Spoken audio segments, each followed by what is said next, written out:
Welcome to Ghost AM. Thought I'd add a little spirit to the night. Good to be with you, everybody. I'm Ardell, and we'll be here all night long. Nothing but ghost stories. The ground rules are simple. You tell the story. We'll listen. But it's got to be a real one. Heaven knows.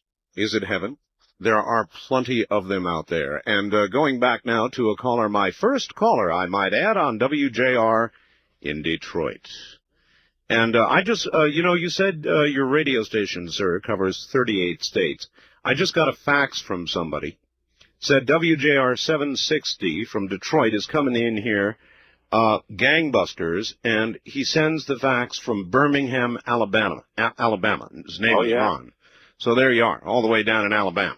You can get it in Detroit, Alabama. Listen, Detroit, as we all know, is the center of some pretty strange activity upon Halloween. Yeah. And I know there's a lot of volunteers out in your streets tonight trying to keep things quiet. I assume so far they are quiet. Well, they haven't been too bad. I just had to go outside. My wife said she heard somebody parking out front. Great. And it's like we had a car stolen out front 2 days ago, so it's not the best neighborhood, but then again, it's not the worst. Well, I've got a way to keep people inside. Did you hear last hour the Bigfoot sound I played? Oh, yeah. You did, huh?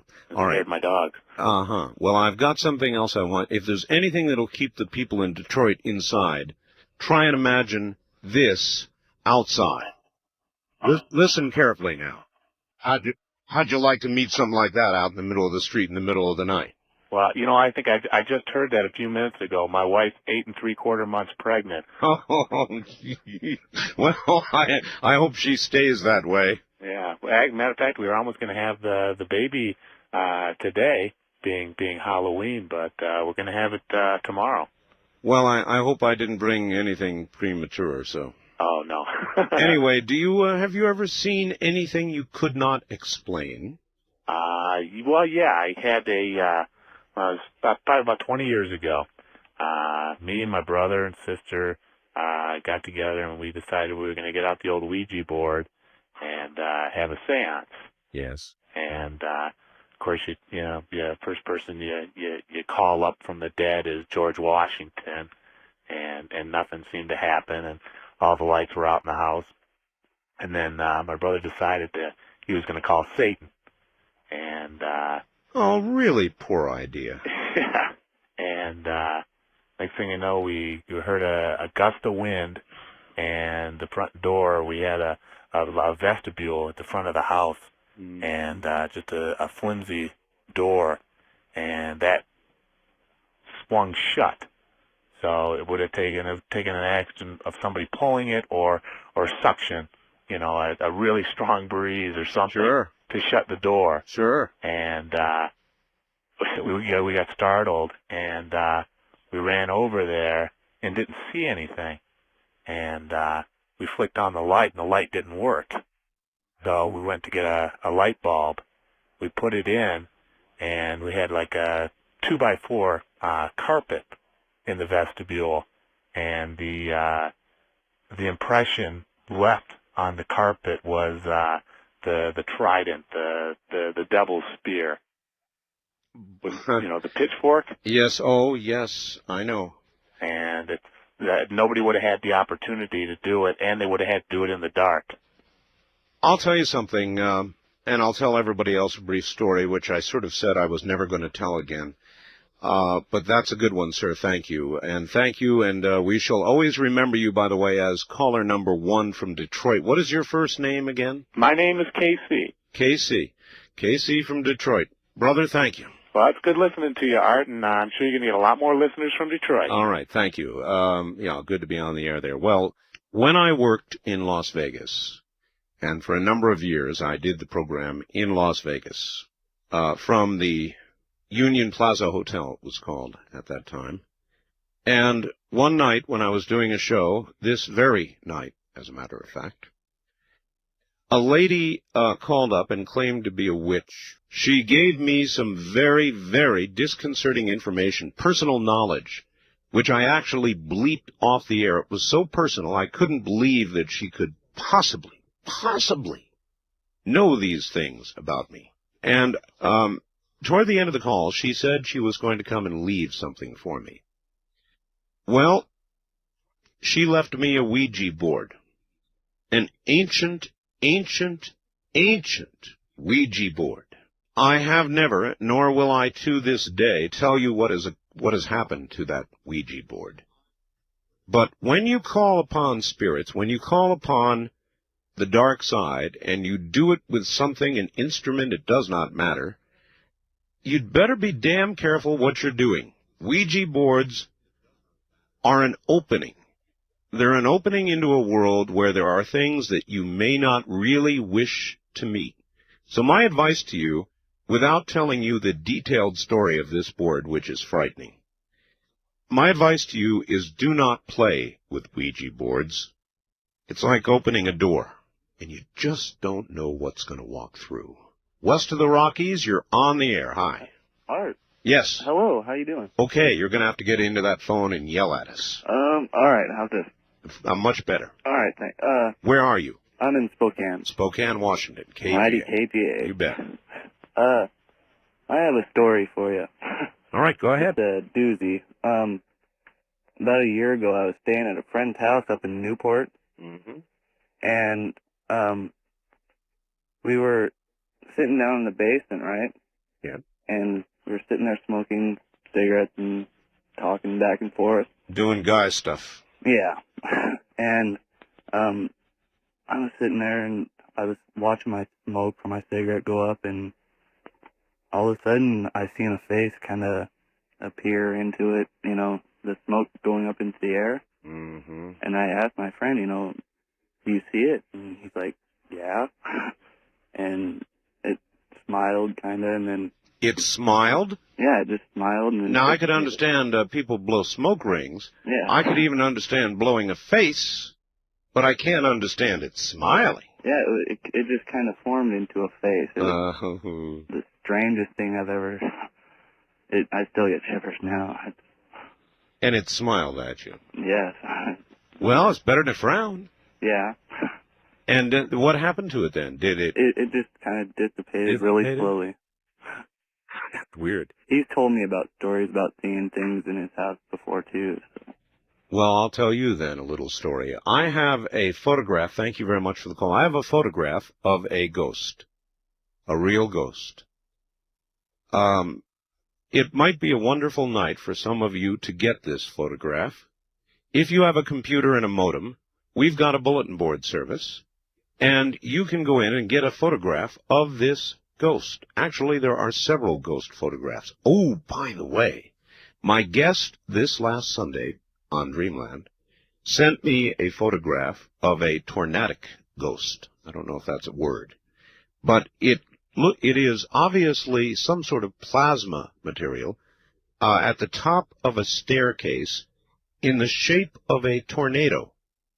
Now, down toward the bottom of the tornado, it's translucent. In other words, you can begin to look through it and see the stairs. It's the damnedest thing you've ever seen.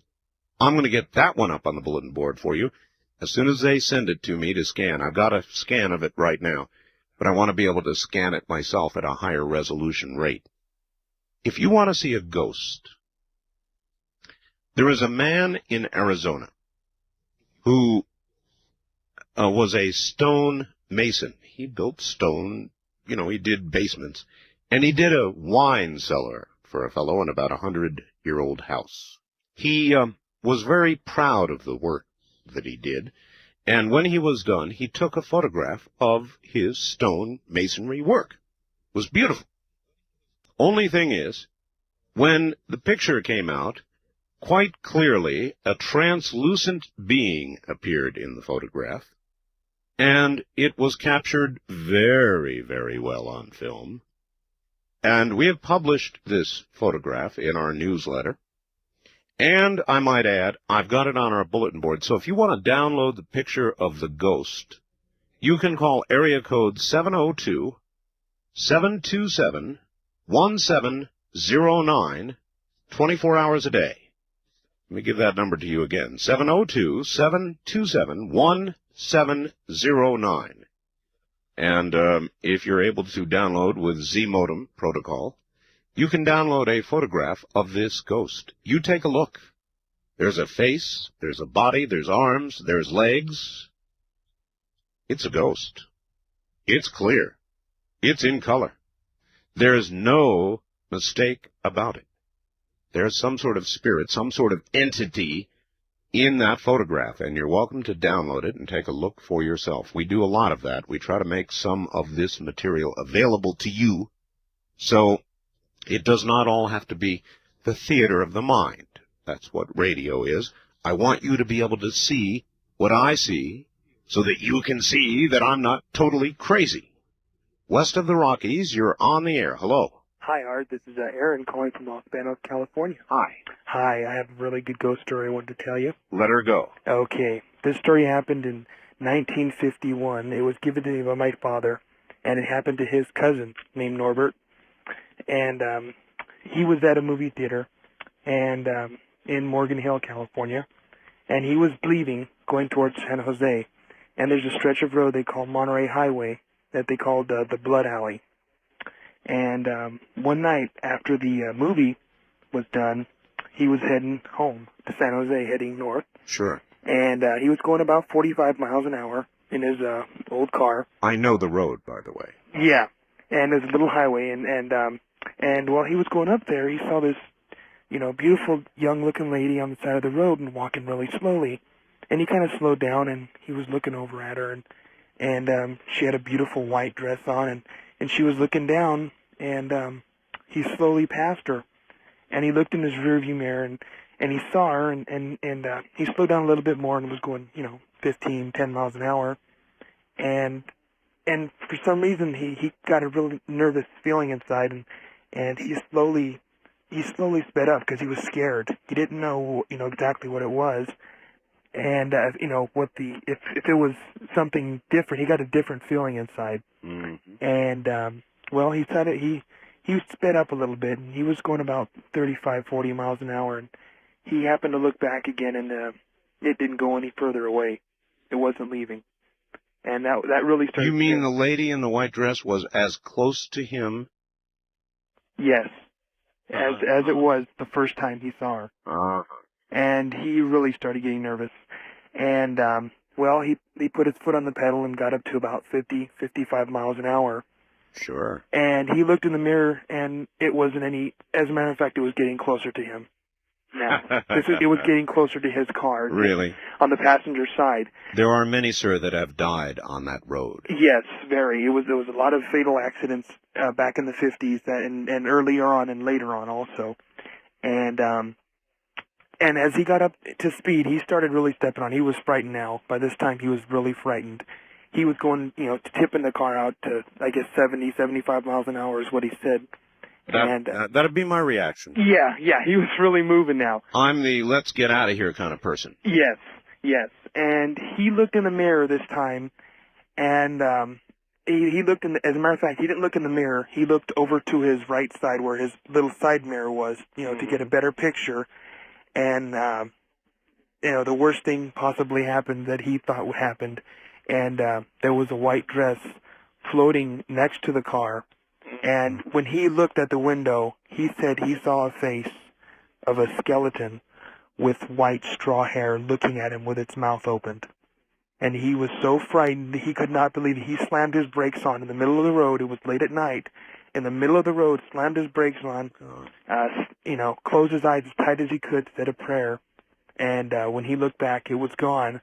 He turned around and went back to his mother's house, which was about 20 miles the other way, and didn't go look back at all. And he went home and he told the story and told it to the whole family. And as far as I know, he never went down that road again, if he could. These things change your life forever. Yes. Thank you very much for the call. It's one thing to tell them. It's another to really experience them. When you do, it changes your life forever and ever. Because it does not matter what anybody else believes or chuckles about or laughs about. If you experience something like that, you're never, ever going to be the same. Although we eat food every day, we take for granted the process it goes through. Well, you should not. This is Digestive Tract Commercial 101. Digestive Tract 101. You see, in your digestive tract, there are bacteria, or there should be. Now, they're not bad, they're good. What they do is convert the energy, the nutrition from the food, and send it into your body so you feel well. They eliminate the poison. Now, if this bacteria should die, that's bad. Then the opposite occurs, and your body gets poisons, and you get rashes, and you get sick, and it's not good. Now, there is a way to correct it, and, you know, let me tell you something. It's called Natron's Healthy Trinity. Now, what kills that bacteria? Antibiotics, bad diets, alcohol, drugs, stress, even basic aging. You know who takes it? Dan Marino and a lot of other players on the Miami Dolphins take it. You know why? Because they take antibiotics, and that kills the bacteria, and then they just, you know, they're not ready for a good game. So they take Natron's Healthy Trinity. And you can too. You can order it by calling 1-800-992-3323. It restores, you see, your body's natural balance. Whatever has killed it, Natron's replaces it. 1-800-992-3323. In a world gone crazy, it's kind of nice to be able to relax, put on some music, and just let it all go. That's what higher octave music does for me with artists like Cusco, Neil Sean, Shaheen and Zapair, Craig Shakizo. It's music that takes you to a very nice place and then lets you down easy. Their current offer is absolutely terrific. Neil Sean, Craig Shakizo, and of course, Shaheen and Zapair. Their albums, Beyond the Thunder, Acoustic Highway, and E as in Ecstasy. You've heard me play this cutting-edge music on the show. Now add it to your collection. You know the great prices they offered on Cusco? Well, they're back. 3 terrific CDs, $39.95 or $27.95 if you prefer cassettes. Call the people at the Higher Octave Music label directly at 1-800-562-8283, 24 hours a day. Remember, mention my name, whether for relaxing or exercising or just getting together with good friends. This is the music, and you've got the number. 1-800-562-8283. That's 1-800-562-8283. Higher Octave, the name for 21st century music. All right, my recommendation is turn down the lights if you have the guts to do it, and listen carefully. West of the Rockies, you're on the air. Good morning. Good morning. This is Dennis from Vancouver. Washington? Yes. All right. Let's see. I've got a ghost story. Sort of a ghost story. Sort of? Almost a ghost story? Look, that's like being almost pregnant. Either you're a spirit or you're a physical entity. It's one or the other. Well, I'll explain it and I'll go from there. All right, then maybe I can tell you. I was up in Yosemite, National Park in California. Yeah. And doing a Ouija board. There you go. Yeah. There were, I guess, about 10 or 12 people in the room. There was only 2 of us on the board. The other people were, standing around watching, contributing their energy. And we got something that came across as being, negative. I don't necessarily want to say evil, but definitely negative-oriented. Do you want to tell us what it was? Well, it wouldn't give us a name, but the impression that I have was that it was something higher up than just an ordinary demon. It was very strong, very intelligent, Now, was this manifesting itself simply through moving on the Ouija board and spelling things out, or was that... That's the way it started. Okay. We were, asking questions of it. At first we didn't know that it was evil, but, having done the Ouija board for several years prior to that, we've learned to ask appropriate questions to determine whether it's a positive or a negative entity. And after having determined that it was a negative entity, we were going to stop, but the rest of the people in the room wanted to continue because they were fascinated. So we went ahead and continued with it, which of course was our mistake. But after a while, it told us to turn the lights off. Oh, so, it did, and you listened, right? Yeah, we turned the lights off. We turned the candle on. All right, I'll tell you. Lit a candle. Lit a candle. I'll tell you what. I'm coming up on a break. I want you to hold this story for the break. All right? Okay. All right. Stay right where you are. We will shortly be back. You're listening to an annual event called Ghost to Ghost AM. I'm Art Bell. Put your seatbelts on, everybody. It's going to be a rough ride. Top of the morning, everybody. Good to be here.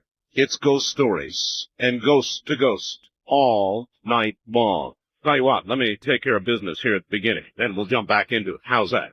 Clear sailing. Right on up, or would that be broom riding to the top of the hour? For the past several months, North American trading, months, almost a year, they've been telling you about the new currency. Well, it's here. $100 are going to change, $100 bills first, then the other denominations will quickly follow. And currency is changing. That's all there is to it. Now, there are at least 3 or 4 ways this new currency will affect your savings, your investments, just about all the holdings that you've got. They've got a wonderful offer for you. All you need to do is call them. It is a free call, and they will send you free information. Now, I'm telling you this, they sell gold. It's really a very tricky ad, because when you read about what's going on in the economy, buying gold is going to seem au naturel to you. So you don't really, they don't have to sell gold. It sells itself after you read this information, but the info is free. So call them. 1-800-877-9799 is the number. 1-800-877-9799. The name of the company, once again, is North American Trading, and they're more than happy to do business with you. But right now, all they want to do is send you free information. In a moment, there'll be more. Folks, I've got on the line with me Dr. Greg Cinnamone, who helped to originate the amazing 18-hour phonics game. I've been telling you about this. It helps children, it helps teenagers as well as adults learn to read, understand, and comprehend better. Greg, what got you started in this endeavor? Well, I'll tell you, I'm like a lot of people, I think, Art, where I tried another phonics method with my own kids. I have 2 school-age kids. I'm also a school therapist and did a lot of testing on kids as they're preparing to enter education. And our kids read horribly in our society today. In fact, here in California alone, we placed dead last in the nation, tied with Louisiana, in reading and spelling and grammar. In fact, last year alone, 20% of all high school graduates could not even read their high school diplomas. And so what got me interested in the phonics game is that we're in a mess here. And if we don't turn this around and figure out how to get back to basics, which is teaching the 44 sounds of the English language to our children and our teenagers, then I don't know where it's going to stop or where our kids are going to have to end up before we get back to the basics in education. Well, of course, whenever America is compared to any other industrialized country, we always score at the bottom of the heap. Why are kids and adults having problems reading and spelling? Well, it goes back to what they call whole word reading, and we thought we knew what we were doing when we switched over about 40 years ago to the spellers, see Jane run, see Spot jump, and what we didn't realize at that time, and we're just now starting to get it, was that was the wrong way to teach kids and teenagers to read, and we're getting back to phonics now. Tests are proving this out. The phonics game is the answer. Greg, I've seen it. I've seen the phonics game, and I've talked to people who absolutely are in love with it. Tell everybody how they can get it. It's a fun solution to a tough problem, and the way to get it is 1-800-211-READ. 1-800-211-READ, and the first 25 callers are going to get a free comprehension game and a free syllable game with their order. All right. Listen, everybody, I'd suggest that what Greg has laid out before you right now is an opportunity to teach young people and adults how to read, spell, and comprehend better. That number again, Greg? 1-800-211-READ. You can't go wrong. Thanks, Greg. You're welcome, Art. From the moment that I heard this, I realized it had to go on tonight. Good morning. This is Ghost to Ghost AM. Back now to our story, and I'm sorry we interrupted you, sir. You're back on the air again. Oh, no problem. Let's see, where was I? It asked us to turn the lights off, so we lit a candle and, we did turn the lights off. Bad move. Yeah, well, we found that out, the hard way. We continued, speaking with it for about a minute or so. Yeah, unbeknownst to us, back behind the group, towards the corner of a room, a light started to form, just in the middle of the air. It started off real small, but it was real bright. It was actually lighting up the room. Right.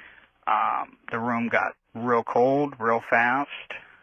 There was no bad smell or anything, but it was quite cold all of a sudden. That'd be enough for me. Now, what I want to know, first of all, before you continue is, I'd be out of there. I mean, in a flash, I'd be out of there. Light begins to form where there ought not be light. The room gets cold. That'd be all I'd need.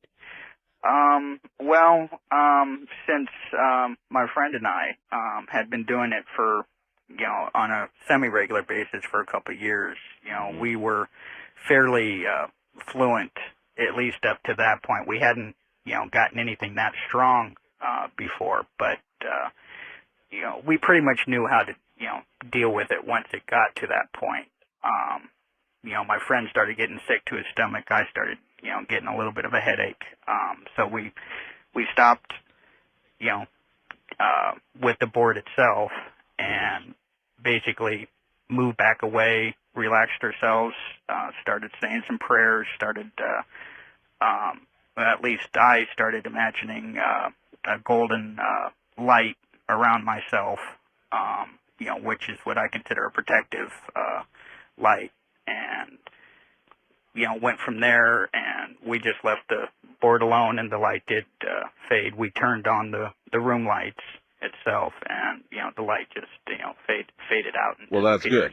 There are a lot of people who would say to you, you should have been praying in the first place, not messing around with the Ouija board. Well, because you know what can happen, sir? Oh, yeah. You can bring something like that into this world or across from wherever it comes from, and you can put your Ouija board away, and it won't matter because it's in. Right. Yeah. Once it's done its full transformation, crossover. Yeah. But we managed to stop it in time. So what would you advise people out there about Ouija boards? Well, first of all, there are several good books out there. If you're really determined to use one, read the books on it first. The best thing to do is to, one of the most common questions, if you get a negative-oriented spirit, one of the most common questions that it will ask is, can I come in? And never think that it's referring to coming into the room or into your home or whatever. When it's asking that question, it's wanting to come into you. And you always say no. And if you get a question like that, I would suggest that you stop and don't mess with it anymore. Okie dokie. Thank you very much for the call. There are many out there who probably ought not mess around with this kind of thing at all. It's very serious. It's not a joke. A Ouija board is simply an instrument, in my opinion. Now, it may be a particularly powerful instrument, but you can invite these sorts of forces in with or without a Ouija board. And my advice to you is, don't do it. Like an unwelcome in-law coming to visit, it might not leave. East of the Rockies, you're on the air. Top of the morning to you. Hello, Art. This is Jeff. I'm calling from Denver. Denver, yes, sir. K-How, I imagine. Yes, and I have a true fact story that I can relate to you about spirits, ghosts, or whatever you want to call them. Let her rip. I was living in an apartment complex, and a guy came over to me. I met him just inadvertently, and I was working in the legal field, and he asked me to check out whether or not his wife had been married before, and I did that, and I gave him information, and he came over to my apartment. Had she been? I just want to know. Absolutely.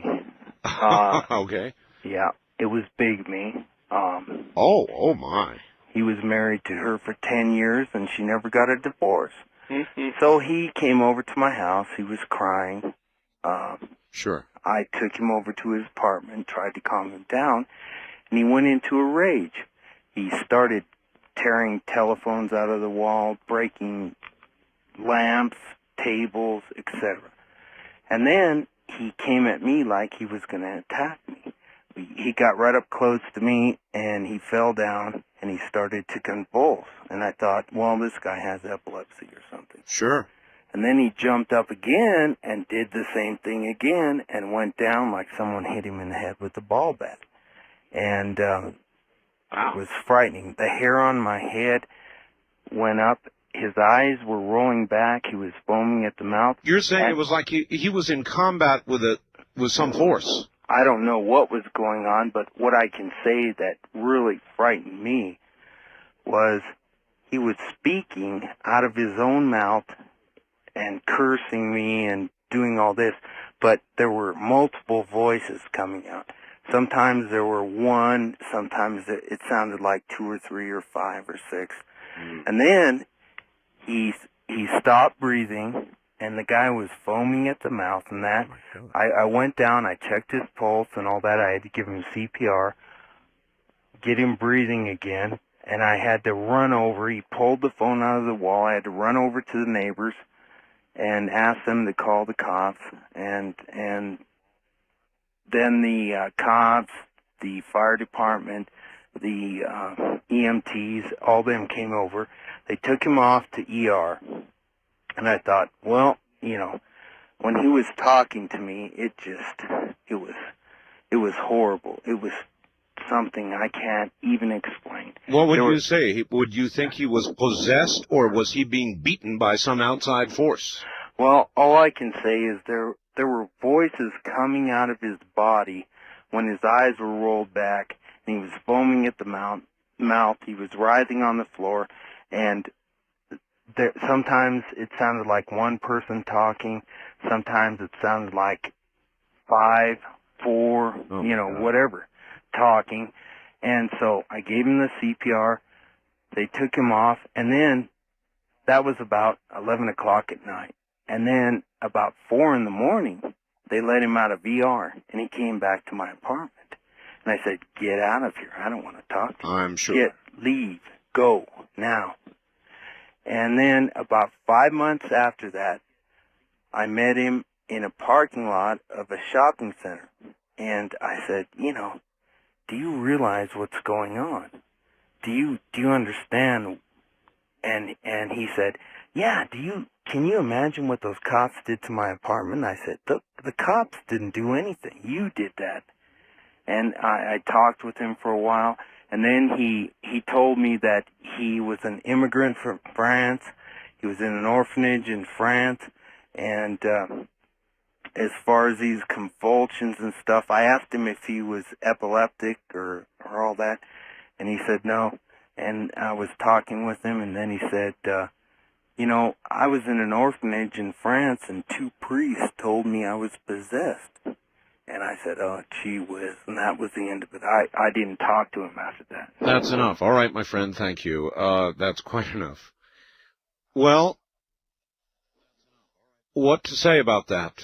We were talking about inviting entities in a few moments ago. Maybe on occasion they invite themselves in.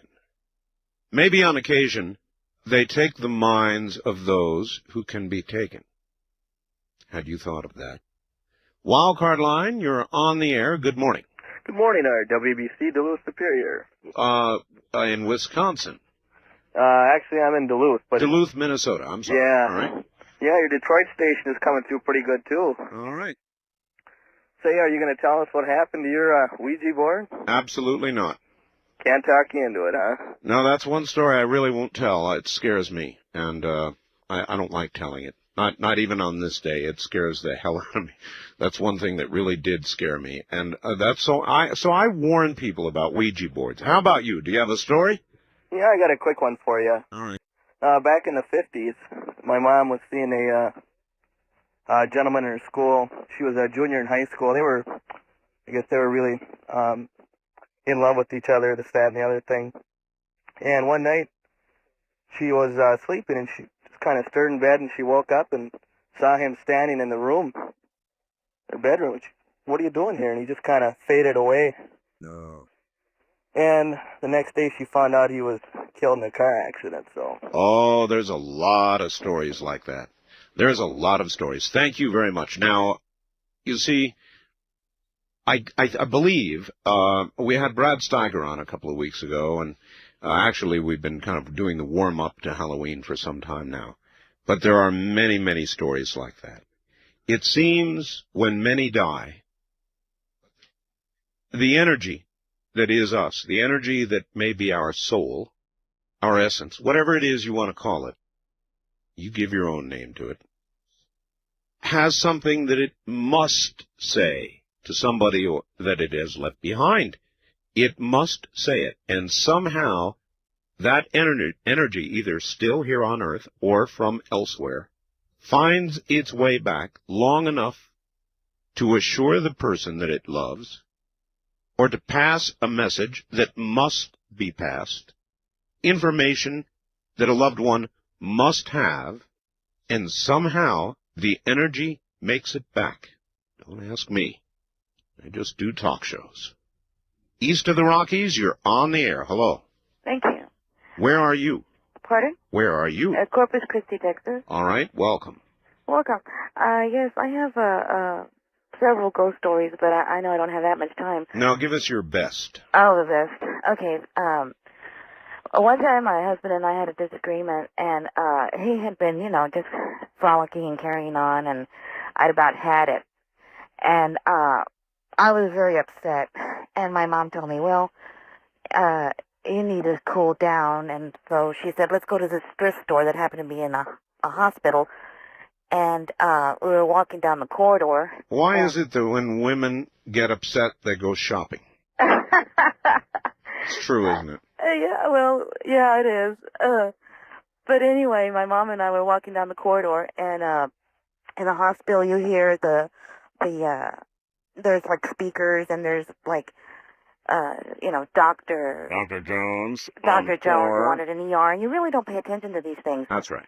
And anyway, I was upset, and she just calmed down. I said, no, this is it. I am upset.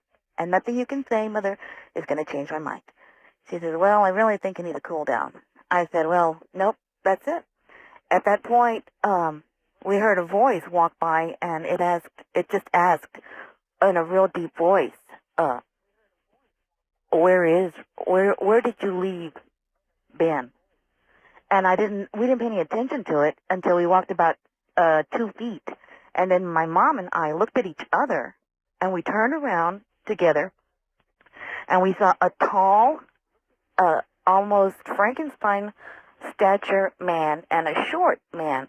And they both had on those white gowns, and their skin was gray tone. And we both looked at it, and then I kept looking at it, and then the tall guy turned around in like a Frankenstein stance and looked directly into my eyes. And he lifted his head up just a bit, like telling me, I'm going to get you. Because you're vulnerable. Because you can be mine. And then he just turns around and he walks off with the other short guy. And we both looked at them, and their skin tone was like, it was gray, as if they were, had been dead for years. And then I looked at my mom, and she looks at me, and she says, make the sign of the cross. You know, we both made the sign of the cross. And she says, look, when you're this upset with somebody, the evil spirits know that you're vulnerable. And at this point, she says, you need to cool down, because this is how bad things happen. Well, I'll bet you if her first speech didn't work, this one did. Yeah, well, I still haven't forgiven him, but, you did calm down. Oh, yeah, I did calm down. And there are, I just want to tell everybody that there are bad spirits out there. Yes. And that when you're being negative and you're vulnerable and you don't have the fear of Christ or something that's more powerful than them, then they can get you. But if you have, if you can say a prayer right now and then, it's a matter of weakness. It's a matter of like you were saying. It's a matter of weakness, and they'll come right on in, and this is how bad things happen. It's such a good point. Thank you. Even if I were to relate it to what I do, and on this program, we talk about a million things. This is like any other, not like any other program you've ever heard. We delve into areas that are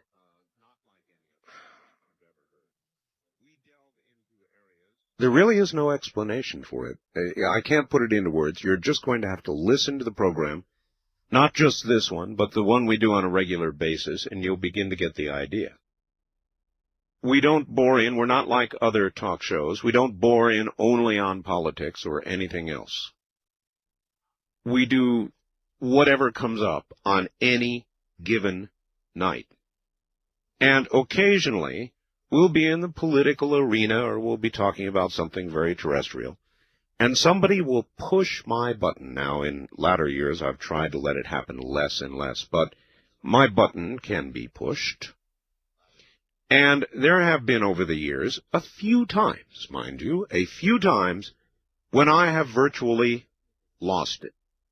I mean, I have become red-faced, heart-pounding, totally out of it, angry, and just totally blew up on the air. It does not happen very frequently, but it has occurred. Now, let me tell you, when that does occur, folks, as this lady just said, in my opinion, these are very, very vulnerable moments. And it's possible that if there is something close, something waiting for you, you are vulnerable. And it could take you in an instant. You don't believe it? That's fine. Just heed my warning. You're listening to Ghost to Ghost AM. From the great American Southwest and the high desert, I'm Art Bell. We'll be right back. From the great American Southwest, I bid you good morning. This is Ghost to Ghost AM. A lot of new radio stations joining us this morning. WJR Detroit, WHAM Rochester, New York. Both of them monsters, covering large segments of the entire country. Also, WFMD, Frederick, Maryland, touching parts of Baltimore and Washington, D.C. As well, WTAD, Quincy, Illinois. Welcome to all of you. Welcome to, well, I don't know. There never is a norm on this show, but if there is, this is not it. We're telling ghost stories. Tonight, maybe tomorrow night. I don't know. We'll see how it goes. We've had some buttes already. If you're just joining us, sorry, you've missed some buttes. We'll get back to it all in just a moment. Now, you know I love bringing you new junk.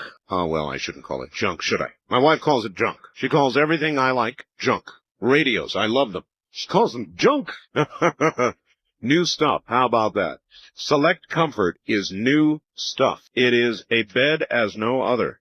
It has no springs. It has no sloshing water. It has only air pockets inside of it. And they will either get stiffer or slacken at your electronic command. Got a little electronic control over on your side of the bed, so does she. And you can adjust this bed to make it any way you want on any given night, so you wake up in the morning without aches, pains, and hurts. Now, we don't expect you to buy the bed. Sight unseen. Actually, from the outside, it looks like any other bed in the world. Inside, vive la différence, because that's still okay to say in all parts of Canada, huh? Now look, we'll send you a videotape, and it will show you all about this bed. Then and only then, if you decide you want to buy it, you get a 90-day exclusive in-home, or night trial, whatever, risk-free. In other words, look, they won't be able to test. If they came to take that bed back from you, you'd guard it with a shotgun. Believe me, the number to call for Select Comfort for the videotape, which is free, is 1-800-448-5700. That's 1-800-448-5700. In a moment, more Ghost to Ghost AM. The secret of making money is the right time. Now is the time to call the number I'm about to give you. Vice President Albert Gore said one thing just right, quote, "Make no mistake about it. The telecommunications industry is by all odds the most important lucrative marketplace of the 21st century," end quote. Act now. Discover how a minimum $7,700 participation in telecommunications right now could bring back to you $20,000, $30,000, $40,000 and more, plus a yearly income for the rest of your life. And yes, it can be part of your IRA or retirement plan. For complete details and a free video cassette, call them now, toll-free, 1-800-444-1049. Ensure your financial future. Take action now, 24 hours a day. That means now. 1-800-444-1049. For a free investor's report and a video, call 1-800-444-1049. This is from a retired Navy fellow. Art, you had a show about airplane ghosts. Well, here's one about ship ghosts. I am retired, U.S. Coast Guard. I served on the icebreaker Glacier with a ghost. I saw him only one time. I was asleep in my stateroom when I heard a knock at the door. The door opened, and a sailor, that's in quotes, leaned in and said, "Mr. Blank, you're needed in B1 engineering room. One of the mains is making bad noises, and the watch needs you." Got to the engine room fast as I could. The door opened as I got there, and one of the sailors said, "I was just coming to get you." I told him I came as soon as I was called. His reply was, "Huh? This just happened, and I was just coming to get you." Another time I saw the hatch to the emergency diesel generator room close, and the lock wheel spin and lock. On entering the compartment, there was no one there. It's a small area with no place for anyone human to hide. The third time the ghost made himself known was to a woman who worked for the district office. She was updating blueprints while we were moored in Long Beach. Suddenly, it burst into the mess hall, so scared she was shaking. She told us she had seen a translucent, transparent sailor walk out of a bulkhead of the passageway, glare at her, continue on down the hall. She never came back on that ship. Jim, U.S. Coast Guard, retired. Shelton, Washington. Thank you, Jim. East of the Rockies, you're on the air. Welcome. Hi, Art. This is Jamie calling from Houston, Texas. How you doing, Jamie? I'm just fine. I'm a first-time caller, and I want to say that I've personally never seen a ghost, but the story I wanted to tell you has been in the family over 90 years, so I thought I might tell you. It's coming from 3 generations. You might tell me. Yeah. All right. Well, my grandmother used to tell me, but her grandmother told her when she was a girl, her uncle, her mother's brother, his wife died after they had had a new baby, and he had a little girl that was 6 years old, Right. and then they had a new baby. Well, when he would get the little girl and the baby bedded down at night, you know, there were no electric lights. It was just old shacks in South Carolina. He would go out late at night, you know, for a couple of hours, you know, but he would leave a fire burning in the fireplace. Sure. Well, one night he went out and he didn't come back. He stayed out a little late, and the baby started to cry. And the little girl, being 6 years old, she was afraid because the fire was burning out. She was afraid to get up. So after a while, the baby cried and cried. After a while, she heard this thump, and then something came down the fireplace. So the girl said it looked like a big bird, and the bird stood right in front of the fireplace. And it started fanning its wings. And the fire just rose up. And she could hear a voice saying, "Get up and give Mama's baby some water." She couldn't see the face of the bird. She could only see the back, but she knew that was her mother's voice. So she walked around the bird and got the baby some water. When the baby was back down, the bird went back up into the fireplace just like it came, and the fire burnt real high all night long.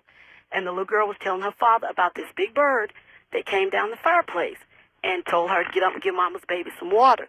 So when he told his mother, which is my grandmother's grandmother, my grandmother's 85 now, she told him never leave the children alone anymore. But it was just amazing how something good, I guess we could call it a ghost or whatever, but the mother just wanted her to get a baby some water, you know, little girl like that. Well, I suspect in the spirit world there is good and there's evil. Sure. And I just thought I wanted to share that with you because that's not evil. It was a good thing. I appreciate it. And my grandmother's handed it down, and I suppose when my son gets old and has grandchildren, I'll hand it down to him. But thank you, Art, for having me. And I'm listening to you. All right, I'm glad. Thank you. That's KTRH Houston. Now, I agree with that lady. There's good and there's evil. How many of you saw a movie called The Stand? Her bird story reminded me of this. In The Stand was a wonderful movie. The first hour of it is possibly some of the best I've ever seen. It kind of deteriorated, in my view, after that, the television version. But in The Stand, you may recall the large, black, evil bird. Well, I broadcast, for those of you who are just joining us, from my home, here in the middle of the desert, in the middle of nowhere, in a little town called Pahrump, Nevada. Laugh, if you will. At any rate, our town is famous for many things, but one of them is big, black birds. And the movie they used, the bird they used for the movie, The Stand, came from right here in Pahrump. And those birds are all around me. So these are some of the biggest, but these birds are big enough to carry cats off. You don't mess with the birds out here. I don't know why they're so common to this area, but they're here. Big, big birds. Birds so big that if you can get near them and they begin to take off, their wingspan, as they begin to beat their wings to get their big bodies in the air, you can feel the draft. They are that big. West of the Rockies, you're on the air. Hi. Hi, Art. How are you? Okay. Where are you? I'm in Reno right now. Reno, KOH. That's right. This story happened to me, I would say it was 91, 92. I don't remember the exact date. I was living in Guam. Guam? And I was at a friend's house, and he was on his way out of the door. I'd just shown up, and he's like, well, hey, look, I'm going to a rosary, which is really common out there. It's very, very Catholic, and it's kind of like the remembrance of their loved ones that have passed away. Sure. Like, look, I'm on the way to this rosary. How about this? Come with me. That way it'll keep it real short. We'll just stop in. We'll, say hello, blah, blah, blah, whatever, pay our respects, and then we'll take off. Right. Well, we get there. Everything's kind of fine. Everybody's kind of just mellow, and it's mostly just the immediate family of this guy that had passed away. Yes. And it was a guy that my friend had went to school with. Mm. And so we're standing there, and the guy that died's little sister came in. She was about maybe 4 or 5 years old, crying. She comes running from down the hall, and I don't remember the dead guy's name, but I'll just say David. She was crying, and her mother's like, what's the matter, hon? And she's like, well, David's here. And she was like, I don't want to hear that. Just kind of calm down. She's like, Mommy, David's here. He's here. And the grandmother said, look, just, your mother doesn't need this right now. Sure. And so everything was fine for about 15 minutes. Next thing you know, she's standing there. She says, look, there he is. And we all just kind of stopped, and we're all looking down the hall, and there's nothing. And she's like, can't you see him? And we're like, no, and the grandmother by this time's getting a little irate, and the mother's pretty much crying pretty profusely, I guess, and it wasn't a really good scene at this time. I've got you. So everything kind of chilled out a while, and I'd say about 5 minutes passed.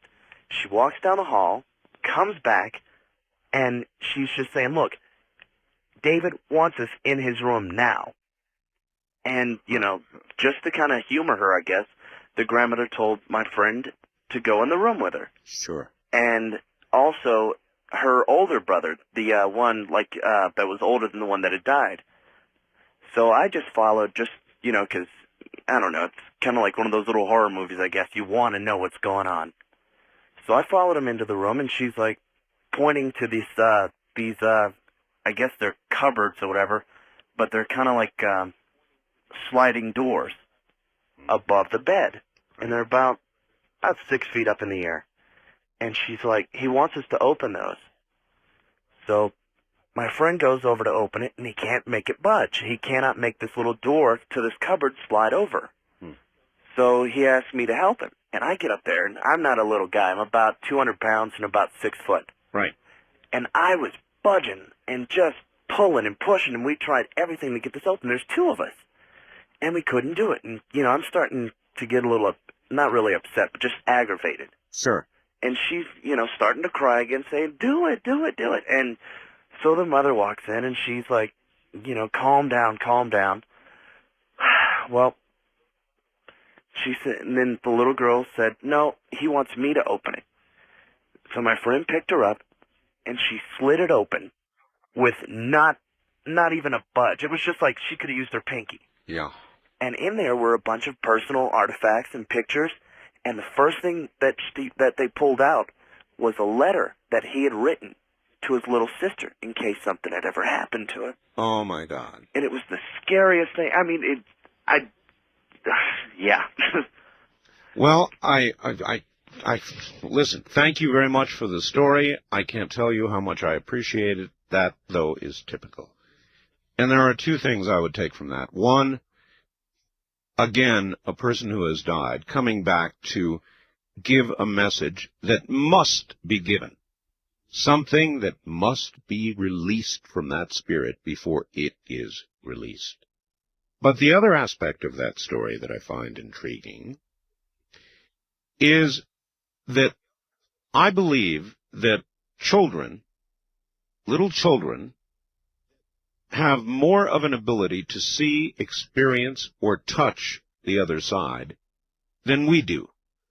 Now, I wouldn't pretend to be able to tell you why, and there are adult sensitives, certainly, who have either maintained or nurtured that ability to see or reach or talk to the other side. But children in their innocence, I think, have something that the rest of us begin to lose as we get older. Because of the noise of society, the noise level, the signal-to-noise level, if you will. It was a deep thing that is either in all of us, or was once in all of us, or is still in all of us, that fades. But, you know, in children, it has not yet faded. So children have a unique kind of sensory ability the rest of us do not have. East of the Rockies, you're on the air. Good morning. How you doing, Art? Okay, where are you? I'm in Canton, Michigan, which is just west of Detroit. Excellent. WJR, I bet. You betcha. All right. I just want to tell you about a really scary ghost story that involves my brother. This was back in 1983, October 7th. Yes, sir. And, you remember the date that well, huh? well, I sure do, because I was on the road. I was playing with a band in Saginaw, Michigan. Ah, yeah. I was playing at the Fordney Hotel. And I finished the job about 2:30 in the morning, and I went up and I had a couple of beers, and I laid down, and all of a sudden, you know, I woke up and I was at the top of the stairs. We were staying on the second floor of the hotel. Mm-hmm. and all of a sudden I felt a arm around me, and it was like I heard a, "Hey, brother, go back to your room. You got to go to sleep." Well, all of a sudden the next night, I got a call from my mother that my brother had committed suicide, and he had died 2 days earlier on the 6th. Oh, boy. Any other visits, or was that it? No, he visited me for about the next week and a half. He did? Yes. And talked with you? It was like I could feel a cold stare over me. A presence. Yes. Not unusual. Again, really typical. It was very strange. People pass, and yet, for some reason, they don't quite pass. They're not quite ready. And I guess that was the case with your brother. Now, I'm curious. Were you comforted by that or frightened by it? I was comforted very much. Did it change you? Yeah, I think it did. I mean, does it tell you there is an afterlife? Yes, it does. Yeah. Yeah. I sure do appreciate your story and your call. Thank you. You know, that is what it's all about. The search. Now, how are we to know there really is another side? Well, he knows.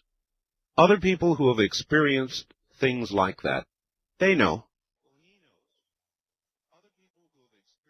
And I may know something, but I don't want to talk about it. I'll let you do the talking. West of the Rockies, you're on the air. Good morning. Well, how art thou, Grandmaster of all Nye County? Well, thou art fine if you would turn your radio off. Okay, I sure did. Sorry about that, Art. Sorry. Where are you? I'm calling from Fresno, California, and I'm on KMJ 580. That's the one. You got it. I want to say one thing. I really enjoy your show, and I enjoy Dreamland immensely. Thank you. It is a different kind of program. Well, it certainly is. I think I have nightmares about every Sunday night. Well, anyway, if I may relate a story to your audience, I don't know if it's necessarily a ghost story, but I always thought it was spooky, and I always think of it from time to time, and I tell people. Well, one Saturday morning, it was back in 1988. It was 2 weeks before I was going to go out of town. That's how I remember. I started to wake up on a Saturday morning. All of a sudden, this blue light shined. It was like a blue light shine inside of my head. Inside? Wait a minute. Inside of your head? Yeah, it's like a TV. All of a sudden, like a TV or an image flickers inside of my head. Okay. And then from here, get a load of this. I saw it as like these people, like in a large or a fairly good-sized underground cavern or hallway or room. Really? And it was this swath. They were bathed in blue light. There was 4 of them. They were tall. They had like jeweled masks on and robes. And I had the feeling that the ones in the black were women, and their hair was like kind of longish and black. And then the men had gray robes, and their skin was like white, like Mickey Mouse. And it lasted for about 30 seconds. And then from time to time, I think of it, maybe it's symbolic of something or what. But I'll tell you, I was sure startled, but I think subsequently I've told people about it, and they said, well, maybe there's a symbol there. Or what would you call that, a vision? I don't know, but for a moment, since then I haven't had something like this. But ironically, I'd been thinking that before I went to sleep, how we can possibly communicate with our ancestors psychically, and I don't know if it's a possibility. Why do you think they were your ancestors? Well, I mean, I got to thinking about that subject by coincidental. I don't think that they are, but I got the feeling they're from overseas. I don't know if that's of any importance. Maybe. All right. Thank you very much. Maybe what happened is you just sort of crossed psychic paths for a few moments with somebody who was doing some kind of experiment somewhere else, or somebody else who was dabbling in areas they perhaps should not have been, and you were simply the receptor for that tampering. Now that's an absolute stab in the dark for somebody who is simply a talk show host and listened to your story. I don't have the slightest idea what it was. But, if you'd had a couple, it certainly would sober you up, wouldn't it? We'll be back. There'll be more. This is Ghost to Ghost AM. Actually, everybody, this is Ghost to Ghost AM. Good morning. I'm Art Bell. We're telling ghost stories tonight, maybe tomorrow night. Oh, and they're weird. Very weird. Take this one, for example, Art. As soon as you suggested we turn down the lights if we dare, the lights in my room dimmed by half. As I write this, they're still dim. Oh, that's weird. Really weird. This is the night for weird. Then this. Hi, Art. Great show. First off, in my 35 years, I have never encountered anything of a strange nature before. That is, until just recently. I'll let you decide if this is a ghost story or not. But I'm now convinced. I've been living at an apartment complex for about 2.5 years. I work nights, therefore I sleep in the day. Figures. I do too. After a few months after moving into my apartment, I'd be awakened from a sound sleep by the feeling that someone was in bed with me. It was as though someone was thrashing wildly about the bed. But when I looked at the bed, it was as empty as was the bedroom. This happened every day during the month of September and stopped after September 21st. I thought it was just a sleep disorder. Since it seemed to have disappeared, I soon forgot it. Then, the following September, the same thing happened, and just as before, it stopped after the 21st. I went to my doctor. I discussed it with him, and he gave me some pills. Anyway, last month, it began again, and the pills did not work. As the 21st approached, the thrashing feeling would be more intense and last longer to the point where I could no longer get any sleep. Now, after 2 days of no sleep, I came home from work, and a neighbor who I've been having a passing acquaintance with noticed my haggard look. He asked me if I was sick. Told him that I wasn't getting much sleep lately. One thing led to another, and before I knew it, I told him of my strange tale, but I left out the thing about it only happening during the month of September. Now, this guy has lived at this complex for 15 years, and here's what he told me. Quote, I often wondered why no one stayed for very long in your unit. Now I think I know.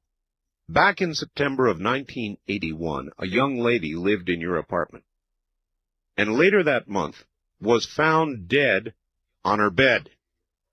The autopsy showed that she had been strangled and put up one hell of a fight. End quote. Now I believe the thrashing about my bed is the spirit of this lady.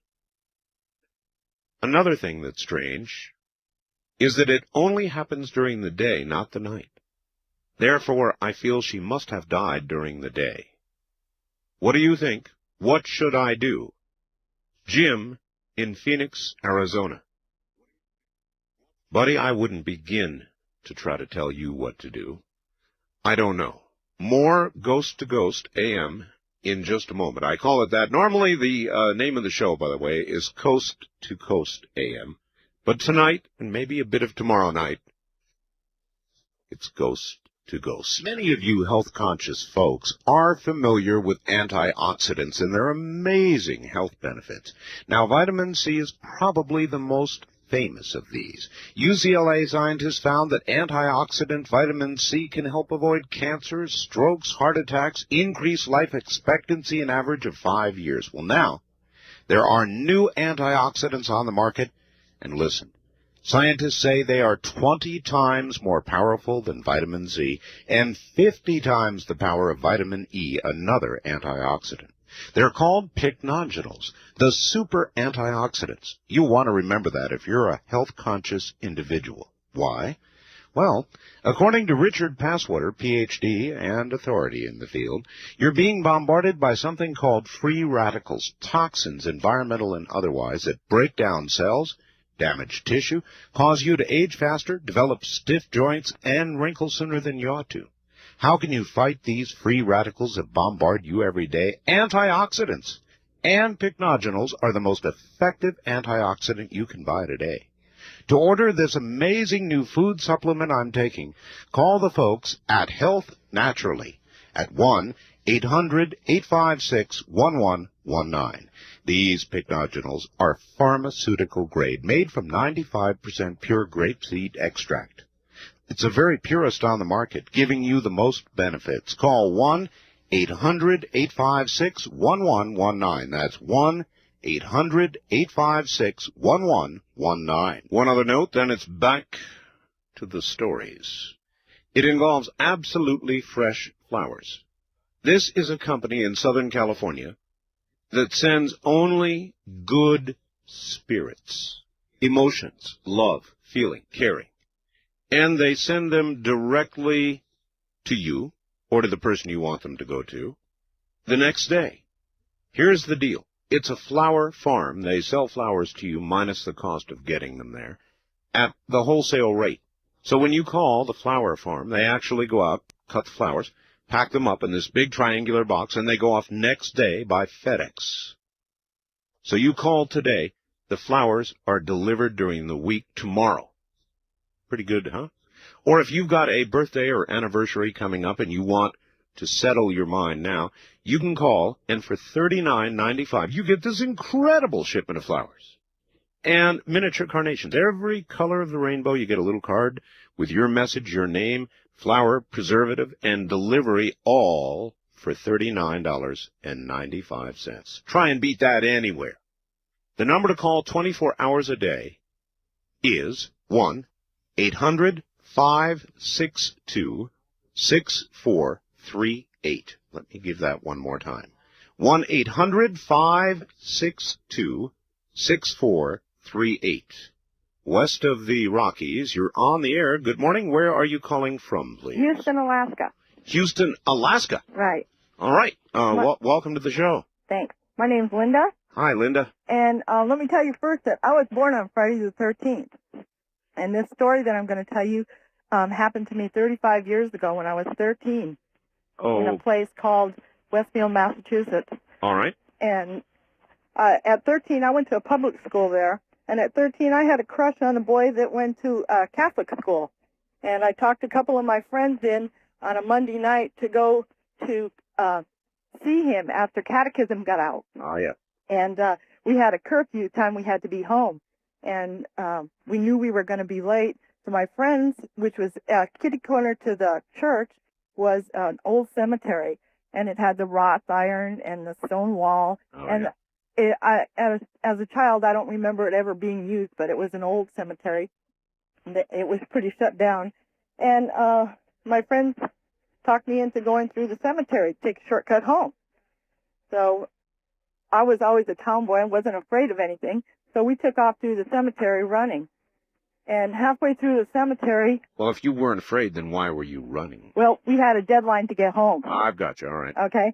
We took off running through the cemetery, and halfway through the cemetery, I fell through the ground.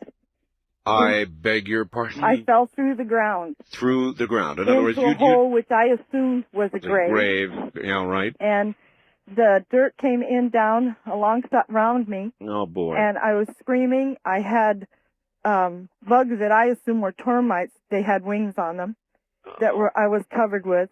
Oh, my God. And at that time, as 13 years old, I was only about 5'1". I didn't know how I was going to get out of here. I remember screaming. And I felt something around my feet, a pressure, nothing, that was grabbing onto me, but some kind of pressure that lifted me up out of that dirt. And I was at a dead run, and I didn't stop until I got to the other side of the cemetery. And my friends were there, and I was covered with dirt, and I was covered with all these, which I assume probably were termite bugs that were all over me. And I never, to this day, have been in a cemetery. I'm 48 years old, and I've never been back in a cemetery to this day. I cannot say I blame you. That, to me, would be the end of me, dear, because I would have a heart attack right on the spot. That was very scary. Fortunately, your heart was young enough to take it, I guess. Right. Great story. Thank you very much. Thank you. Take care from Alaska. Oh, man. Can you imagine running across a cemetery in the dark, falling into a grave with bugs crawling all over you? I remember, you remember Poltergeist? I don't know, it's etched into my memory. Do you remember at the end when the graves began popping up and they fell into the pool? Do you remember that? And the skeletons and the sort of half-fleshy, half-non-fleshy things began popping up in the pool. I wouldn't make it through that. I wouldn't even begin to make it through that. I'd turn around in that mucky water and look at one of those flabbing flesh things, and I'd have my heart attack on the spot. East of the Rockies, you're on the air. Good morning. Hello, Art. Hello, where are you? Austin, Texas. Austin, welcome. Yes, I'm calling about a story that if my family finds out I'm telling this, I'm going to be in big trouble, but it occurred in Louisiana about 100 years ago, and it's still occurring to this day. It's a 100-year-old ghost story that occurred originally in Coshada, Louisiana, and I had an aunt and uncle that lived 100 years ago, several generations removed, and they were recently married, and my aunt died shortly after the marriage, and the uncle was completely devastated. And when he was going to bury his wife, she was in her 20s, they hadn't been married for a year, he had the coffin ordered from New Orleans. He wanted a special coffin, he wanted a glass coffin, and he wanted her buried in Metairie Cemetery in New Orleans. Metairie. Mm-hmm. And he was told that it would take 6 months for the coffin to be ordered, and so he waited for the coffin to come up to Shreveport, up to his area, and he would keep the corpse upstairs in his house in the bedroom, and according to the servants at the house, he would kiss the corpse every night before he would go to bed. Oh, boy.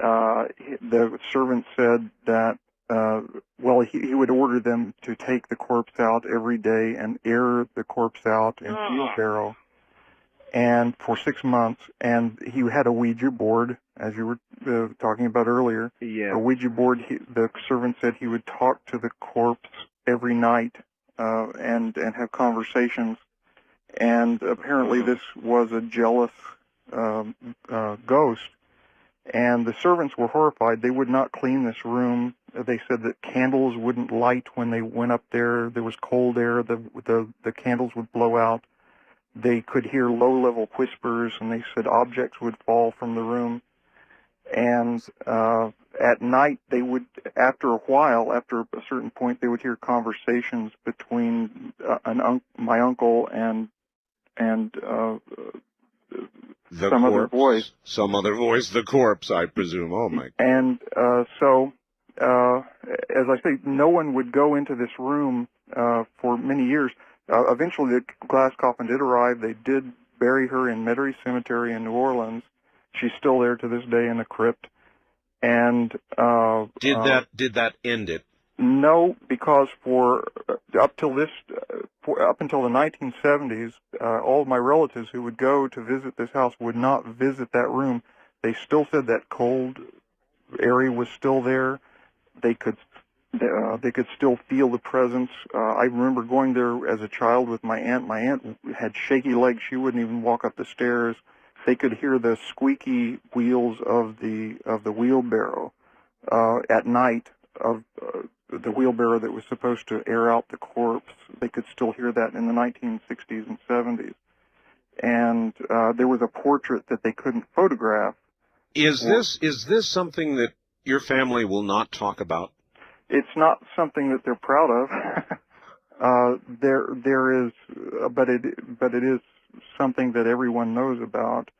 And there is a certain member in the family who is a keeper of the key to the crypt, who does have a key to the...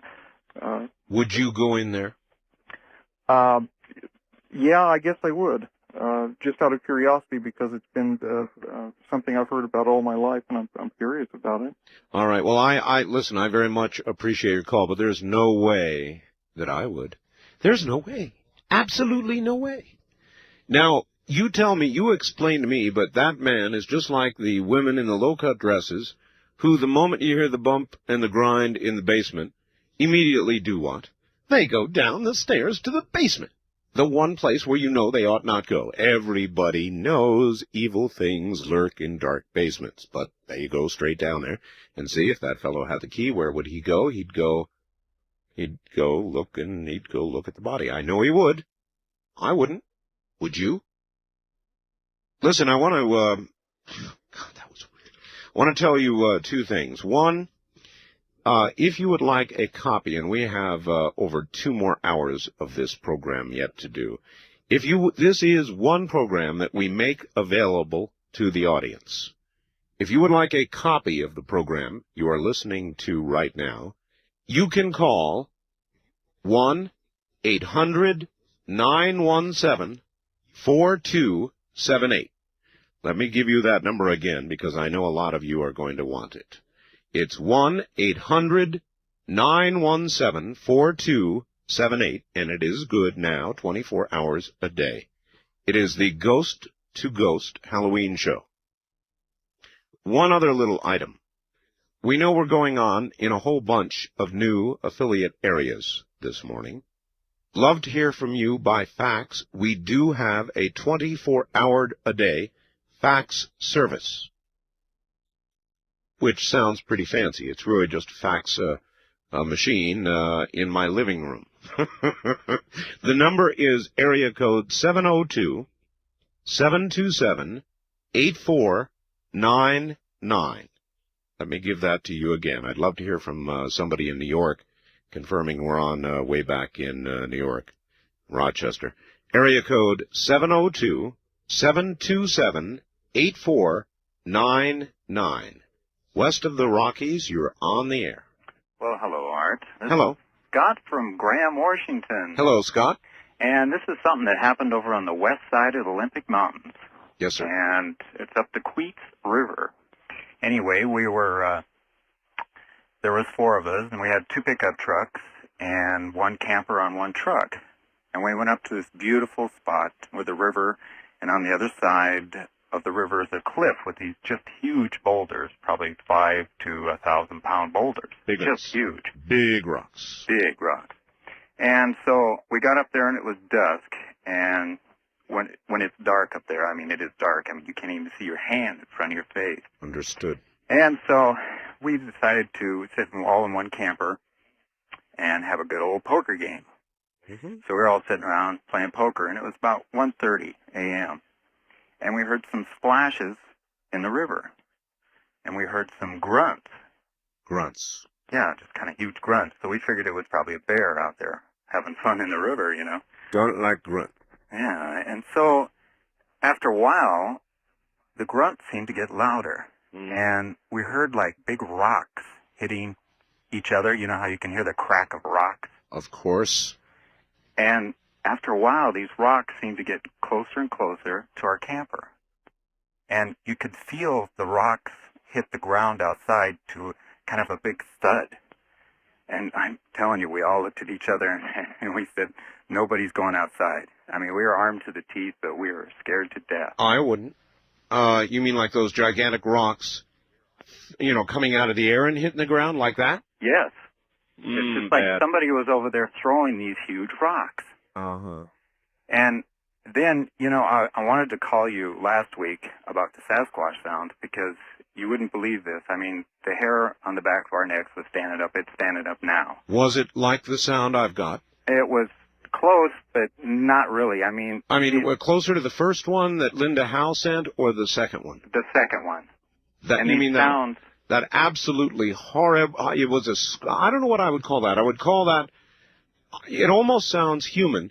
To me, it sounded like a man in horrible, horrible agony. That's the only way I can think to put it. Is that about the way it sounded? Oh, you wouldn't believe it, Art. It was just about like that, and it was echoing up and down the river, and it was terrible. We were terrified. And these rocks, you could almost hear them whistling through the air. And they were crashing on the other side of our camper. They were hitting in the water and the cracking of the rocks.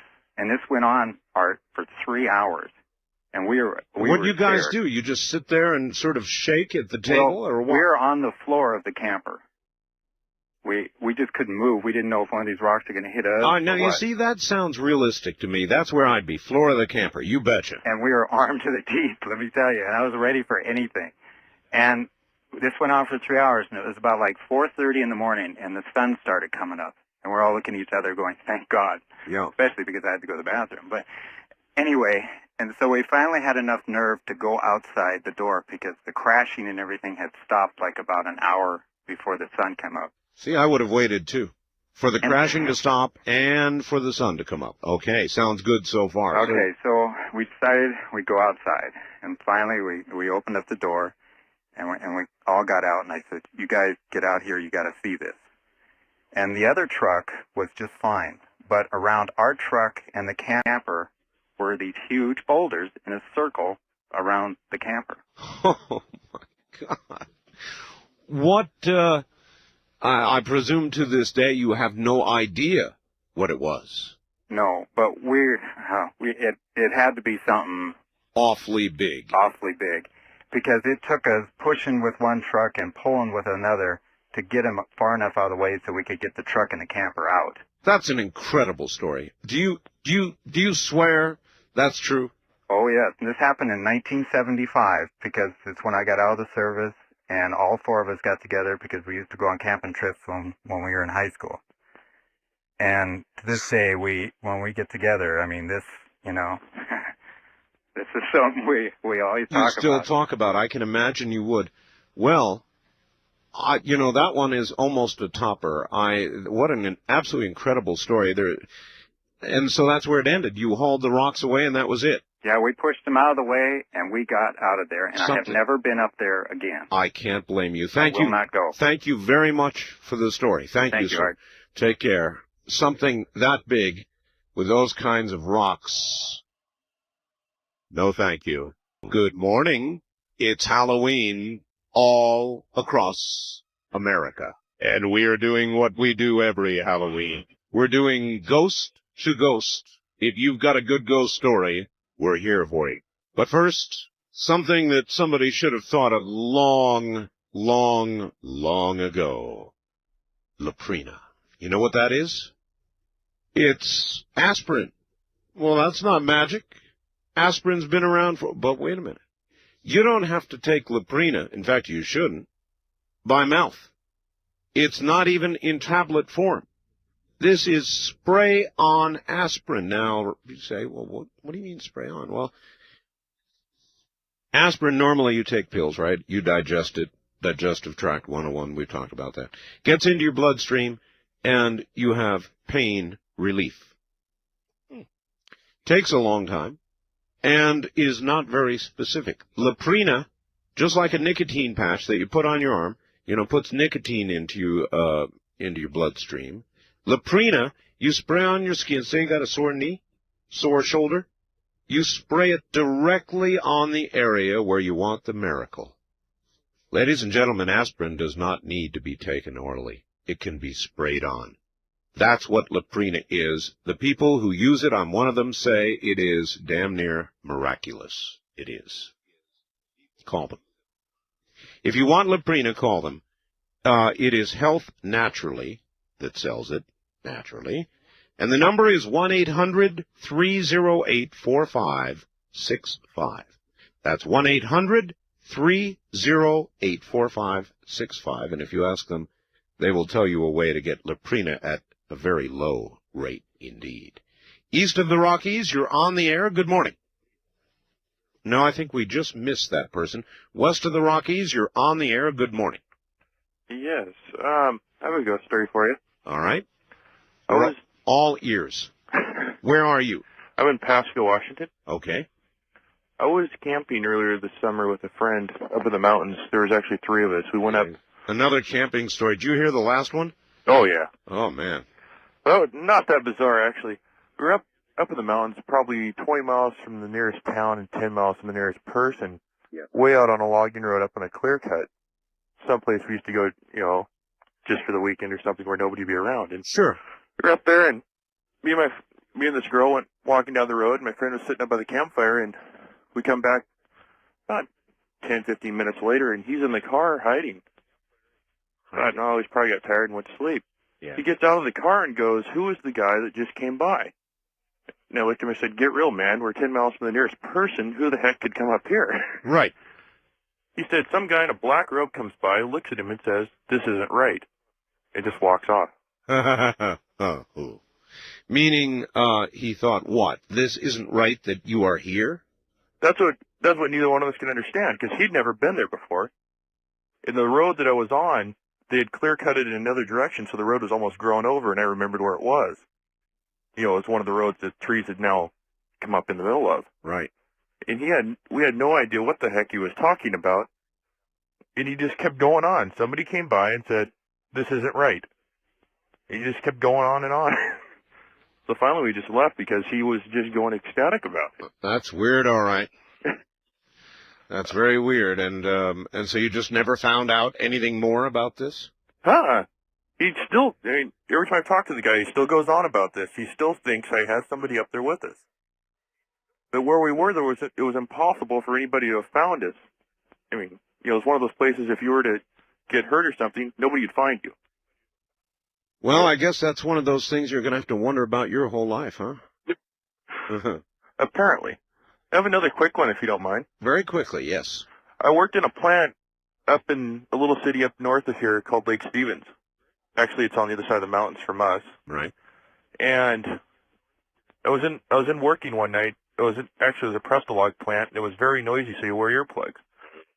And all of a sudden, I heard somebody call my voice. There was only two of us that worked in the plant, so I figured it was the other guy, and he was out on the forklift outside. So I went outside, and as I'm going out, he's coming in and said, "What did you want?" There was nobody around. He said the plant had been doing it ever since they had built the plant. It's done that. One person will hear somebody call the name, and the other person will come in as the other person's going to look for the other one. But nobody could figure it out. Well, it's just, it's in line. Thank you very much for the story. It's exactly the kind of thing we're talking about. Art, my father died of cancer in the summer of 1992. Now, I'm in the Navy, was stationed in Maryland at the time. I knew he was ill, but the cancer spread to his spine unexpectedly and caused him to become incapacitated literally overnight. My wife and I had to travel to the hospital in Florida. He was so incoherent by then that I never got a chance to speak to him one last time. He died a few days after our arrival, moments before we got to the hospital on that particular day. After paying my respects and comforting my mom, my wife and I left the hospital. We entered an elevator that was going down to the lower parking area. Suddenly, the elevator began going up and stopped on the next floor. The door opened, but there was no one in sight.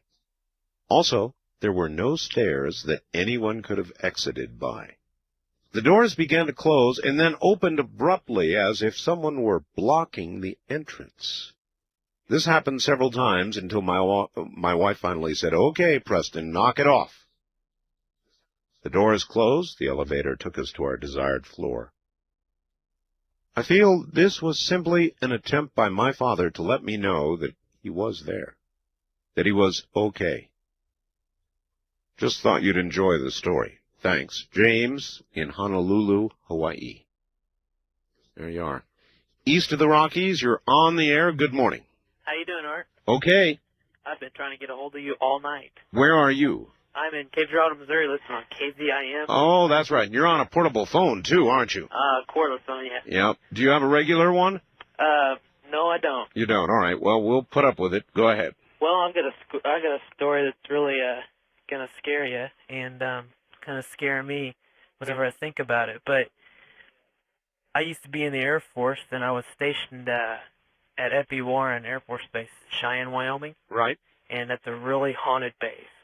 If anybody knows about that base, they know what I'm talking about. Haunted in what way? Well, it used to be an old cavalry base, and there's been a lot of murders, a lot of cavalry murders, Indian murders, suicides, just stuff like that in the dormitories, and it's just a really haunted base. I mean, there's ghosts of dogs in the dorm that I used to live in. Really?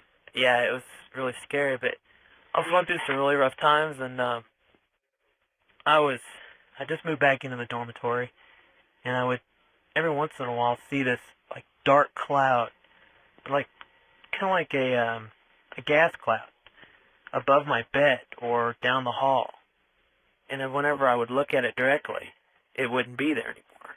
And then I'd be getting dressed and taking care of my uniform, looking in the mirror and everything, and out of the corner of my eye, I'd see this face and these hands peeking at me around a corner. And I'd look, and nothing would be there. And the face was all black and had blue, kind of bluish eyes. Dad. I mean, dark blue, like a navy blue. Uh-huh. And, I mean, it was really scary. And then one night, I was missing home really bad, and I thought, well, my mom... All right, sir, your phone is breaking up.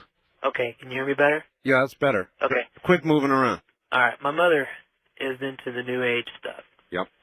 She was telling me about a lot of the stuff she used to do, and I tried it once. I tried to go back home. She called it like astral projection. And I tried that. I didn't know how to do it, but I was laying down on my bed, and I was concentrating as hard as I could on home, and I felt myself sit up. But when I looked, I saw my body laying down, and I could see right through my legs. I could see through everything. Ooh, that's weird. Yeah, and then a friend of mine, I saw a friend of mine come through the door and say, "Hey, Spence, get up. Are you coming with us?" And at that moment, it felt like I was sucked down into my body. And it scared me so bad I never tried it again. I don't blame you. Thank you very much for the call. It was a terrible phone, but a good story. And I also believe that projection from the body, what he called astral projection, is possible. That if we, kind of like in some of the movies that I've seen, Somewhere in Time particularly, our mind is capable of many, many things, including possibly time travel and out-of-body travel. I'm not an expert. I simply listen to the stories. On our first-time caller line, you're on the air. Hello there? Hello, Art? Yes. Oh, my name is Samantha. Samantha, that's a good Halloween name. Yeah, I know. Where are you? I'm in Las Vegas. Oh, wonderful. KVEG? KVEG. The big 840. I love it. Excellent. Yes. Well, I just thought I'd tell you a few flower stories about my mother.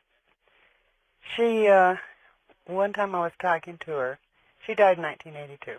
I'm sorry. And she was talking to me about 1976, and on the phone, and she said, all of a sudden she's like, smell flowers. You know, these, she was very strong, like stock or carnation. And she says, that's the flower my sister Edith likes. Yes. And about an hour later, she got a call that Edith had died. Huh. Then, when my mother died, I, of course, got the flowers, and I've been getting them, every year or so. It's like a bubble around your head. And if you walk away from it, you don't smell it. And you walk back to where you were, you smell it. So it's in place, and you have to walk into it, literally. Yes. Or I'll be sitting on the couch, reading or something, and all of a sudden it'll come around my head. And it's like a bubble. And it's sweet peas with my mother, because that was her flower. And if I walk away from it, it's gone. I go back, and it's there, and it'll last about 5 minutes. Huh. This has happened to two of my sons. Energy. Usually in doorways. Uh-huh. And you know, there's no flowers in the house, no perfume or anything. And you'll walk out of the doorway. My son would say, "What's that smell?" And I said, "Well, walk back in the doorway and you'll find it again." And it's just her little visitation. Well, I believe you. I surely do believe you, and I thank you for the call, and I'll tell you something. I've heard many stories that involve spirits of people and flowers.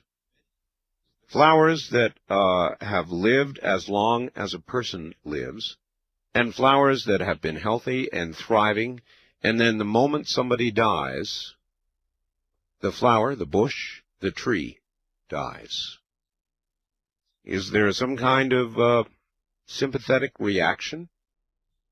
I don't know what you'd call it, but I have heard many, many such stories. In a world gone crazy, it's kind of nice to be able to relax, especially on a night like this. Put on some music and let it all go. That's what Higher Octave and their music does for me, and believe me, it'll do it for you, too. Right now, you're listening to Craig Shakiso's album, Acoustic Highway. But we've got a special for you. Craig Shakiso, Neil Sean, and, of course, Shaheen and Saper.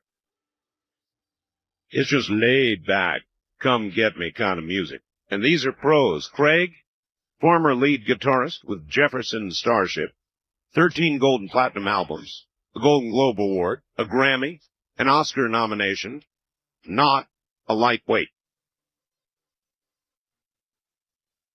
Remember the great prices they offered on the Cusco music? Well, listen to this. You get 3 terrific CDs for $39.95. Or if you'll settle for cassettes, $27.95, will get them on the way to you. And you're ordering directly from the music label itself, Higher Octave. The number to call, 1-800-562-8283. Mention my name, Art Bell. Give them a call, 1-800-562-8283. Higher Octave, the name for 21st century music. Hey, you don't have to put up with it. I know a lot of you do, but you don't have to. What am I talking about? Hard water. Hard water spots on glassware, windows in your car. That crusty ring in your toilet bowl. Hard to remove soap film on shower doors. Frozen valves on faucets. Hard scale buildup in your water heater costing you extra money, about $275 a year, just to heat the water. Well, I don't have those problems. I've got GMX water conditioning in my home for over a year now. 3 small units, easy to install, no maintenance, no electricity, no salt. That's right, no salt, no back flushing. Using magnetic technology, GMX conditions the water, eliminates hard water buildup, yet allows your water to maintain its healthy minerals, making it great to drink and wonderful for plants. How can you go wrong? For $600, you can treat your entire home, and the units come with an unconditional 90-day money-back guarantee and a lifetime warranty. You've got nothing to lose except that ugly white stuff. Call the folks at 1-800-4060-GMX. By the way, they're celebrating their 2nd year on the Art Bell program, so if you order now, they'll send you a copy of my new book, absolutely free. Call 1-800-4060-GMX. Order today. That's 1-800-4060-GMX, anytime, day or night. Little caveat there. The first printing of the book is sold out. They will indeed honor that, however. And the moment the second printing, which is underway right now, is available, your book will be on the way. First, let us go east of the Rockies. You're on the air. Hello. Hey, Hey. Wanted to get in a plug for satellite, too, because if it weren't for satellite, I wouldn't be able to hear you right now. You're in, where? Where are you? Gainesville, Georgia. Gainesville, Georgia. WDUN. And we lose you at 5 a.m. Eastern. Well, that's when I guess they begin their morning show. Yes, it is, and I'd much rather listen to you. Well, that's very kind. Yeah, we're on, I should tell people that, I guess. We're on F1, satellite to F1. Oh, well, they've changed it back to C1 now. C1, F1, a satellite band, any other name. And transponder number 5, and 5.8 audio. So there you are, everybody. So we're glad you have still got us. Do you have a story? Yes, I do. In fact, I'm not sure just where to start, because the situation started with Ouija board, as you were talking about earlier. But the part I want to tell you about most occurred further on down, so I'll skip that. All right. I was my freshman year in a small southern college, and ran into a guy in the student center who started talking about witchcraft. Yes. And was telling us stuff and claimed to be a black witch, and had me, curious, and there were three others that were with us, that were with me a lot, that we were talking to him about it. And one day he wanted us to go with him that night to a black mass. And I was brought Protestant. I wasn't sure what mass was. And my best friend, my roommate, had a test scheduled the next day, so she said she wasn't going to go. She had to study and had to get some sleep. Well, the key word, of course, was black. There are masses and masses. Yes, and and I don't know that I really believed that he was a witch. I was thought that a lot of it he was just, trying to take advantage of gullible freshmen. And So there was a curiosity factor. yeah, and Sure. so we decided we were going to go. And this was back during the time when the dorms were locked at 11 o'clock and the women were not allowed to be out of the dorms, and back in the dark ages. And so I chickened out at the last minute and decided I wasn't going to go, because if I'd gotten, caught out of the dorm, I could have been expelled, and I'd worked too hard to get to college to take the risk. Right. And so we had planned to leave by different doors and meet outside, and I didn't go. And I felt really bad. I felt like I was being punished for something I hadn't done because I wasn't able to participate. During the night, maybe 5 a.m., I'm not sure exactly, the fire alarm went off in the building. And it was an old building, and this happened periodically. And I wondered if maybe my friends had caused the alarm, somebody to set off the alarm for them to help cover getting back in. Sure. The next morning. Sure. So I, threw on my raincoat. We always kept a raincoat and shoes handy because the alarm went off so frequently, and headed out the front door. I was watching for them as I went out, and I saw them coming back in. And they were ahead of me, and I tried to, push through the crowd and catch up to them. And as they had gotten on the elevator, and just before the elevator closed, I got close enough to see them, and they were looking, facing forward, and they were white as a sheet. They looked like, some of the shock victims that you see sometimes on Red Cross disaster films. Yes. Walking around. Yeah. And I didn't know what was going on, and so it was an old elevator, and it moved slow, so I went running on up the steps because I figured I could beat it up to third floor where their room was and, catch them as they got off. Yes. Got started, and when I was about halfway up, and I heard the alarm go off in the elevator. It had stalled between floors. Oh, boy. And what had happened, I found out later, is they had packed like 15 people, just tight as they could pack them in there before the doors closed, and the capacity of the elevator was around 8,000 pounds or something. 800 pounds. It was just a small elevator, and they just had really overloaded it, almost double. Okay, we're almost out of time, so quickly, what happened? Well, bottom line, there's a lot more. The bottom line with them is I don't know where to go from this. When they finally got them, it took like 3 hours to get everybody out of the elevator, and my two friends were both in shock and were sedated, and their parents picked them up that day and took them home, and I didn't see them again. But there was a guy that disappeared that night also that we found out later. It took a few days. And the guy that I'd been talking to in the student center told me that he was going to turn up soon. And about 3 weeks later, we heard that his body had been found in the college lake. His throat had been cut, and it looked like his body had been drained of blood. Oh, my God. All right. Well, look, we're going to have to leave it there because we're out of time, but that was pretty gory. A lot of bad stories seem to involve elevators, don't they?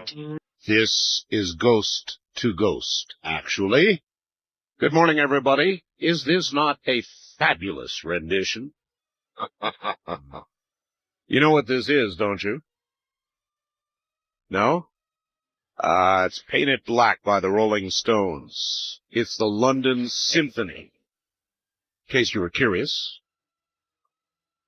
Hello, Art. I just recently found you for the first time on KABC 790 in Los Angeles, and I'm very glad to have done so. Great shows, thanks to you and KABC. From the time I was about 7 years old to 15, I used to have a recurring dream. Premonition?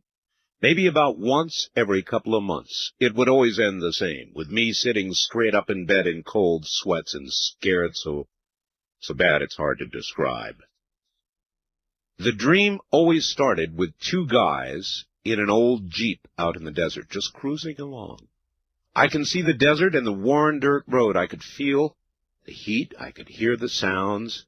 As they're going down this old, totally deserted road, everything's just fine. The Jeep begins to go up a long inclined hill. There are telephone poles along the left side of the road, and the road seems to be almost perfectly straight, stretching out behind, climbing with the slope in front. Up till here, everything's just fine.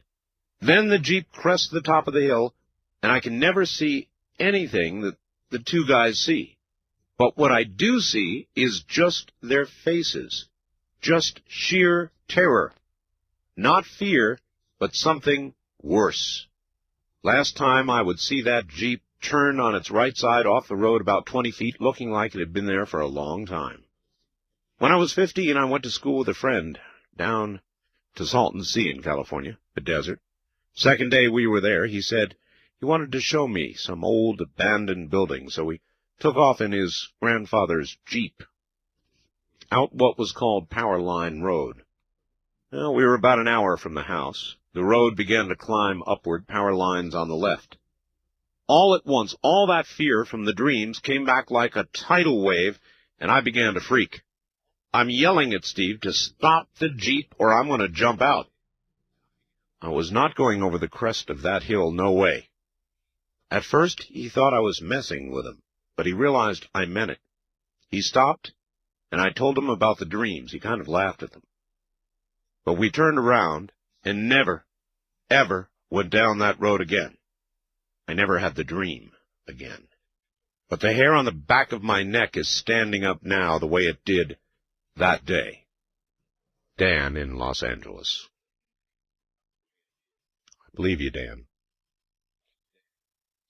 Let me tell you about something that is the product of the year. It is called Real Talk. Now, Real Talk is just a good AM/FM digital radio.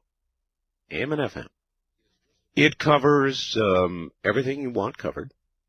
It's got a good front end, receives weak signals. It has got 10 memory presets. It's got a built-in microphone. It has a sleep timer, 90 minutes. It's got batteries, or you can plug it in. And then it's got one very, very important feature. It's got a cassette deck built in, and guess what? You can record up to 3 hours on one side of a 90-minute cassette. This is the talk radio person's radio and recorder. And you can set it to record when you want to. So you can record my program or Rush's or anybody else's. 3 hours on one side of a 90. Amazing. Hottest product of the year. Want one?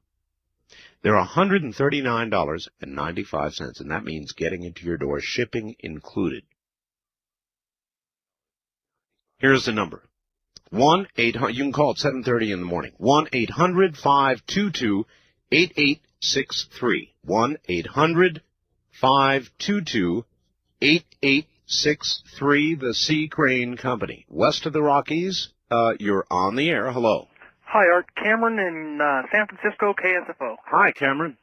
Well, I got a whole bunch of them, and I had to think about it, and I finally came up with the best one that I've experienced. That's what I like.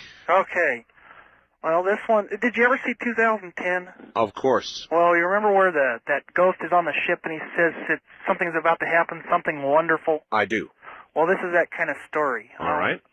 When I was about 20, I just became a father on accident, and I was sitting in a karaoke bar sulking. I wasn't drinking, but I was in the karaoke bar sulking, getting ready to sing, and my girlfriend walked in, and she's about 6 months pregnant, and I wasn't supposed to be out that night. And I just figured, I got all this youth inside me, and I kind of realized at that point, I was just... So you were going to try to sing away your blues. I was going to sing away my blues. I was going to try and sing it all away. I just wanted to ignore, the fact that I guess it's time to grow up. I hear you. I mean, it is very sobering when she walks in and you see the big belly and you realize... Oh, yeah. Yeah. Mm-hmm. Well, I'm sitting there, and a few years before that, I made an oath. And this was a spiritual mistake on my part. I swore on my father's grave that I would quit smoking, and I'm sitting here in front of my computer with a cigarette right now. Huh? Well, I'm sitting in that bar, and then I got this strange feeling, right, that somebody was standing behind me. You know when you get that feeling like you're being watched? Right. Well, I'm sitting there, and I get this strange feeling I'm standing behind me, and since then I kind of think I got eyes in the back of my head, and I could almost make out this figure watching me. I know that feeling. Yeah, I'm sure you do. Especially with all the phone calls you get, and who knows what might be standing behind you that comes through that phone lines like that one witch said. You're absolutely right, yes. Don't remind me, please. I won't. Well, at any rate, I'm standing there, and all of a sudden I feel these hands on my shoulder, and I knew, I just knew that it was my dad, and I could feel him standing there, putting his hands on my shoulder, going, "It's all right, son. You gotta grow up." And I could hear this little voice, and I swear to God, it was right through the music. I even remember the song was playing was White Rabbit, and I heard this voice say, "It's okay. It's just okay." And then I felt this light behind me, and he just left. And it kind of brought me. I've been listening to you talk about this God thing. How would God let himself be known? And after that moment, I kind of think that we just know. If God was to come here, if we're these humans, we just know it was him. We wouldn't have to. We wouldn't have to wonder, huh? Yeah. But It's a the good one point. thing, huh? Yeah, I said it's a good point, that people would just know. Yeah, we got it in us. But since that day, every time I look at my daughter, and right now I'm getting chills up my spine. I can see him in her eyes. I can see him. I don't know if it's, one of those reincarnation things or if it's, I don't know what it is, but I just get this eerie sense that every time I look in her eyes, there's somebody I've known for years in there. But I don't know. I just thought I'd tell you about that one because it's my favorite. I appreciate it, sir. And I appreciate your call. Thank you. Of course I know what you mean. And to look into your daughter's eyes and to see him.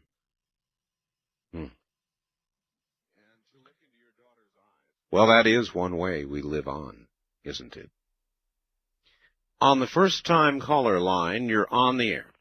Hi, Art. Hi. I'm calling from Merced, KYOS. Yes, indeed. And mine's very short, and I don't know if it was a ghost or a real person, but I was up in the Santa Cruz Mountains in a Volkswagen in 1970s somewhere, and with my friend, and we were coming back from a place up in the Santa Cruz Mountain called the Chateau Liberté. Yes. And anyway, we're coming down these mountains, and they're all curvy and everything, and as we came down... Probably Route 17, wasn't it? Yeah, yeah, matter of fact. I know the road. Oh, right, great.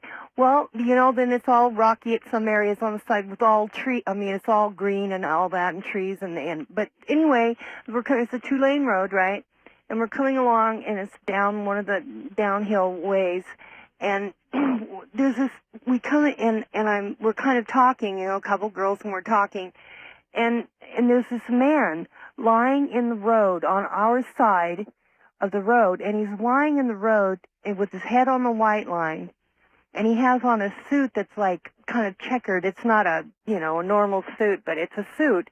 Right. And we just notice it very quickly. It's a checkered suit, and he's just lying there, and we dodge him at the last moment, and that's all we ever saw of him. It was just a dodge of this man, but he was lying there, and he was smiling. He wasn't dead. He wasn't squished or anything. He was just lying in the road, and we looked back, and we didn't, you couldn't see in the dark, but he wasn't, there wasn't a grimace on his face or any pain or anything. He was just lying in the middle of the road. Well, you lie on the white line long enough, and you will be squished. Well, absolutely. But there was like headlights way in the distance behind us, and they didn't make a swerve or anything, so we didn't know.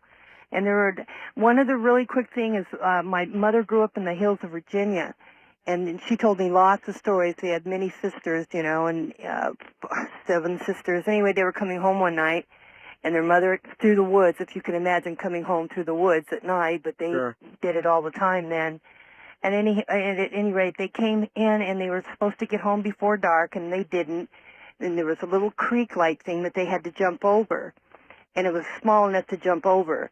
But when they jumped over, it was dark, and they were afraid of getting wet and getting in trouble. And as they jumped over, a mat lit underneath of them out of the middle of the water. Yeah, there are many stories like that from them. All right, thank you. Thank you very much. All right, take care. The one about the road, 17 is a rough highway. It's like Highway 1 in a lot of ways, though inland. And then there's Blood Alley up in San Jose. Roads where a lot of people have been killed tend to be roads that are haunted. It's not really a reach to understand why. People died there. Spirits, energy, linger on those roads. It's just the way it is. You don't believe? That's fine. But it is true, you know. You're listening to Coast AM, actually this night called Ghost to Ghost. We'll be right back. Although we eat food every day, we take for granted the process that it goes through to become energy. We take it for granted that is until the old internal engine begins to have trouble, causing pain and discomfort. It is no joke. Did you know that most degenerative disease begins in the lower digestive tract as bad intestinal bacteria gets out of control? Here's the good news, though. Experts say that most healing begins in the same place, and it starts with good bacteria. The good bacteria in your body is essential to health, energy, and a long life, not only because it breaks down your food, but because it kills the unhealthy bacteria. Unfortunately, there are many factors that kill your good bacteria as well. They leave you vulnerable. Things like stress, bad diet, alcohol, drugs, antibiotics, even basic aging. But, listen, you can fight back, because now there's Natron's Healthy Trinity. Not one or two, but 3 unique products offered together for your convenience and for a healthy and long life. Natron's Healthy Trinity, Megadophilus, Bifidofactor, and Digestalock. They get rid of bad bacteria and add the good bacteria that keeps your engine running full force. Call 1-800-992-3323. That's 1-800-992-3323. I take it because it makes sense to take. It's that simple. Natron's Healthy Trinity. Call 1-800-992-3323. 3323. If you suffer from headaches, neck aches, sports injuries, low back discomfort, arthritis, rheumatism, bursitis, menstrual pain, joint pain, any kind of pain, let me tell you about Leprina. No more waiting for pain relievers to kick in, no more settling for alternative pain relievers just because your system is aspirin sensitive. Just spray on Leprina topical aspirin and enjoy soothing relief without side effect. It really is that easy, and it works. It actually penetrates the skin right down to where the pain is. Remember the name, Leprina. That's Leprina. You're going to be hearing a lot about this remarkable product, believe me. I've used Leprina on my bad back, and the fast-acting results are truly amazing. Spray it on, the pain's gone. Some pain sufferers are calling the almost instant results miraculous, but you cannot get it at your local drugstore. If you want fast-acting topical pain relief, just order Leprina by calling 1-800-308-4565. That's 1-800-308-4565. The truly reasonable cost is a bargain for this revolutionary new product. And when you call, be sure and ask the folks at Health Naturally how you can get Leprina at an even greater savings. Call 1-800-308-4565. Just spray it on and the pain is gone. All right, back to the lines we go. East of the Rockies, you're on the air, Ghost to Ghost AM. All righty. Where are you? I am in Owensboro, Kentucky, listening to WMI. It's a good place to be. Welcome. Oh, thanks. Have you ever heard of a ghost fire? A ghost fire? Yeah. Not exactly. Our railway station here in Owensboro was converted into a pizza place, maybe. I'm sorry, into a what? A pizza. Oh, a restaurant. Oh, I understand. Okay. Into a restaurant. Interesting. And I worked there. Uh-huh. And there was this huge fireplace close to the kitchen. But it hadn't been used for years. There was no reason to. But you could hear the flames crackling in it and feel heat from it, but there wasn't anything there. Oh, now that's weird. Now, have you ever heard of anything like that? No, I know it happened. Everybody that worked there knew it. Did it happen? But we could never come up with an explanation. Did it happen frequently? Yes. I don't think I'd like that. Well, it was a spooky old place. It just every now and then happened, huh? Yeah. So you could go over near it and warm yourself Yeah, by the invisible. You could feel heat from it. You could hear the fire crackling, but you didn't see any fire. It was just there. No, you're the first. Well, good. But this is a place for firsts. I appreciate your story. Okay. Thank you. I have no idea what to say about that. No idea. The manifestations of whatever it is on the other side are nearly endless. You've heard how many tonight? How can you not wonder? As our scientists wonder about the 100 million planets that they say have inhabited intelligent life, how can you not wonder about the kind of stories you're hearing this morning? How can you not? First-time caller line, you're on the air. Hi. Hi, Art. Hello. Finally, I got through. It's the 7th time. Well, I'm glad you made it. Where are you? Oh, I'm living in Reno, Nevada. KOH. I'm looking at my black cat right now. I have 2 of them. Yes, and my cat's name is Shadow. I've had him for 2 years. You're kidding. No, when I heard you had a Shadow, too, I said, oh, all right. I do, and Shadow was so named because of Ghost. Oh, I know the whole story. I listen to you every night. I have for 4 years, every night. Well, I'm glad to hear that. So is KOH, I'm sure. Yeah. Now, I've got to tell you my quick short story. I have a lot of stories. I lived in a house that was like the Amityville Horror. Oh, you did? Yes. That's a long story, but I got a short one. When I was in high school, late 50s, I had an old 49 Ford, and I was driving down one of the Reno streets with my girlfriend, and we were talking, but now we're quiet, and this beautiful classical music came on, and it was very loud, and it was too loud. And I looked at her, I said, could you turn down the radio? And she says, yeah, that's loud. And she reached over and she said, you don't have a radio. And I said, oh, right. And we never discussed it. No, I can well... That reminds me of that fireplace story. Yeah, it is. Same type of thing. It's kind of like that, isn't it? It's energy. It's energy from someplace else. It's a projection, or it's a time slip, or who knows what it is.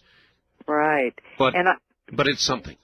And Art, I wrote you a note, must have been a year ago when you first started fooling around with the Ouija board.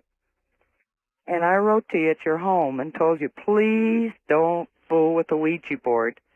And I don't think you remembered. You get so many letters and faxes. I'll tell you, this Ouija board thing is something, I will listen to stories, but I really won't talk about Yeah, but about 6 months ago, you said Halloween you would discuss it. And well, you haven't. I did. That it must be really something. I would love to hear the story because I've got my own. Well, if you want to briefly tell us yours, go ahead.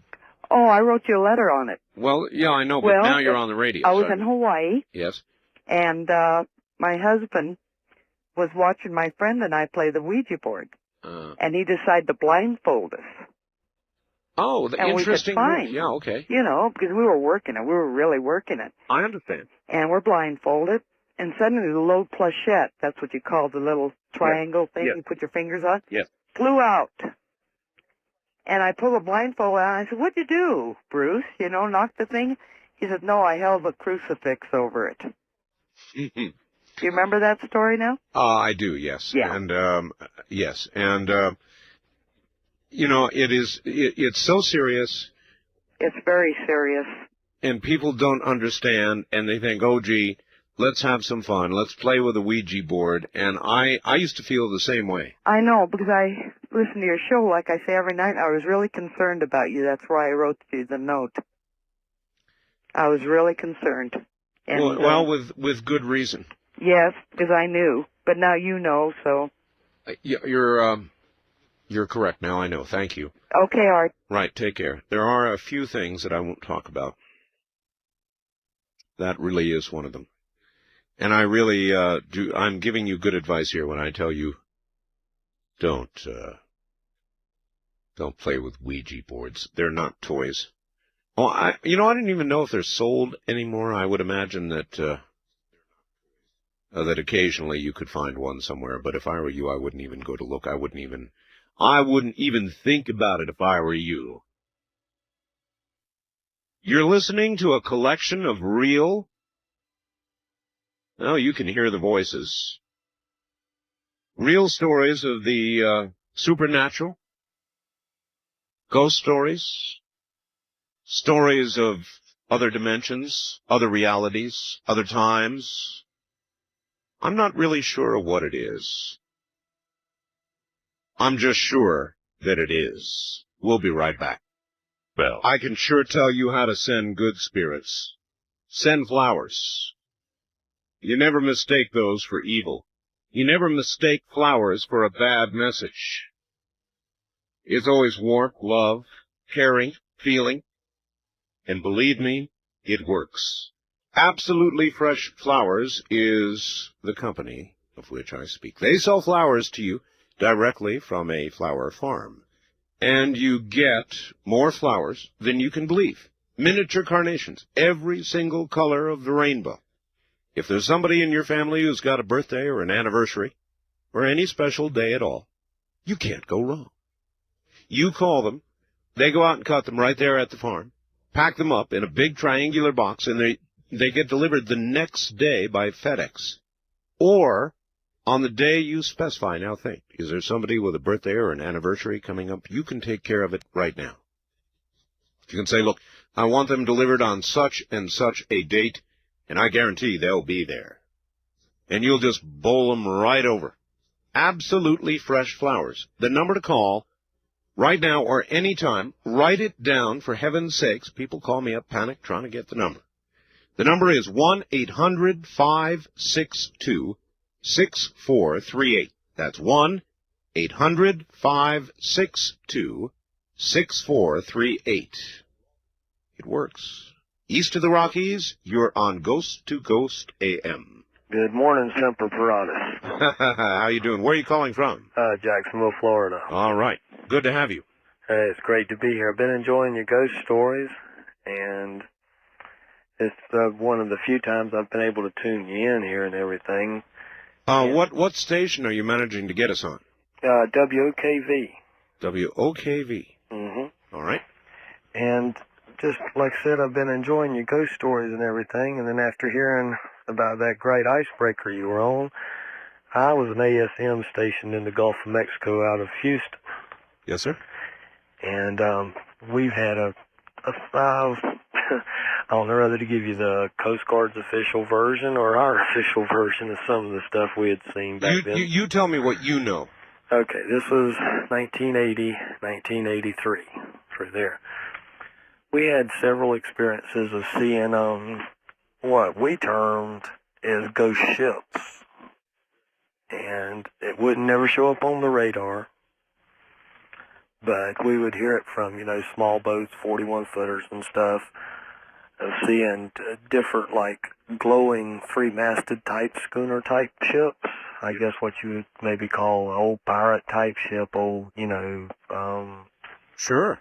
Ship of maybe the Continental Navy type stuff or whatever. Sure. And then it would be gone. And generally this would happen, during the time of a harvest moon. And there must be energy connected to things and events, and that's all I can figure. Ships that come back, ships that linger, maybe ships that went down. Now I'm going to ask you the opposite. What did the Coast Guard say about this? I mean, if you guys would see it and file a report. Well, I'll put it this way, I was sent for psychological evaluation 2 different times. Let's see, the first time I was sent to NASA Bay there, and got to talk with some of the Air Force's people and some of the government's people, and they'd tell us, oh, well, you know, what you seen was an electrical phenomenon that was caused by, you know, different types of gravity and all, you know, just a bunch of junk. Second time was told it was some sort of fluorescent stuff caused by the ocean. But personally, I mean, believe me, I've jumped out of too many helicopters and hit that water in some cold stuff and some warm stuff, and that there was a cold that you would never forget. You know, it was just that real. I hear you, sir, and I believe you. Very unbelievable, but no, very it's not. Believable also. I appreciate your call. Thank you. Jacksonville, Florida. I do. I hear you and I believe you. And you should believe people like that, too, because these things do happen. It's part of our world, unless you turn it off. And I guess you can turn it off. And if you do, in all likelihood, these things will not occur to you or around you, or you will not be aware of them, and you may laugh at them. And if that's your way of handling it, I don't fault you for that. That's fine. West of the Rockies, you are on the air. Good morning. Where are you calling from, please? Fairbanks, Alaska. Listening to KFAR. Way up in Fairbanks, Alaska. Yeah, we're having a heat wave up here. Really? Yeah. Oh, shouldn't it be getting cold up there now? Well, we've only got maybe 2 inches, 3 inches of snow, about 36 degrees. Real heat wave. Yeah. I just wanted to mention, I don't think anybody's told you, but one of your favorite singers is going to be here this Friday. Who? Maria Moldauer. Is going to be in Fairbanks? Fairbanks, Alaska. Oh, I hope everybody in Fairbanks says hi. Art said hi to Maria. I wish I could go see her, but I work nights. I just don't work tonight. Well, I'm sure that just about everybody who'll be going is listening, so everybody please tell her Art said hi. Yeah. Quickly, I got a couple of real short things, and then I got a story. All right. I think God has sent a sign. It's that scream that you are playing that is the Sasquatch. In Australia, they call the Sasquatch a Yowie, and here in Alaska, they don't call it a Sasquatch, but they call it Hairy Man. They call it what? Hairy Man. Hairy Man. Well, okay. Hairy Man, and they've got a good article in the Alaska descriptive. magazine, Mm-hmm. which I should put one in an envelope and send it to you. I would very much enjoy that. I think you would. Anyway, the story is about a truck, semi, that had been in a wreck and killed the driver, but there was no trailer attached to it. And the truck was repaired and put on lot, and it was sold. Well, every time it was sold, the person that bought it would bring it back and said they couldn't drive it. Something was weird with the truck. They kept bringing it back every time. Finally, one lady bought it. She wanted to get into the trucking, and she dealt with it. She just had to prove to her family and everyone around her that she could survive in the trucking industry. Right. And I may miss some of this because I read this in a little trucking magazine thing. Right. But I think it happened in Kentucky, and every time she went by, she'd get a cold feeling over her shoulder every time she went through this one area. It was like the truck was beckoning her to go through here or something. Right. And as it turned out, the guy that got killed in that truck had left his trailer somewhere, but it was never found. It was never traced. They could never find it. But he had parked it next to a cliff, and somehow the cliff gave way and it buried the trailer. And every time she went by this area, she got a cold feeling in that truck. And finally, the rains or something washed that truck and it showed it. And she somehow got hooked up to that truck, and she took that truck to its final destination, and ever since then, that cold feeling in that truck disappeared. Wow. Now, is that a story? That's a story. But I was sitting in a semi, I don't remember where, a truck stop, reading this, and I just got cold shivers all over me when I read this. I can imagine. And I couldn't wait to get through. Well, I'm glad you made it through, sir. Thank you. And again, that's weird. It's like, do you think it was the spirit of the person who originally had that truck? or are machines and things energy in the sense that people have energy, or maybe in a different but similar sense? I don't know. So many questions, so few answers, huh? So many questions. On our first-time caller line, you're on the air. Oh, Mr. Bell? Hi. Oh, I can't believe I got through to you. You made it. Where are you? I'm the unknown caller, but I'm west of the Rockies. Oh, all right. Hey, I'm listening to your Ghost Show, and I listened to you last year, and I thought it was great. That's why I'm staying up tonight listening to it. Yes, sir? I'm an atheist, like Mark. Yes. And there's a lot of things I don't believe, and I listen to these ghost stories, and I throw them away. But there was something that happened to me, like when I was 20 years old. I had a roommate, and she was a single mother. We lived in a 2-bedroom apartment, you know, totally platonic and everything like that. And one night, in the middle of the night, she comes blasting into my room, crying and screaming that she saw her father, her dead father, standing over her sister's casket. And her sister was just, you know, like 18 years old. And her sister wasn't dead. And she said her father was telling her, your sister's going to be hurt. She's not going to die, but it's going to be close. Mm-hmm. And so I'm going, well, anyway, I calm her down and, you know, get her back into bed. And anyway, the next day, we get a phone call from her mother saying that her sister was seriously injured in a car wreck. And go to the hospital and everything and see her, and she's like in ICU, you know, Sure. barely hanging on by a thread. And I never gave much thought to it, you know. Okay, her sister pulled through and stuff. But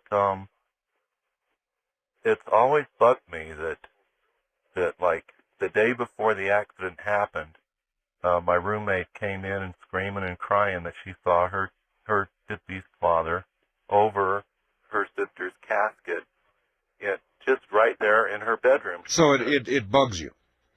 Yeah. Then you're not an atheist. Well, You're an agnostic. No, an agnostic is just a gutless atheist, I've always thought. But I'm listening to your show again, and this is bringing up stuff that there's stuff that we don't know. Yeah, that's the whole point. I mean, how can you listen to this? You know, these are serious stories. As you know, I treat it seriously, and so my callers do.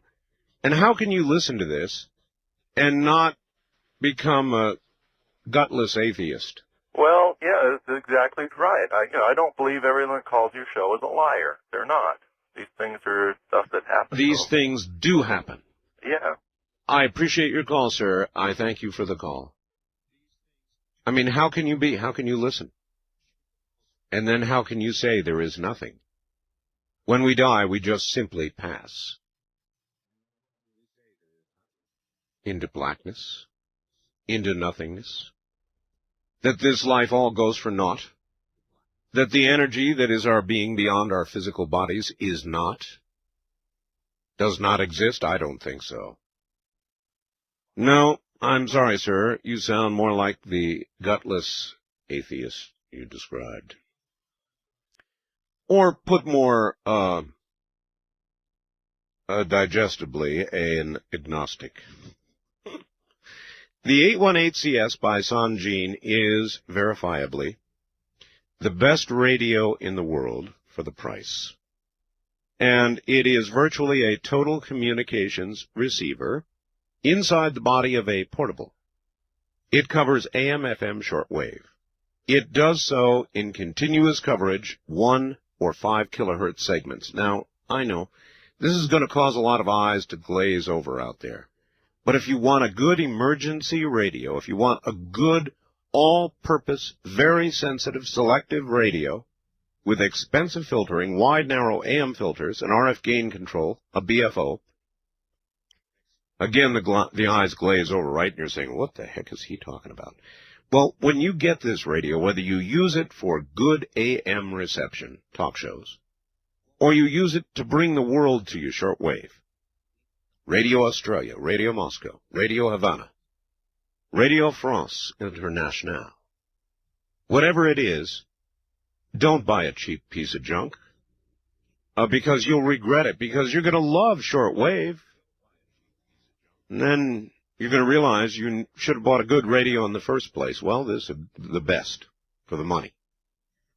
It's got a built-in cassette deck, 45 one-touch memories, a large LCD display, an RF signal strength meter, battery check, a million features I could never describe to you. It's got a built-in cassette so you can record anything, shortwave, FM in stereo, which means you can record all your favorite music, take it to the car, and play it. That's it. That is the Sanjin, and we know we've got the lowest price in America. How do we know that? Bob Crane will, if you present him with an ad showing a lower price, he'll match it. No sweat from his brow. Nobody has yet done it. This includes shipping and handling and, of course, the very now famous C. Crane Company guarantee. These are good people. It means, for example, if there's anything wrong with a radio, they're shipping you a new one before you have sent them the old one. It is a remarkable, ethical company, and they'll stick with you, and if you get stuck and need help, they help. Unlike so many others these days. The price, including shipping and handling, $224.95. The number to call beginning at 7:30 a.m. Pacific Time is 1-800-522-8863. That's 1-800-522-8863. Many of you health-conscious folks are familiar with antioxidants and their amazing health benefits. Now, vitamin C is probably the most famous of these. UCLA scientists found that antioxidant vitamin C can help avoid cancers, strokes, heart attacks, increase life expectancy an average of 5 years. Well, now, there are new antioxidants on the market, and listen, scientists say they are 20 times more powerful than vitamin Z and 50 times the power of vitamin E, another antioxidant. They're called pycnogenols, the super antioxidants. You want to remember that if you're a health-conscious individual. Why? Well, according to Richard Passwater, Ph.D. and authority in the field, you're being bombarded by something called free radicals, toxins, environmental and otherwise, that break down cells, damage tissue, cause you to age faster, develop stiff joints, and wrinkle sooner than you ought to. How can you fight these free radicals that bombard you every day? Antioxidants and pycnogenols are the most effective antioxidant you can buy today. To order this amazing new food supplement I'm taking, call the folks at Health Naturally at 1-800-856-1119. These pycnogenols are pharmaceutical grade, made from 95% pure grapeseed extract. It's the very purest on the market, giving you the most benefits. Call 1-800-856-1119. That's 1-800-856-1119. All right, back to it we go. And on the wild card line, you're on the air. Good morning. Good morning, Art. This is Judy, and I'm in Oregon. Okay. And I wanted to tell you that we live in a haunted house. Oh, now you do. Oh, yes, we do. We have for about 8 years. Would you turn your radio off for us, please? Yes. Matt, turn the radio off. Yes, Matt. Extinguish it. I'm sorry. That's quite all right. All right, so in what form of manifestation do you get? Well, when we bought it, it's actually an antique store, and we live upstairs. And when we bought it, I moved in before my husband did to get things straightened out. And the first day I was there, I went and was cleaning and everything, and it's on the second floor. And I went out the back door onto a porch area and was shaking out some rugs. And all of a sudden, the door slammed behind me. And it's a very large store, over about 8,000 square feet, so I'm up there all by myself. It's getting dusk, and I couldn't get back in. Oh, boy. And it faces the river, So I don't have too many neighbors. Finally, I did notice somebody next door about 20 minutes later walking around, and I'm yelling and screaming to him to come help me get out. Sure. Back inside. So he did come around and jump the fence, and I had left a door open downstairs. Found his way upstairs, and lo and behold, he says, "How did you get out there?" And I says, "Well, I went out through the door." I have a deadbolt on that door, and he had to open the deadbolt to get me in. So, and that was the first of many, many experiences. And well, I've always wanted to ask somebody this, and so I'm going to ask you. Yes. Why, pray tell, are you still there? Well, they're not anything but pranksters. I'm not afraid of them. So it's more of a sort of a pulling tricks on you kind of deal. Yes, because another incident was downstairs. We have things like, the Jim Beam decanter bottles. We sell those as collectibles. And we went down, and it's on a cement floor. And one morning we went down, and there was 6 of them in a circle on the floor, about 4 feet from the shelf.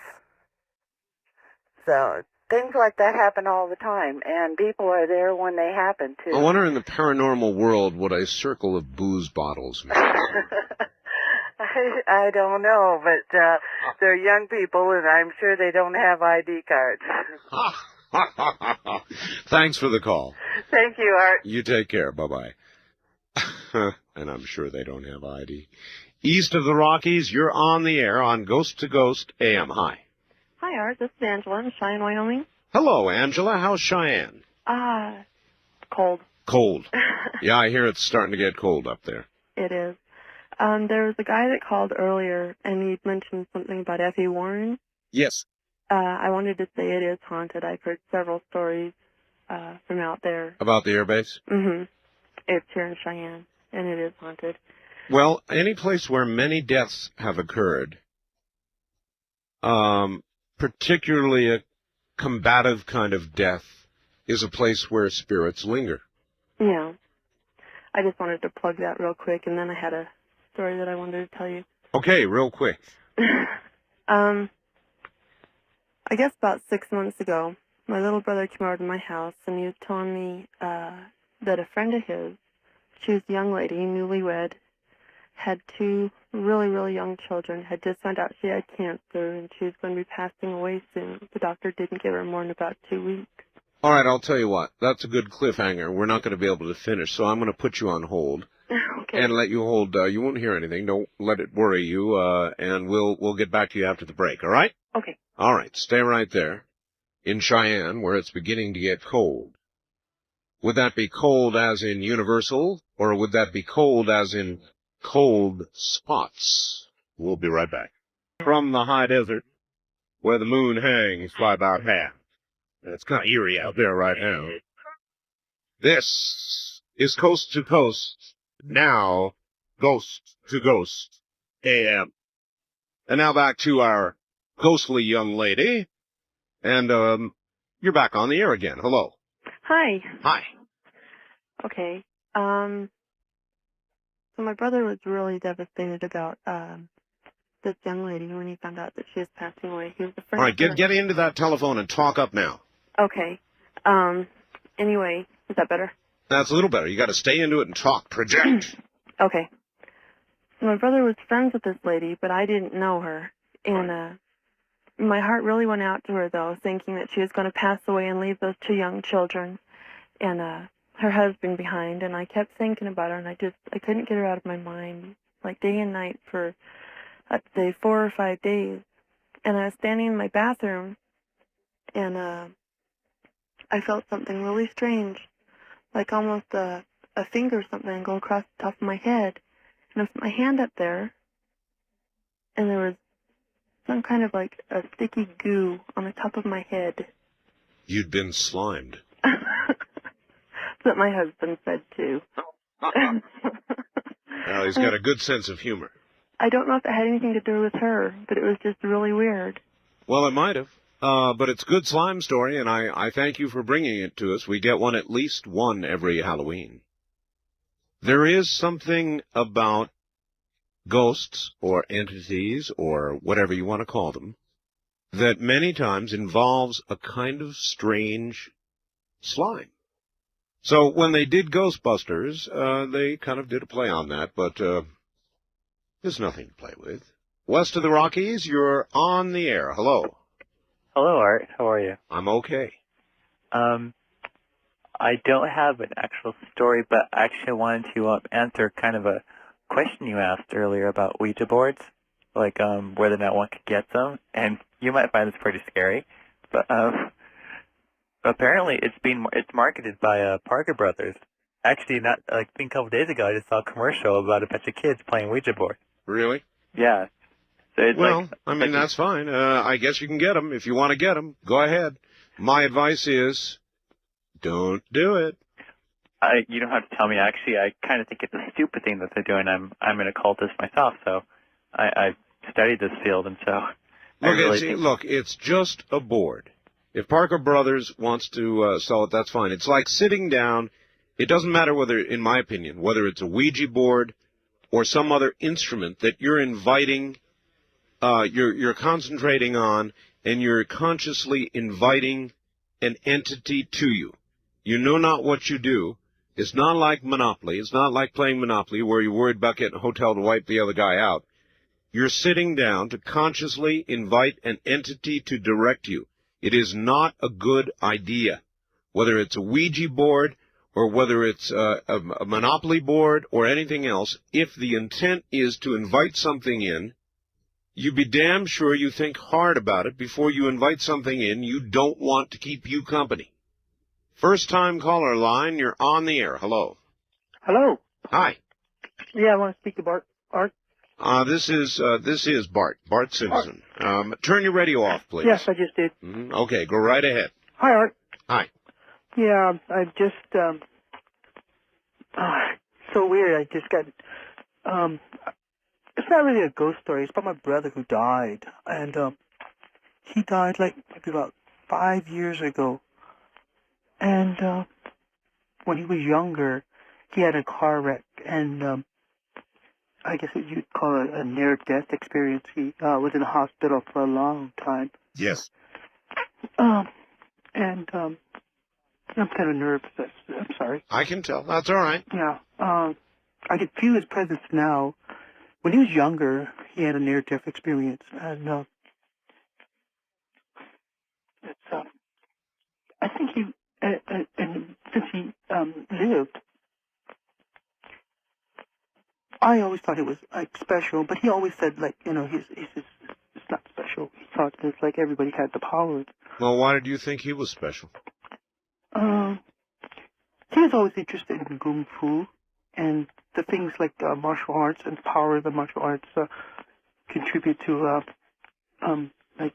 extra strength and. Well, I don't know about that, but it does, thank you, contribute to a concentration, and the martial arts focus you, and whenever you focus, you can run into something you might not expect. Here's an interesting fact that just showed up. Art, I just got off work, and it took me a while to settle down, and a couple of stiff drinks so I can tell this to you. I've been home for about an hour now, and this is just exactly what happened. Let me start out. I work at a hospital emergency room. Consider myself a level-headed guy. I did not believe in ghosts, that is. Tonight I was riding my bicycle home from work. In point of fact, I was listening to you, reminiscing that it had been about a year since I'd been riding home at night, alone. It's been almost 1 year to the hour since my old riding buddy was killed while riding alone on this same street last year. We generally had rode together all the time. On this particular night, I'd called in ill, stayed home. My buddy Phil was run over by a drunk driver, not found for an hour or more, and died en route to the hospital. His bloodstains still mark the curb where his head struck, snapping his lower neck. Tonight, while riding home, I became aware of a feeling of having something like the sound of a car tire behind me, and yet there were no cars on the street. I kept hearing the sound, kept looking around. The sound got so loud, I could hear through the radio. In other words, I was listening to the radio. I finally took off the headphones, stopped, and looked down the street. I saw Phil standing on his back next to me. As fast as light, I got on my bike and sped home. Phil stayed with me until I reached the crossroads where he died. I swear, I saw him, big as life. I can't tell you if I was having a 60s flashback or not. West of the Rockies, you're on the air. Hi. Hello there. Hello. Yes, sir. Art. Yes. I wanted to give you a little story about my experience with the Ouija board. All right. Where are you? This is Dan from Fairbanks. Yes, Dan. I was about 18, just graduated from high school, and this girl and I were playing with the Ouija board one night, and didn't think much of it, and I went home, and woke up the next morning, and I had a big antique Chinese mirror that sat on my dresser. It was, probably 3 foot by 4 foot, probably weighed about 60 or 70 pounds. When I woke up, this mirror was sitting right at the foot of my bed on the floor, face down. Well, I didn't think much of it, except that I had a bunch of model cars that I had collected and built, and bottles of cologne and stuff sitting on top of my dresser, and nothing had been disturbed, which meant that for this mirror to get where it was, it would have had to have been lifted up off of the dresser, over everything that was on the dresser, moved about 2 feet from the dresser, turned at a 90-degree angle, and laid face down on the floor. Well, and that next night, we played with the Ouija board again. Went home, went to bed. Early in the morning, about 2 or 3 o'clock in the morning, I hear this big, loud crash.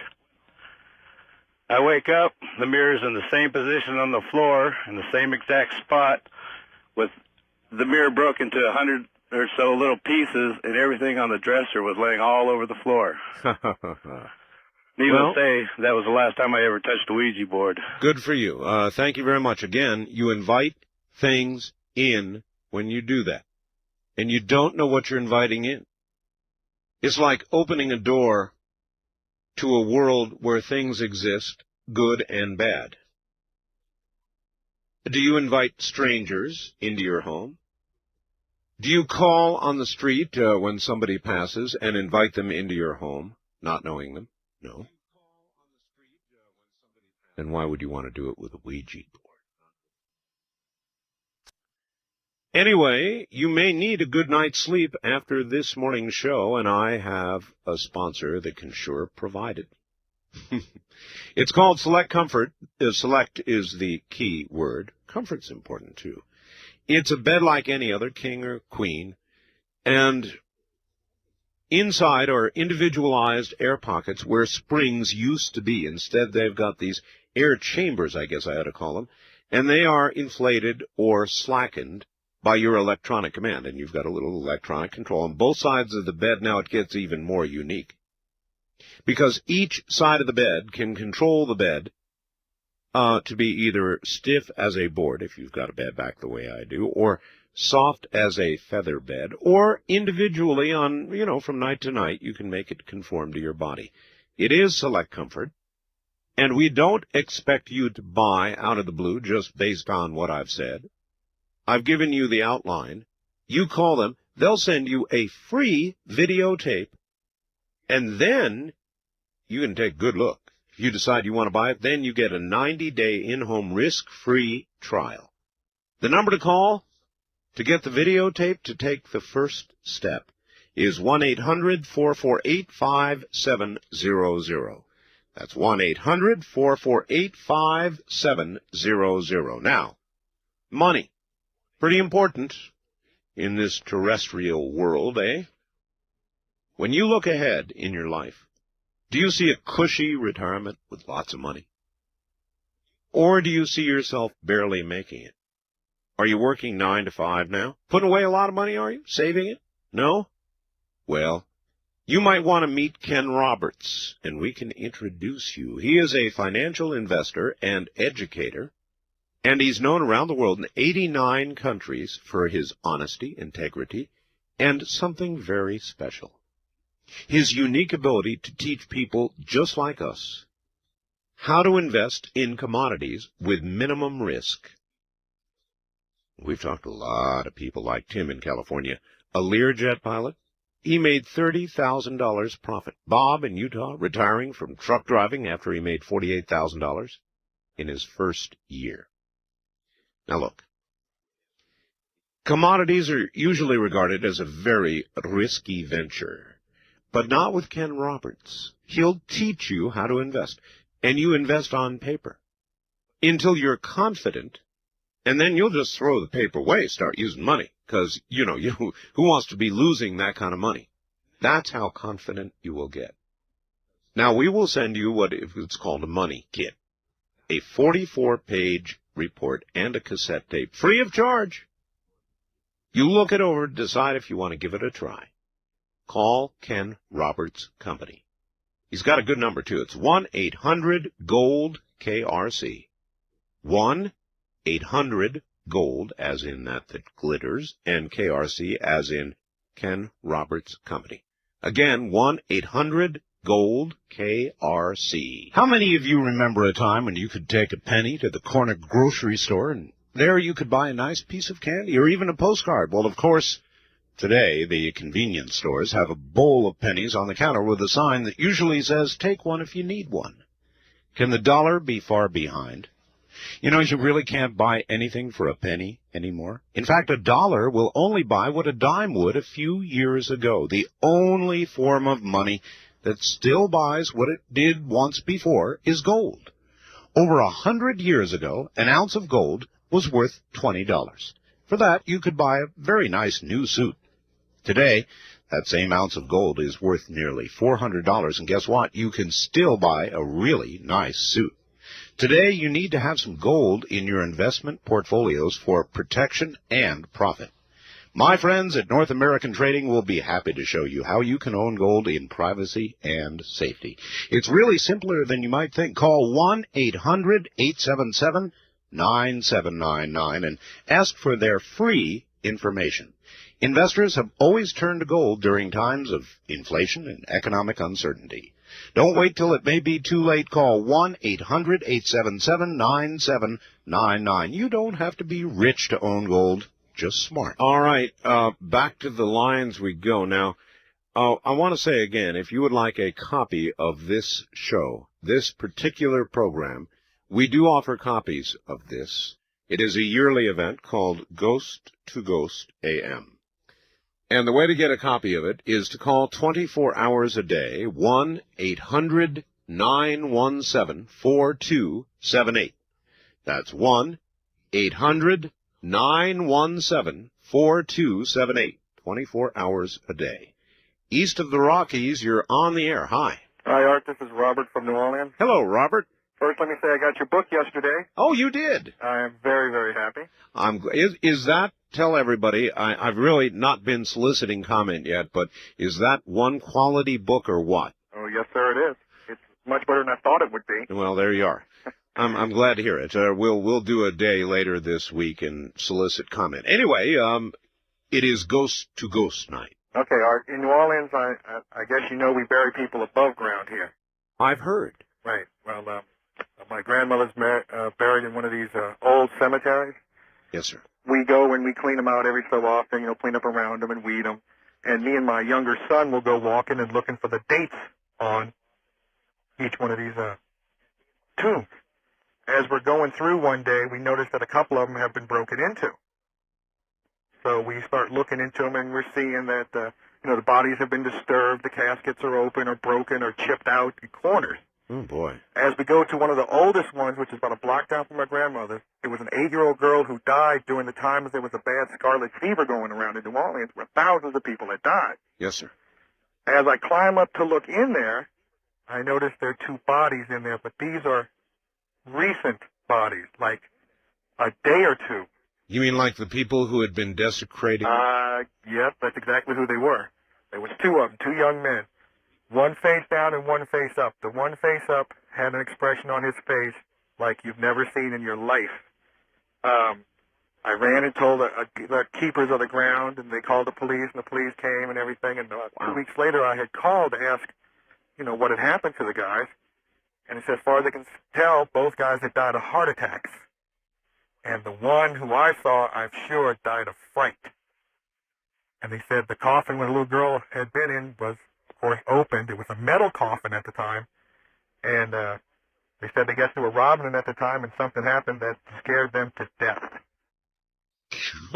Oh, my God, what a story. That's a true story? Oh, yes, it's very true.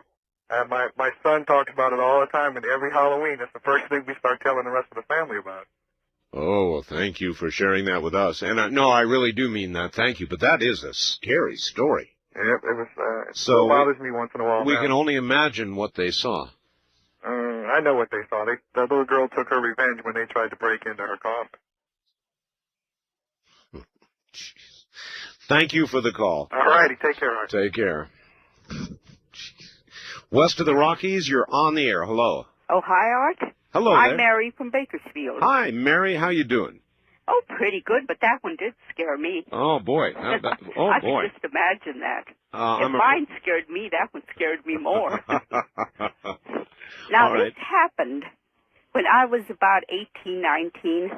It was about 3:30 in the morning, I guess, and it was winter time. Kind of like about now. Well, no, it's not cold up here yet. No, I meant the time. It's a little before 4. Mm-hmm. And I was asleep in bed, and I woke up, and I was sleeping on my left side. And all of a sudden, I woke up, and I turned over to my right side. And I was facing the door of the bedroom. And being cold, I had the habit of throwing the covers over my head. Well, I did that this time. And all of a sudden, about maybe 2-3 minutes passed, and I started getting scared, very, very frightened. And I tried to come out from under the covers, and I couldn't pull them off. And I mean, I clawed at them and just pulled, and I couldn't. Oh, I wouldn't like that. And all of a sudden... Covers are supposed to protect you. Well, these didn't. Since then, I've never slept with the covers on my head ever since then. But all of a sudden, there was a scream in my ear, just a shrill scream, that my head just, you know how you feel when you've been screamed in your ear when you were small before, kids. Sure. And my head just, it just vibrated the way that scream. And I tried to call my father. And I'd open my mouth and nothing would come out. And I'd just be open and gasping and trying to call. And finally I managed to just say, Daddy. Just barely got it out. Yep. And when I said that, then the covers came off. I was still trying to take them off.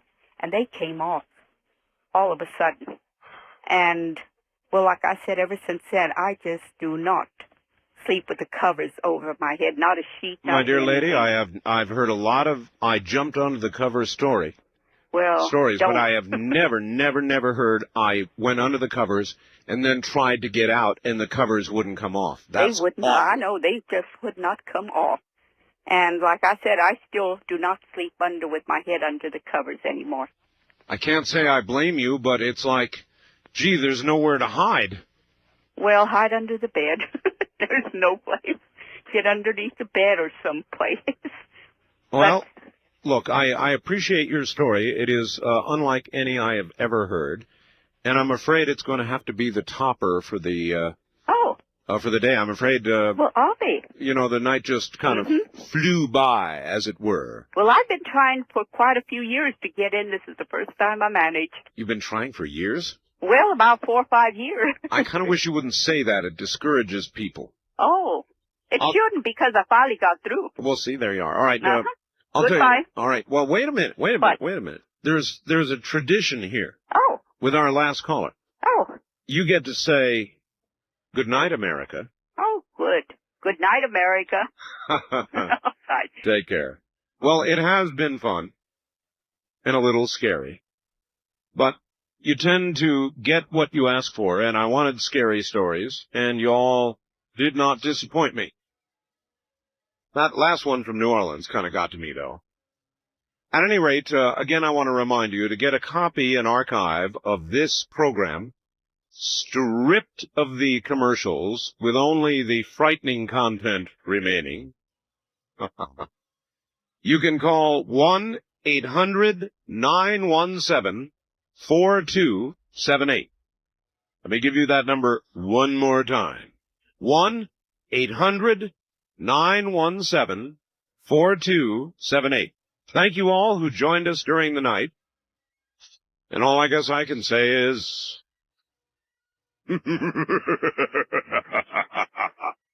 from the high deserts. Good night, America.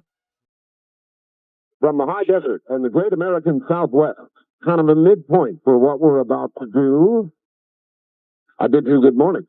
From the Hawaiian and Tahitian Islands, all the way across this great nation to the Caribbean and the U.S. Virgin Islands, south, well into South America, north to the pole, this is Coast to Coast AM. I'm Art Bell. And I'm going to do something in a few minutes I've wanted to do now for quite some time. Number one, Richard Hoagland is back. We've got him with us this morning. Richard Hoagland, a NASA consultant, science advisor to Walter Cronkite, Princeton Science Award winner in New York, is with us. He knows more now about the CSS untethered satellite project, and he thinks it's related to HAARP. Many, many, many, many time zones away. I've also got Dr. Nick Beggett, author of Angels Don't Play This Harp, and I thought it high time that I get them together. So we're going to do that here in just a moment. It could be very interesting. All right, I want to remind him, just two more little items. One is, Vidian is now up, and those of you who call, I've got a little photograph here of the untethered satellite glowing, as Richard would say, like a giant exclamation point in space. And those who call on Vidian this morning, I will try to hold that photograph up for you so you can see it. This Reuters story just cleared the wire, and it's on AP as well.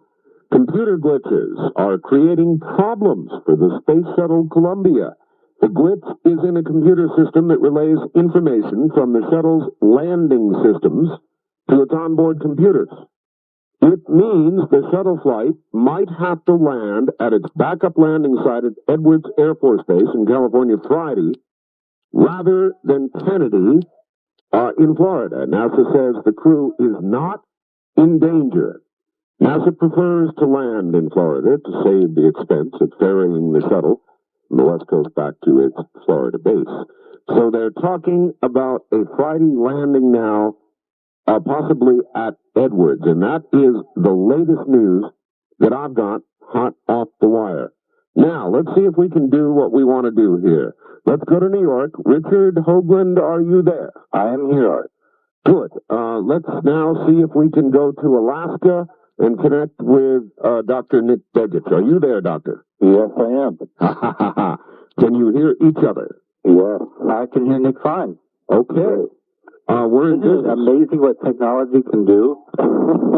It is when you consider that not only are you two now speaking across zillions of miles and time zones, but you're also worldwide on the internet. Yeah, it's amazing. Listen, gentlemen, I would just like to hear, you two are just meeting each other for the first time, so I'd kind of like to sit back and hear an exchange between you. And Richard, I would think you might want to start. I know you've got a lot of late news and things to fill us in on, since you and I have missed each other for a few days here. Yes. Well, all right. To kind of catch up on where we are, we have a shuttle about to come home, hopefully with 7 astronauts in good health when they land. We don't exactly know at this hour. I've got CNN here with the sound down, so I can, relay any late bulletins. But we don't know whether they're going to pick the Cape or Edwards. It's very much up in the air.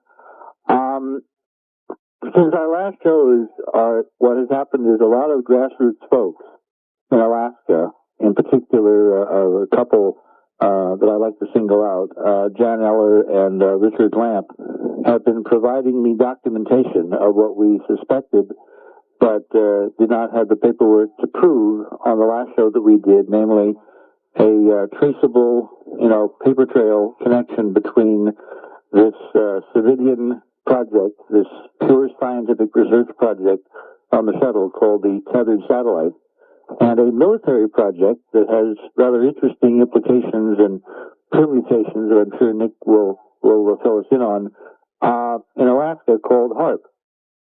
Since our last conversation, Art, we now have an unequivocal connection between these two projects. And what's interesting to me is that normally when we were conducting military operations with the space shuttle, what the DoD would do would be to basically commandeer a flight. They would put up either a optical observation satellite, a radar observation satellite, or some other set of experiments. They would basically put a news blackout over the mission. The mission was announced as a military mission. Even the launch time was kept secret, although that's kind of silly because all the reporters just hung out at the bars at Cocoa Beach and just watched out the windows to see when the thing was going to leave. It's kind of hard to launch a shuttle in secret, so that never made much sense. And, everybody kind of played this game that, okay, there's certain things they're doing we're not supposed to know, and there were speculations in the press, and the New York Times, and John Pike would come on from the American Federation of Scientists and, extol and importune that, this money was being wasted on things that now the Cold War was over that weren't really needed. Well, that's all fine and good, but at least we knew that there was a military project underway and that NASA was basically providing the truck. Well, this particular mission, it really is beginning to look more and more, and I know that I'm speculating here, but it's looking more and more from the paperwork that what we had was a military mission masquerading under the guise of a civilian, purely scientific research project. And we got away from them. Well, all right. Dr. Beggett, isn't that kind of what you think HARP is? It's the same word game. It's the same. Well, all right. Dr. Beggett, isn't that kind of what you think HARP is? It's the same word game. It's the same way they've characterized this program. Purely research, scientific research, no military mission, and yet when anyone looks at the documents, we've all seen that by this stage of the game, they clearly see it's a joint project by the Navy and Air Force, and what has come out on this tether is certainly getting more and more interesting as the days wear on. Well, I want to give proper credit to Bruce De Palma, who, when I sent him some of the NASA paperwork, and he started doing the calculations, he realized that, if you want to generate power with a 13-mile-long piece of wire, this is a very inefficient way to do it. But that it would make one dang good low-frequency antenna. In fact, it would be a very low-frequency, ELF, extreme low-frequency antenna, dangling, 200 miles up more or less, aimed straight down as a dipole, always toward the center of the Earth. And the more I looked into the HARP literature and what Bruce had come up with in terms of his speculations, the more I realized that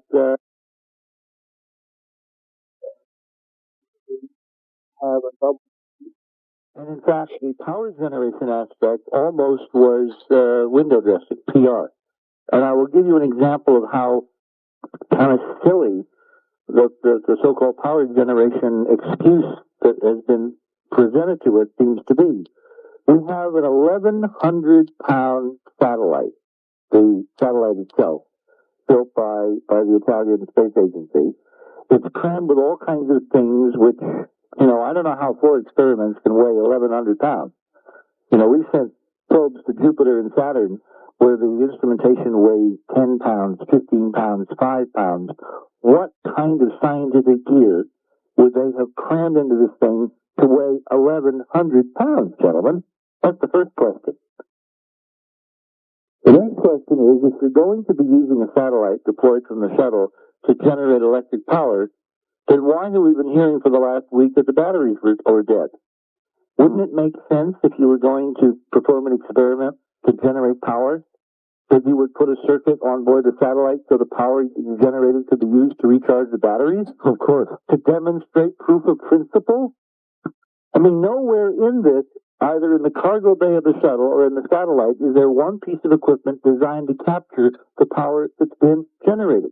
All right, can we go back to basics for a second? Here we've got this long tether out there. 13 miles of it. Yeah. Do the two of you agree that the length of the tether would lend itself to the acceptance of or the receiving of something from HARP? Oh, unquestionably. It is a 13-mile-long tuned resonator. If you irradiate it, make break in anytime you want, but if you irradiate this thing dangling in what's called the F layer of the ionosphere, moving around the Earth every 90 minutes at roughly 17,500 miles an hour, if you irradiate it from a transmitter anywhere on the Earth with the appropriate frequency that matches the impedance and the size of the antenna, right, which is roughly 13 to 14 kilohertz, all right, that's the primary frequency, then this little dipole, this 13-mile-long dipole, this wire hanging straight down, will re-radiate like crazy in resonance to that incoming electromagnetic energy being beamed to it literally from any place on the Earth. Because of the low frequency, if the transmitter, let's say, was the HARP transmitter located in Alaska at roughly 62 degrees north and 145 degrees west. Is that about right, Doctor? Yes. Because of the trapping properties and ducting waveguide properties of the ionosphere, which acts basically like a radio mirror, those very, very, very low frequency radio waves will literally bounce their way around the curvature of the Earth until they cross this antenna, which then will resonate with them wondrously and will re-radiate them in a spherical pattern straight down over whatever it happens to be passing over at that moment in its orbit around the Earth. Which is where the orbit itself becomes a very interesting thing to look at, which, of course, in the last 3 days, we have been looking at it. And the orbit is passing over some very interesting things, and the most interesting thing for me, Nick, is it's passing directly every 90 minutes. Well, actually, only for one period of time every 90 minutes, and then it would come back over a period of a week, and it would pass over it again, because the orbit is not constant. It is shifting backward because of some complexities of celestial mechanics. But for a time period, let's say a window, for a day or so, this spacecraft, this antenna, will pass directly over the Great Pyramid at Giza. And I think that's what they're looking for. Because, gentlemen, and Nick, I know you don't know this, but you're going to have one heck of an aha experience. The sighting of the HARP transmitter at 62 north and 145 west is perfect for the hyperdimensional connection to probing the Giza Plateau from Alaska. Now, I guess we need to catch Nick up a little bit. Nick, are you familiar with Richard's hyperdimensional physics at all? No, I'm not. All right. It goes to... Well, it's not Richard, it's actually Maxwell. All I am is kind of... Maxwell's mouth. James Maxwell. James Burke Maxwell. Yeah, I said Maxwell's mouth. That's right. In other words, you're saying that this antenna, glowing as it is, and it is incredibly glowing, is glowing because of a power source, HARP, or power that is there? Not necessarily, all right? The reason it's glowing, and this is where I think that the guys who planned this did not understand what they were dealing with. They're looking at a combination of brilliance and dumbness. You know, arrogance and stupidity, all in one package, all right? These people think they're God because there are no checks and balances. They've been getting away for the last 50 years with carrying out an increasing series of escalating experiments all over the Earth with unlimited money, without accountability in the Congress, and they think they can do anything And this finally has bit them in a very delicate part of their anatomy. What happened on Sunday night to the astronauts was not supposed to happen. All right? What is happening now with the tether was not supposed to happen. What they have not realized is that by putting a 13-mile-long direct short between two layers of the ionosphere, and the fact that the Earth is driving a hyperdimensional generator and generating enormous currents, both in terms of voltage and amperage down that wire, they have created a visible symbol of their playing around with forces that are bigger than all of it. And that may or may not be interfering with their purpose, which was to do some clandestine experiments with nobody noticing. The scenario that I proposed that they had planned was that after the day of experiments with the shuttle, where they talk about generating power and doing all that stuff, they were supposed to reel the tethered satellite back into the cargo bay by, basically reversing the fishing line, model here. And I am proposing that they would have announced that, oh, whoops, we have a problem, Houston. We can't reel it back in. And then Houston would have said, well, gentlemen, you obviously have to go to plan B, jettison the tethered satellite. Mm-hmm. And they would have tossed the antenna and the satellite and the wire and the tower out of the payload bay so they could close the doors and come home. And this thing would have been left there in Earth orbit with them safely on the way home, mm-hmm. and nobody would ever have even noticed or questioned that, in fact, it was not dead, Jim. It was providing its own power, and it was going to perform a series of experiments without anybody noticing. But something happened. Serendipity stepped in.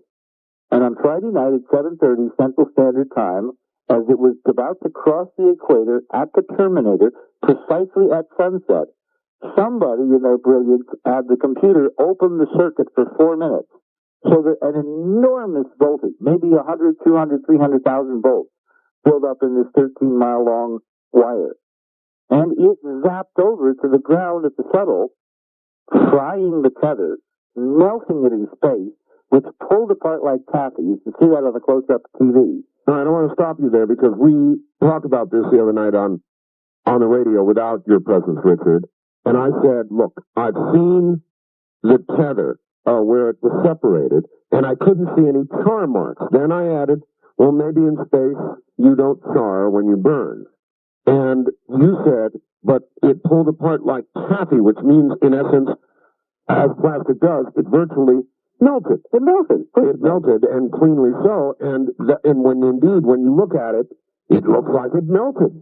Now, the Kevlar did discolor. There is a kind of an orangish, darkish area on one side on the enhanced photos that I've been able to grab from CNN. We have some very sophisticated, imaging equipment here, and we've been able to take some of these and look at them.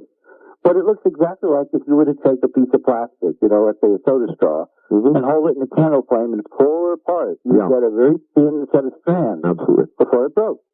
The point is that when that event happened, it generated one heck of a spark with God knows how much amperage. Remember, Tesla used to play around with millions and millions of volts, but the amperage was nothing. That's why he could play with it and hold light bulbs in his hands and have it play around his hair and his fingers and all that. But you put any amperage is simply electrons, numbers of electrons, together with voltage, which is pressure. You put those two together and you have potentially a deadly combination. And in essence, what I think happened is that a little bomb went off in that payload bay at the top of that tower. An electromagnetic bomb, because you basically had a direct short. It leaked across from the tether to the shuttle, and in space with no air, just the F layer of the atmosphere, which is very thin up there, it had to have been hundreds of thousands of volts to jump that, couple, 3, 4 feet. At which point, all hell literally broke loose in that shuttle. And that's why they sounded so panicked. Including the crashing of the computer, no doubt, that they've just figured out has crashed. Well, I think what we can reasonably extrapolate, even from known physics, is that if you have a huge electric arc discharge, relatively close to very sensitive solid-state electronic devices, you wind up with a lot of computers going, Yeah, sure. Anybody who walks across the room touches their computer at the wrong time knows about that. All right, listen, Richard, we're at the bottom of the hour. When we come back, we'll turn to Dr. Nick David for a moment and get his take on HARP, what HARP is, and how HARP might be connected, or could be connected, or whether it is connected, and I've got a feeling they agree on that, to what's going on in space right now. Call Art Bell toll free. West of the Rockies at 1-800-618-8255. 1-800-618-8255. East of the Rockies at 1-800-825-5033. 1-800-825-5033. This is the CBC Radio Network. It absolutely is. And I wish you all a good morning. Art, CNN just reported that the Central Columbia will attempt to land at 5:52 a.m. this morning. That's Pacific time. Martin in Albuquerque reporting that, but not telling us where it's going to land. I would imagine at that hour it would be Florida, you would think, or maybe not necessarily so at all. So we don't know yet where it's coming down. I guess we've got a time. In a moment, back to Dr. Nick Daggett and Richard Hoagland, separated by many a time zone. New York, Alaska, brought together here in the desert for you and the rest of the country. Why wait? If you suffer, all you're calling for now is a free video tape. 1-800-448-5700. All right, now, back to my two guests, Richard Hoagland and Dr. Nick Daggett. And Dr. Daggett, if you could give a very quick overview of what HARP is, what you know about it, that would help a lot of listeners that are new to all this, I'm sure. HARP is a joint venture between the Air Force and Navy. It is a program operating in Alaska. It is an extremely large radio frequency transmitter with an effective radiated power at this particular phase of up to 1 billion watts of power. And what is happening at this point is it's going into a number of tests this year. In fact, a test beginning March 16th. We'll be testing earth-penetrating tomography as an application, which will be operating in the ELF range, in the low-frequency range, by modulating the ionosphere, which is exactly what Richard has been talking about. Can I interrupt you for a sec? Oh, certainly. This spacecraft, the untethered satellite now, has a limited lifetime. It is going to slowly circle the Earth and spiral in and ultimately burn up in the atmosphere because of atmospheric drag as well as the electromagnetic drag on this huge antenna. It's coming down, magnetic drag on this huge antenna. It's coming down, a few feet every day. So it has a limited life. One of the things I was looking at is the coincidence between these new high-powered tests of HARP in Alaska and the projected half-life of the satellite up there before it re-enters and is no longer of use. And this idea of a date between the 16th and the 22nd, which is a date that I've been given where apparently the FAA is warning pilots not to depend on satellite locator beacons during this period of time. Really? Yep. And this is the test sequence. This is the test sequence, and this, of course, is when, if my information on the orbit is correct, our little friendly 13-mile-long glowing satellite up there will be passing directly over the Giza Plateau. Interesting. I thought you'd find it so. What we have gotten recently that, while I was out of town this last couple of weeks, I've gotten one of our people that have heard us on the air before sent us a document called HARP Research and Applications, and it's an executive summary from June of '95. Yeah, I just got it myself. Yeah, very interesting in terms of laying out the electrical potential in the locations affected by HARP. And there's a number of... This is produced by the Technical Information Division of the Naval Research Laboratory in Washington, D.C. Right. That's exactly right. And this document, really starts to tie. If you look at it carefully, you can see, in fact, on page 11 of this document, it shows sort of the area that might be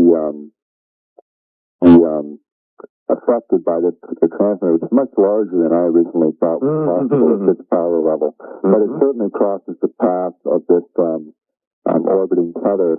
And so, I don't disagree with anything that you said, Richard. I think it does hook it together. And looking at, the scientific mix, the fact that I believe you sent to me just a little while ago. Well, I relayed it. I did that. Okay, the P. Bernhardt, that's underlined. The other name that's on the USA team on that organized committee is a man named Inan who works in Stanford, I believe. But he is also tied to the HARP project, and in fact, he was the person that discovered that by when BLF strikes up, the coupling point between magnetosphere and ionosphere, it creates that amplification effect of up to 1,000 times and causes an electron particle rain over the area. Wow. And this was done with standard BLF transmitters, nothing with power potentials of a HARP type transmitter. So, if you look at that particular individual's discovery of that, along with another scientist meant really well during Antarctic work, and his tie to this project, they very well know what potentials are available, and what they're looking at in this newest HARP document that we've received is this idea that the amount of power potential are huge. Just huge. The way it's described on page 5 of that document is the auroral electrodynamic circuit carries towards the Earth 0.1 to 1 million megawatts of power, equivalent to 100 to 1,000 large power plants. Yeah, of course, the question is, where's that power coming from? And in our model, that is hyperdimensionally generated power because of the Faraday homopolar generator effect. Which, of course, raises the specter of who has known what. And there's the 7 guys up there who, experienced this rather interesting event last Sunday night. Were they clued in or were they not clued in? I think it is your belief, Richard, that 1 or 2, or who knows how many astronauts may be well aware of what's going on and part of the experiment, and the others out in the cold. Yeah. That's basically. Well, see, this is a pattern we're seeing in NASA as a whole. As you know, in the last 13 years, we've been looking at a series of NASA imagery, starting at Mars and moving toward the moon. And we're finding that what we have is a NASA within a NASA. We have most of the system that doesn't understand what's been going on, and a tiny cadre of people inside who are manipulating data, manipulating communications, manipulating people to get them to do things that they are not even aware that they're doing for those who they're doing it for, who they have implicit trust in, but who are not leveling with them about all the implications. That's really interesting because, Dr. Begich, you believe the same thing is probably true about the HARP project itself on the ground, don't you? Absolutely. And when you look at, the thing that's come up on your show before is, what frequency range is this operating within? Yeah, let's talk about that. And I've got, I'm going to quote from this document, which I think is pretty interesting and revealing, because it's sort of the two-sided sword of the words, and what the actual frequency range of the HF transmitter is 2.8 to 10 megahertz. Okay? But let me read what it says. It says, by exploring the properties of the auroral ionosphere as an active, nonlinear medium, the primary energy of the HF transmitter, which is confined to the frequency, low-frequency waves spanning 5 decades, as well as upconverted to infrared and visible of a spectrum, is quite large. And what they have diagrammed below this, it's on page 6 of that document, it goes from the visible, which is all the way at one end of the spectrum, all the way down to ultra-low frequency below 1 hertz on the other end of the spectrum. Below 1 hertz. All right. Now, my understanding of the way HARP works is that there's a very, very large antenna farm. I've got photographs of it. That produces a very wide signal where it begins, but where it hits the ionosphere, or where they want it to hit the ionosphere, it's a very narrow very powerful beam. In other words, it operates in the exact opposite way most antennas arrays would operate. And we'll get to all that in just a moment. Airways and One, it's a very strange night tonight. Friday night, Saturday morning. Talk radio. Sometimes, folks. If you just sort of let it go and you explore what seems interesting to explore, you get into some really weird areas. Listen. That's Art Bell at AOL.com. No spaces in there. And if you can send it as a JPG or GIF file, that would be preferable. So Art Bell at AOL.com. And we'll take the best of the photographs and we will share them with everybody else. Maybe we'll even put them on video. This was one of the oddest interviews I've ever done. I've been cut off by the phone company arbitrarily in the past. I don't think this was arbitrary, and I think I was intentionally cut off. And each time that I tried to reach back across the country, I couldn't get a line. That is to say, I got a line, but when I would dial out, I simply got a message saying there were no available lines. Please try again. So, it may have to do with the incoming phone traffic, but I had never been cut off that way that many times in that short a span before. I think it was intentional, and I don't make these statements lightly. Then there is this. This just came in. CNN just reported 200 dead in a remote area of Indonesia, and they're saying it is from the flu? Bill in San Diego. Again, this is from Bill. I cannot confirm beyond this. Obviously, I would like some confirmation from you. 200 dead in a remote area of Indonesia from the flu, and he puts that in quotes, so I have absolutely no idea what's going on there. And if I can find it, here it is.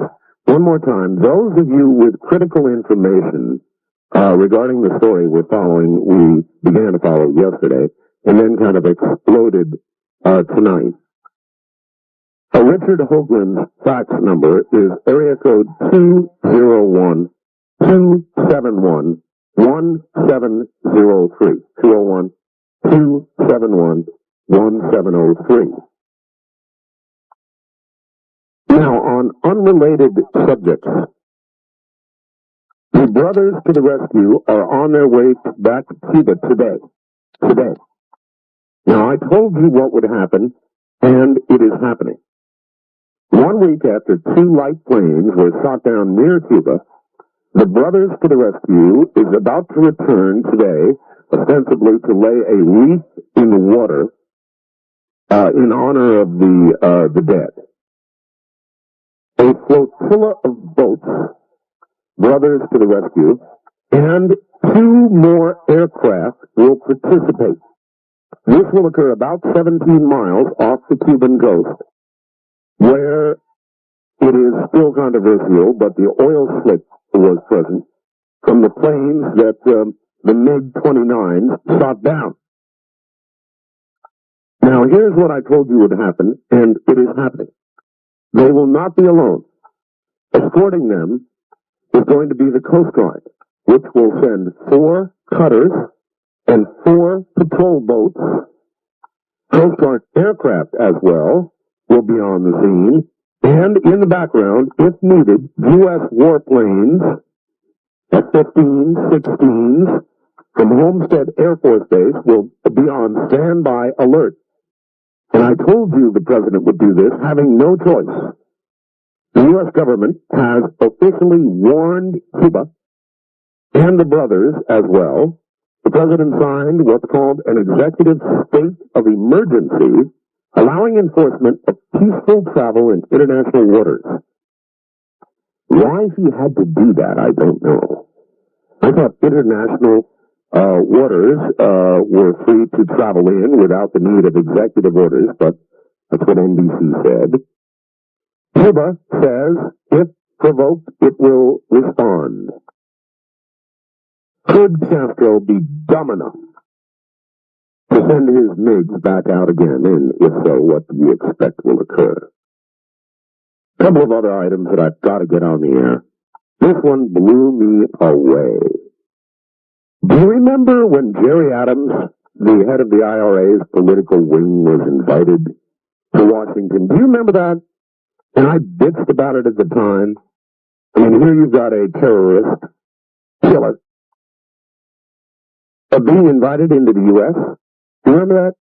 You know, everybody said there's going to be peace with Britain, and there was a chance for peace, and so he came over, and there was peace for a little while, and then the IRA recently began blowing things up in a very bloody fashion once again. Remember that? Last few days, you've seen the photographs, right? The bus in Israel, blown into smithereens. They were picking parts of Israeli people out of the metal. Well, guess what? This one goes down as, can you believe it? Jerry Adams has just been granted a 3-month visa to come to the U.S. by President Clinton. Oh, they say, well, the president was going to meet with him. But the political head of the IRA's political wing, or the head of it, coming to this country right after these bombings? What in God's name is going on? And if that one is not enough for you, if that's not enough of a head shaker, try and figure this one out. The international war on drugs was high on the president's agenda today. Excuse the pun. How can this be? Colombia, a nation that we know for sure has the cartels and generates most of the cocaine that traverses by air, sea, or land to the U.S. Colombia has been given a failing grade, and that means that they're going to have U.S. aid cut off. More than a hand slap, they're going to lose a lot of money. Colombia gets an F, and they lose U.S. aid. Okay? Until you look at Mexico. The Justice Department just said of Mexico, and I quote, "No country in the world poses a more immediate narcotics threat to the U.S., the United States, than does Mexico," end quote. That is from our own State Department. Mexico, which is said to be a bigger problem, drug-wise, than Colombia, passed with flying colors, will continue to get aid, even though, again quoting, Mexico is America's biggest cocaine supplier. They passed with flying colors. The president apparently has declined to do anything at all to Mexico because Mexico's economy is too fragile. And Mexico, being adjacent to our border, is, quote, too important to us, end quote. If this isn't the craziest, nonsensical foreign policy that I've ever seen in my whole life, I don't know what is.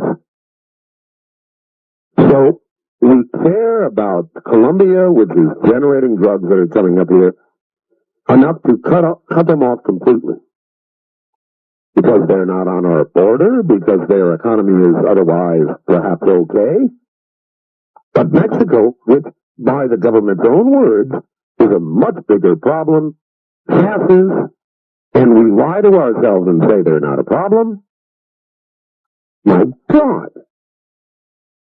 What is wrong with this country? What is wrong with the people in Washington that they could even consider doing anything like this? The hypocrisy apparently is cannot be too big for them. All right, one more item, and then we'll get to the phones here. It is, of course, the primary. Yeah, we'll get a little politics here. The primary today in South Carolina, nation's first Southern primary, and it is interesting because the results of it may well, in my opinion, eliminate Lamar Alexander It may be his last hurrah. I've got a late Reuters poll for you in South Carolina. Steve Forbes can obviously hang in there. Bob Dole has kind of got to win, and may well. Pat Buchanan is hoping for an upset, and he's got to prove to people that he's still in the race. And then what occurred in Arizona was just an unhappy mistake. And he's still in the race, and the big Mo is, still with him. Let me give you the latest I've got. Earlier in the week, a Georgia poll shows Dole with 31%, Buchanan 23%, that's a pretty big delta, Lamar Alexander 16%, and the winner of Arizona, Forbes, is just 6% in single digits.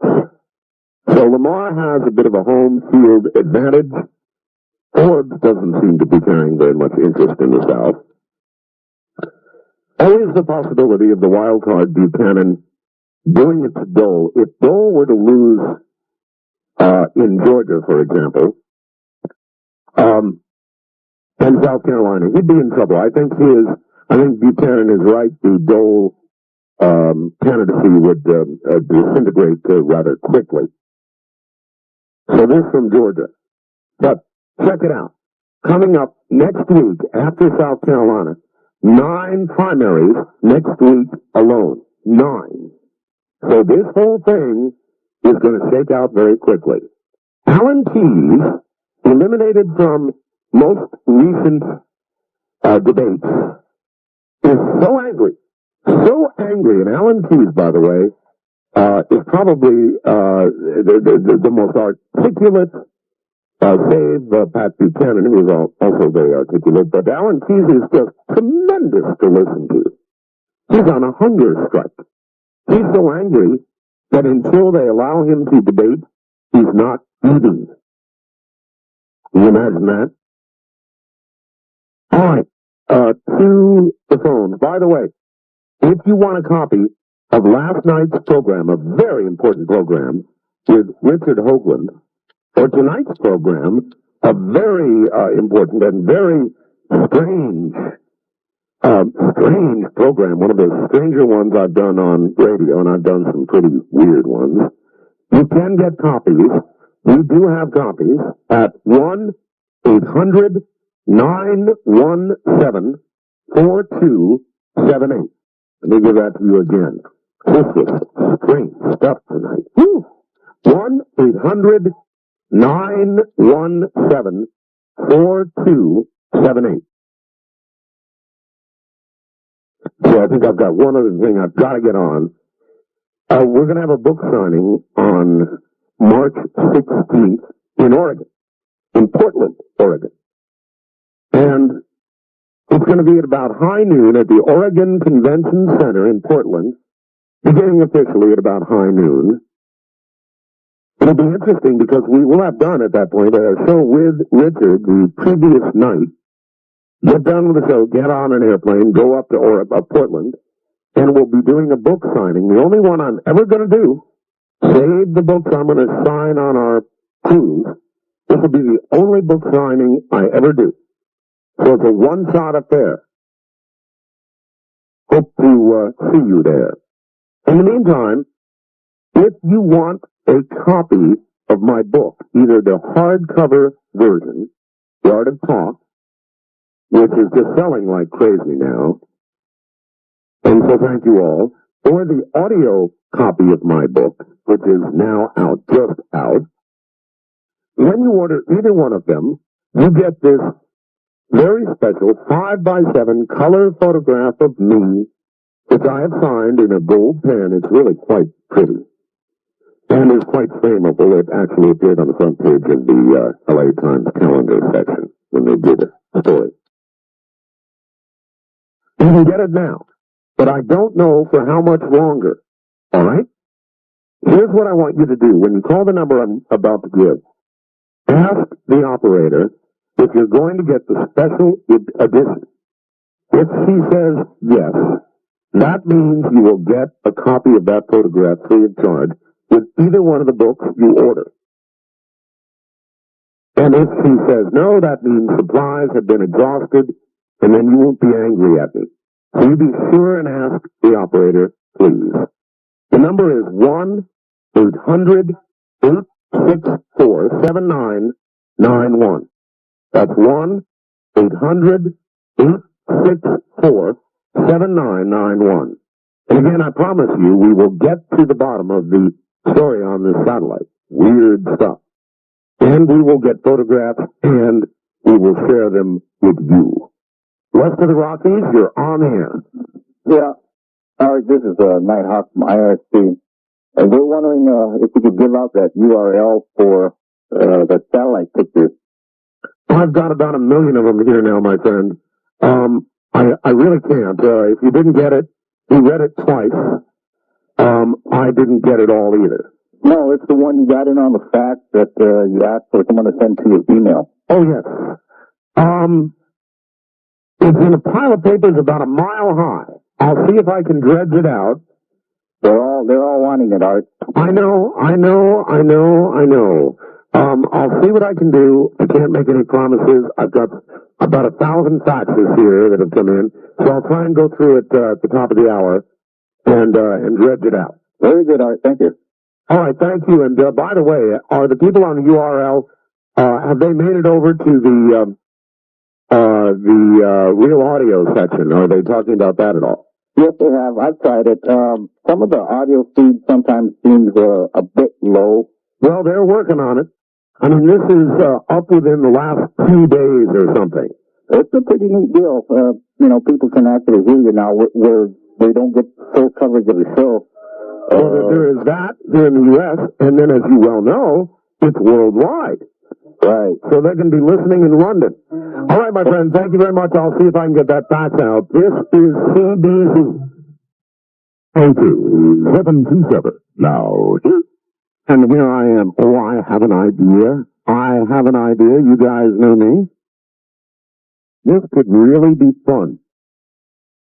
As you know, well, we'll get to that in a minute. We're going to go international here in a minute.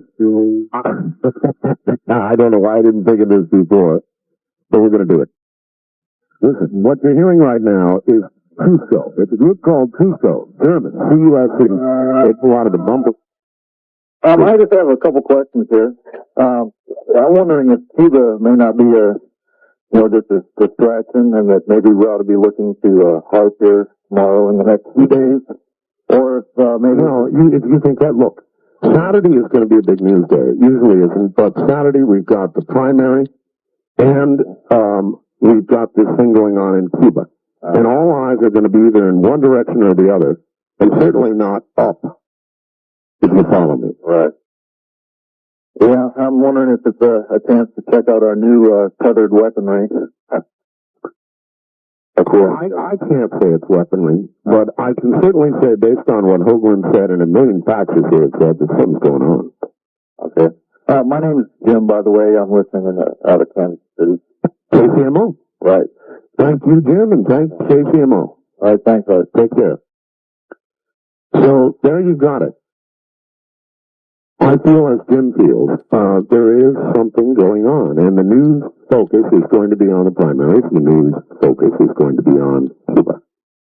And properly so, these are events worthy of coverage, but it's going to make it awfully easy not to cover some other things. If you suffer from headaches, neckaches, sports injuries, low back discomfort, arthritis, rheumatism, bursitis, menstrual pain, joint pain, any kind of pain, let me tell you about Laprina.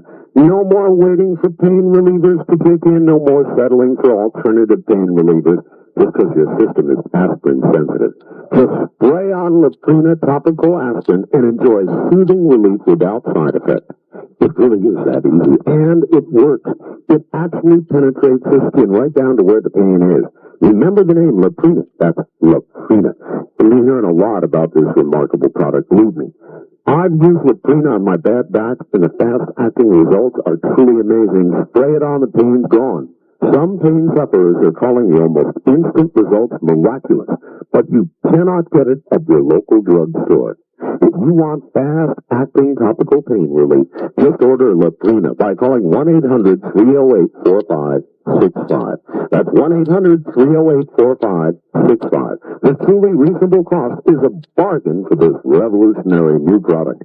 And when you call, be sure and ask the folks at Health Naturally how you can get Laprina at an even greater savings. Call 1-800-308-4565. Just spray it on and the pain is gone. It really does work, as a matter of fact. Again, we're holding open one line, please, for international calls only, whether it be by the internet or by one of our very powerful affiliates. It is area code 702-727-1222. 702-727-1222. And everybody in this country, in Canada and Mexico, has got to give us a break here and let these people internationally try to get through. And then there's this. Dear Art, I also heard on Togo about the 200 people dead from the, again in quote, flu in some remote islands in Indonesia. The report compared it to a similar incident that occurred in Africa last year. This is another very weird report, folks. Good morning. You're on the air. Where are you calling from, please? Kodiak, Alaska.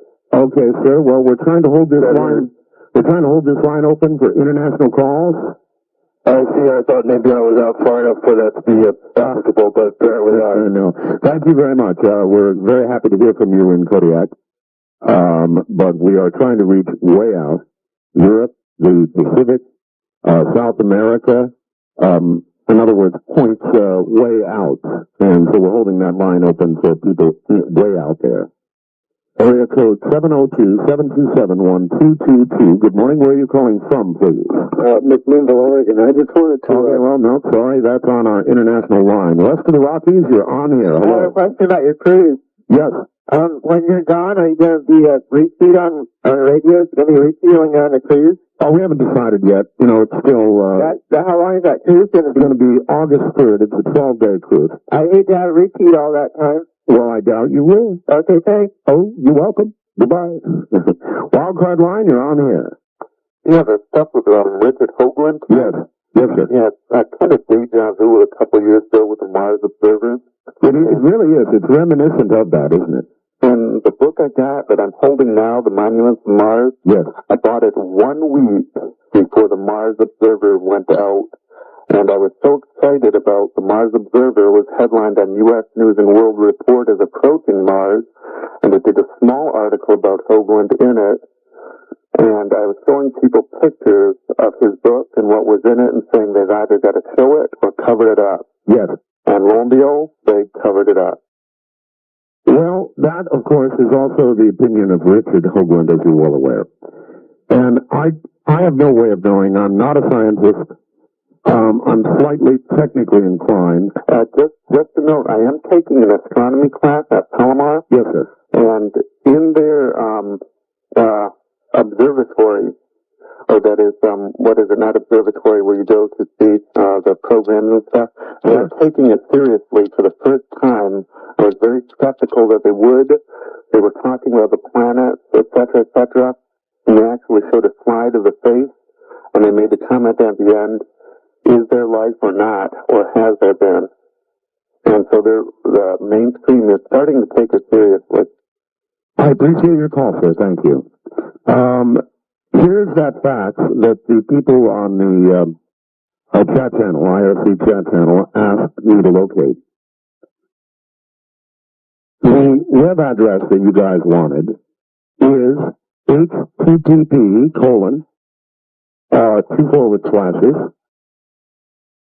liftoff, that's LIFTOFF, dot, M as in Mary, S as in sugar, F as in Fox, C as in Charlie, dot, NASA, NASA, dot, GOV as in government, / STS dash 75, / media, / media underscore image, IMAGE, .html.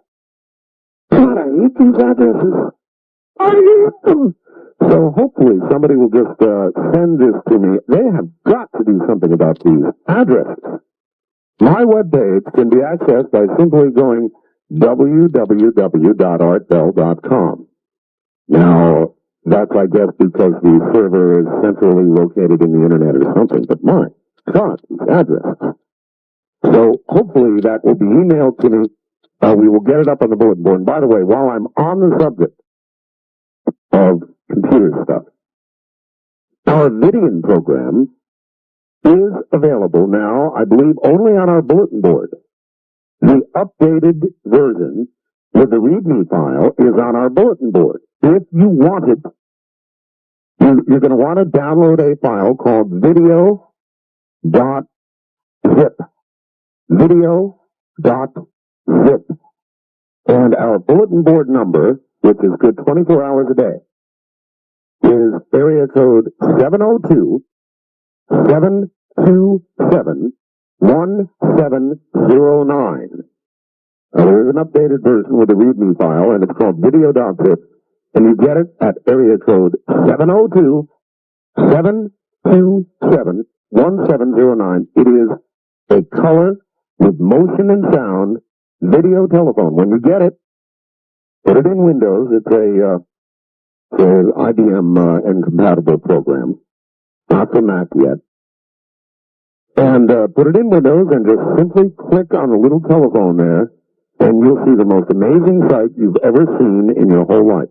You'll see me sitting here doing my program, or you'll be able to call the Seaplane Company during the day and see them work. In motion, with sound. It's unbelievable. Unbelievable. And good morning. Where are you calling from, please? Urban, Oklahoma. Okay, we're holding this open now for international calls only, sir. Oh! I thank you for the call. Once again, let me say it again so that everybody knows. See, if the phone gets jammed up with everybody else like that calling from domestic sources, the people internationally don't have a chance. So if you are way out there, area code 702-727-1222. 702 in the USA, 702-727-1222. East of the Rockies, you're on the air. Hey, let me turn my radio down, Art. Please. It's important to do that right away, folks, when you get on the air, so we'll have it close at hand. Hey, I'm a 40-year-old. I've never voted in my life. But I wanted everybody to know that there are a lot of me that are out there. A lot of you, you're 40 years old and you've never voted. Yeah, all except for union business. Mm-hmm. Where are you, by the way? I'm in Center, Colorado. All right. And why have you never voted? I mean, to get to be 40 and never vote. Well, I've always left that up to the people who thought they knew what they were doing. And apparently they, Are you sure you do not underestimate yourself, sir? Well, I am registered now.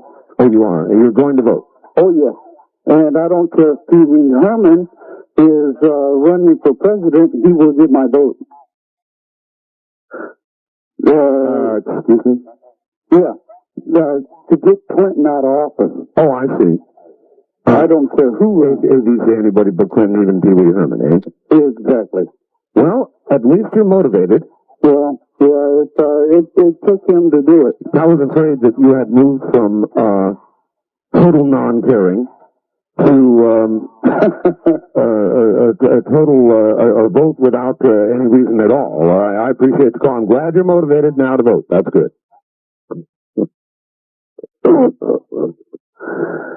Oh my, oh my, oh my, oh my.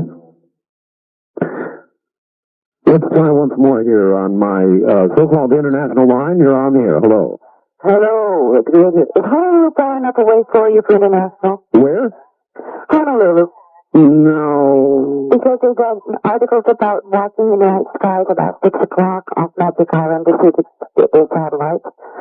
And Dr. Bucket will be here tomorrow morning speaking from 9 a.m. to 12:30 a.m. All right. Listen, I appreciate that, but we're holding this open for international calls. And I tried to get a hold of Dr. Baggett, but he was asleep in Honolulu, and I guess he's going to be back home in Alaska and speaking. We'll take a second out and talk about Select the 10, all right?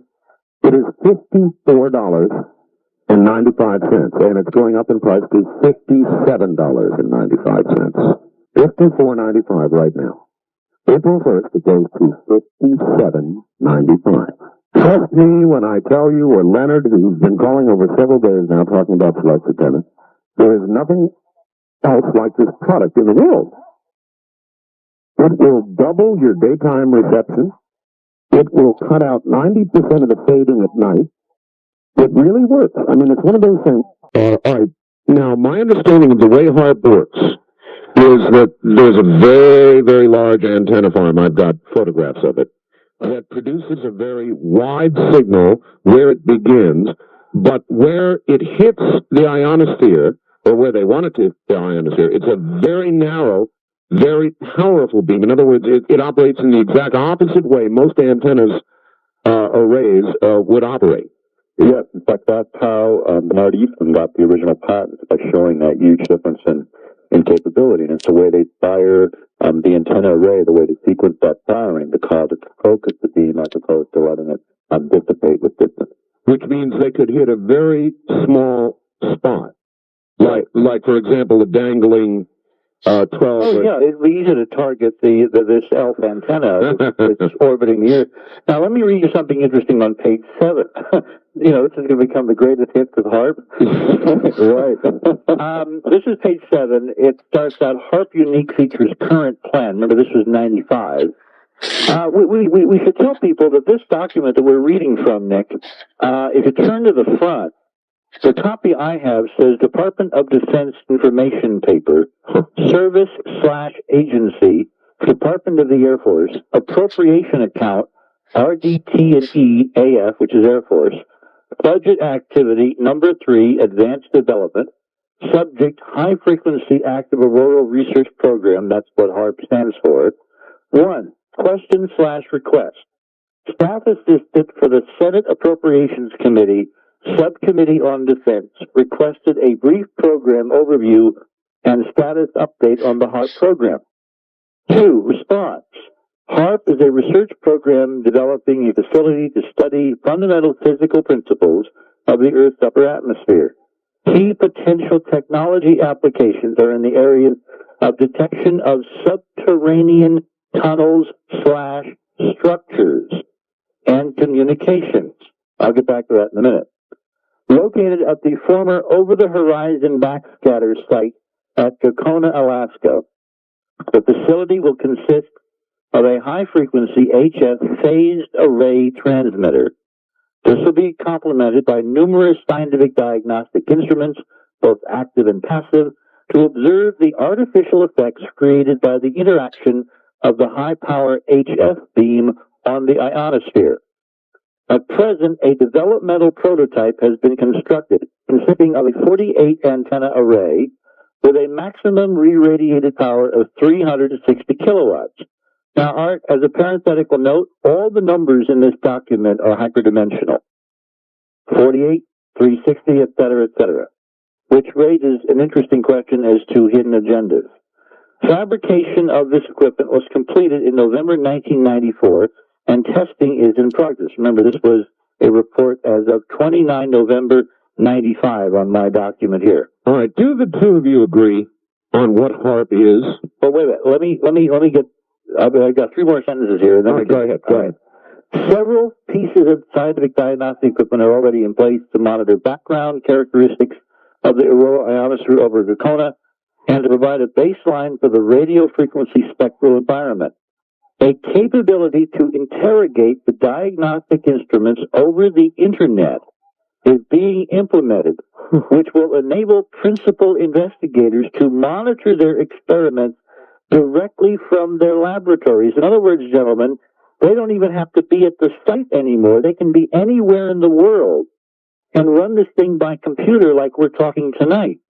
Right, that's been in the, actually was in the specifications for the construction of the facility right from the very beginning. But as I understand it, the EPA and the FDC and the watchdogs supposedly looking at this in terms of local interference and all that have been assuring the local residents in Alaska that there are personnel on site and nothing is being done without human supervision, et cetera, et cetera. Right, they have a watchman on site who's totally ignorant of the scientific application. And that's the extent of it. Now, they have put people on site from the University of Alaska, you know, to watch computer screens and so forth. But, you know, whether they're running the experiments or just gatekeepers, it's difficult to say. This document, the document I was reading from is a memorandum. There was a request from the Senate, the Defense Subcommittee, by someone on staff or some senator for information. This is the City of Maryland. The committee was composed of the following members, and then it lists the committee chairman and the membership.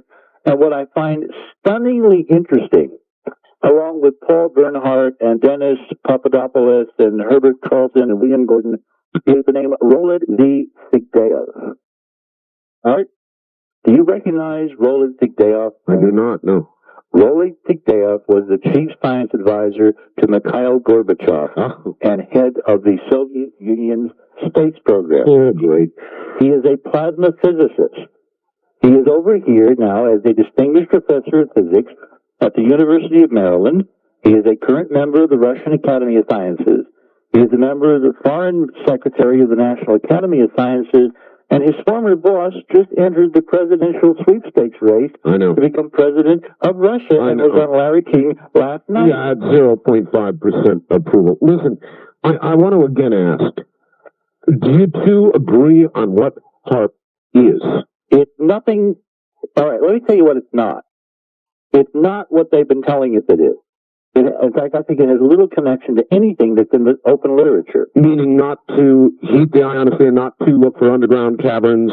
Well, not as pure science. I think we are light years beyond, probing. I think, beginning in the 1960s, we put up Alouettes. We put up a ton of satellites, orbiting geophysical observatories. We've had radars, tropospheric radars. We've had DuLine, Bermuda systems. I mean, if the Air Force really thinks it has to characterize the ionosphere in the 90s, where we've been beaming high-frequency radio energy into the ionosphere since the 40s? Yes, sir. Okay. The point is, we're down to the level of technical application, and the question is, what is it really being used for? And that's why the numbers are important. The acronym is important. And its citing is important, relevant to the hyperdimensional grid on this planet. All right, Dr. Begich, what would you say, HARP is? I mean, do you seem to be in agreement? Yeah, I think so. I mean, I agree. It's not just an ionospheric experiment to learn about what the ionosphere is. I think I agree that we already know that. What I believe, and I have believed, is it's a prototype for a weapon system.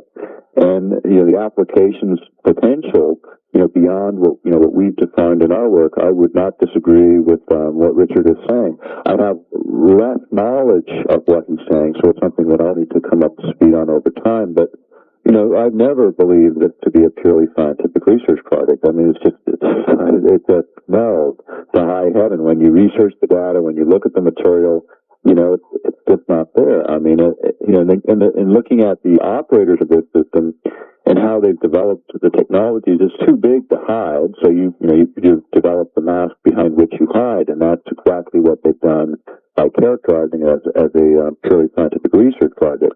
The reason it's getting a lot of money right now is the head of the Senate Committee on Defense is Senator Stevens from Alaska.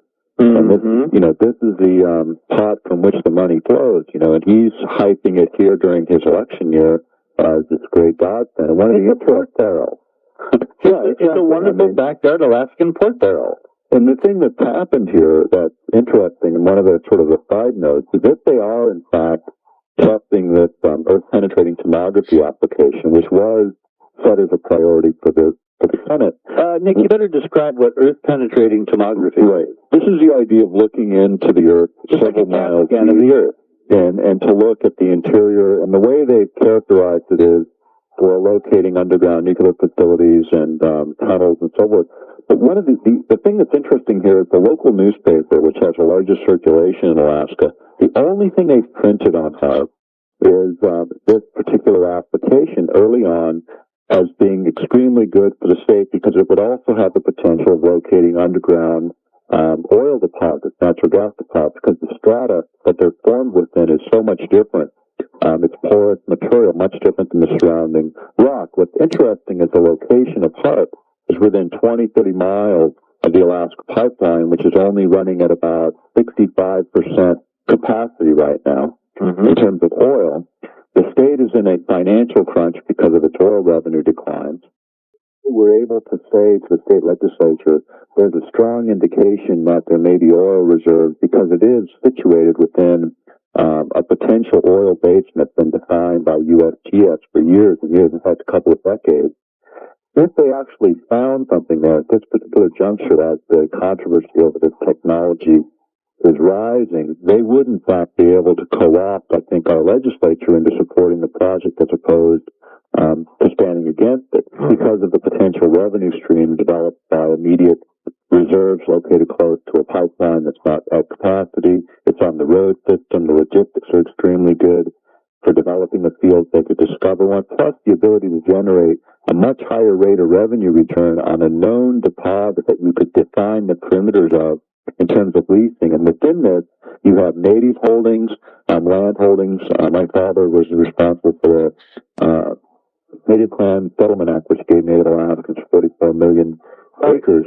Gentlemen, hold it right there for a moment. We're at a break point. We'll be right back. I believe you'll be able to chat, the two of you, during the news, and we will be back. This is CBC. Once again, here I am. My guests are Richard Hoagland, a NASA consultant, science advisor to Walter Cronkite, and Engstrom Science Award winner in New York, and Dr. Nick Begich, author of Angels Don't Play This Harp in Alaska, where harp is. Back to them in a moment. You hear the music you're hearing right now on my show about every night. It is awesome. It is good. Today won't. All right. Back now to my two guests. Here's a quick article. This will set it up very well for you. This is from the Anchorage Daily News, March 7th. Glen Allen.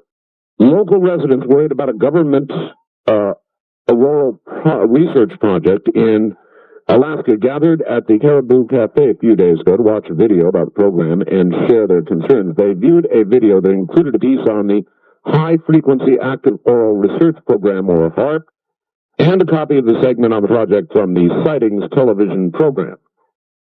The video suggests that HARP is actually a secret military project. Rather than the military-sponsored scientific research project, HARP spokesman John Hecksler says it is. Some local residents are worried the project has potentially negative side effects, which might include the potential to change the weather, the ability to scramble brain waves, the ability to zap the sky, and fears it could open a hole in the ionosphere and trigger a chain reaction that is much worse than the ozone hole. Others fear the project could disrupt communications, stun people with electrical charges, change migratory patterns in salmon, and affect the DNA in embryos. The main concern presented in video is that HARP could lead to a CIA-sponsored futuristic weapon. That's the Anchorage Daily News, March 7th. Gentlemen, you're back on the air.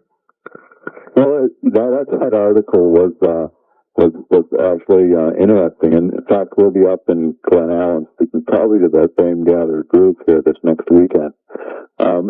It's gotten a lot of play. We've brought the issue forward here. We've done a number of lectures here in Alaska. We've been on lots of radio all over the country, and what we find is each time that we get on the air, we get inundated with another landslide of documents, information, some not connected, some connected, but this most recent about with the space shuttle that you folks have been on the air with the last week or so has certainly raised again serious questions from our perspective. This is supposedly a research project. Every time that we've looked at it, we just can't see pure research in it. All we can see is military application, and I think what Richard has been saying is probably very, very accurate, and what we're seeing is more and more confirmation of the accuracy of it. And, here we are again talking about something supposed to be open science, but we have to peel the onion another layer to find out next bits and pieces of information. What's interesting here now is our legislature is in session, and with these meetings occurring and the particular probing that we were talking about earlier, what may happen at this point is a co-option of our legislature by showing this wonderful geophysical probing applications. They're characterizing it with some demonstrated find, and that right now we have legislator Gene Cabina who is calling for state affairs committee of our state legislature to open hearings on the topic, and hopefully people will bang on our legislature early enough in the game to get those hearings and get. Well, that would keep that would certainly keep the money flowing, because a lot of people don't know this, but Alaskans realize a yearly dividend from oil, don't they? That's right, and it amounts to approximately $1,000 per person. So like a family of four seats. But Nick, at this point, I do want to beg to differ with you. I don't think that the purpose of this is anything as trivial as looking for oil or making money for Alaska. I think that's the kind of local, gravy train that has gotten people like Stevens and others to support this. Right, that's what I'm suggesting. Kind of lure. That's the math. But I think its stakes are much bigger, and I do not think, in fact, they're military. I think, with all due respect, a well overused phrase these days, that's another red herring. And I don't mean that you're proposing it. I think you sincerely believe, but in terms of the parameter in which you've been looking, that's a logical potential explanation for the inexplicable. What Art knows full well is that our team has been looking at things that are so stunning and extraordinary that the inexplicable becomes almost the norm. So let me raise some additional ideas for what Hart really may be up to. And I must say, gentlemen, that I really wasn't all that concerned with this thing until the shuttle incident made me kind of look at it, and I began putting the numbers together. And as you know, Art, that's what we do over here. All right, but Richard, I think you really do both agree. What Nick was saying was that's the local political slant to keep the dollar flowing in the park, and that makes all kinds of sense. Yeah. I totally agree with that, but that's a floor and hope. Park is not to make money, it's not to find oil, it's not to feed Indians, it's not a CIA plot to control people's brains or to do any of these things. I believe it is part of the global planetary quickening that you and I have discussed. Now, let me raise a theory here, a hypothesis, and then you guys can take shots at it if you will, all right? A person who should be participating in this discussion tonight, who is not here yet but will be, I believe, is Graham Hancock. Graham Hancock. Nick, are you familiar with Graham's work? I don't believe so. All right. Graham is a former reporter for the London Economist and the London Times. He is a hell of a writer and a hell of a nice guy and extremely interested in the truth as I am. And we have met, he spent the last weekend here when the NBC show on the mysterious origins of man was airing. NBC brought him over to do some promo. So we had an occasion to spend the entire weekend together going over a lot of data, both in terms of our work on the moon and Mars and in terms of his interest in former ancient civilizations which time and events have erased from current human memory. And one of the things that is really converging here is that it's becoming more and more probable that we are not the first.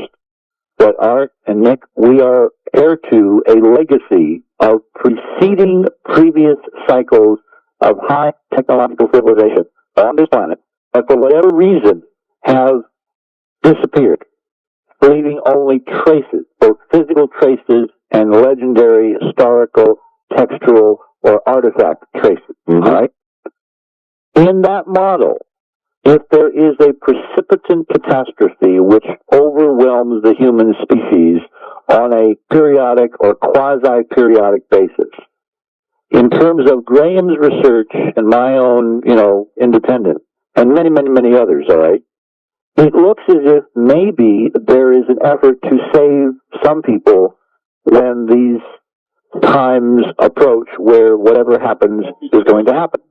More earthquakes, more volcanoes. Yeah. Leading towards some great catastrophic occurrence. Yeah. So one of the models has been that when the previous civilizations realized their number was up, a group, an elite, tried to preserve themselves through availing themselves of various options, up to and including digging big holes in the ground and hiding and hoping it would go away, or hoping they could come out after it had gone away. Now, what's interesting is that in the American Southwest, not far from you, in fact, surrounding you, Mark, tonight, there are several Native American tribes who have some remarkable legends. I've personally gone and researched them on Second Mesa. It turns out that Graham and I were there within a week of each other and didn't even know each other at that point. So our work was converging to try to get a historical perspective from the elders of these tribes as to their own history, their oral traditions, in terms of prophecies for the future, the so-called Hopi prophecies being the best known of these ideas that time is cyclic, that civilizations are cyclic, and there have been preceding worlds or suns or epochs, of which this one is going to come to an end like the other ones did. And there are various discussions as to how much time remains before events again transpire which wiped out preceding civilization.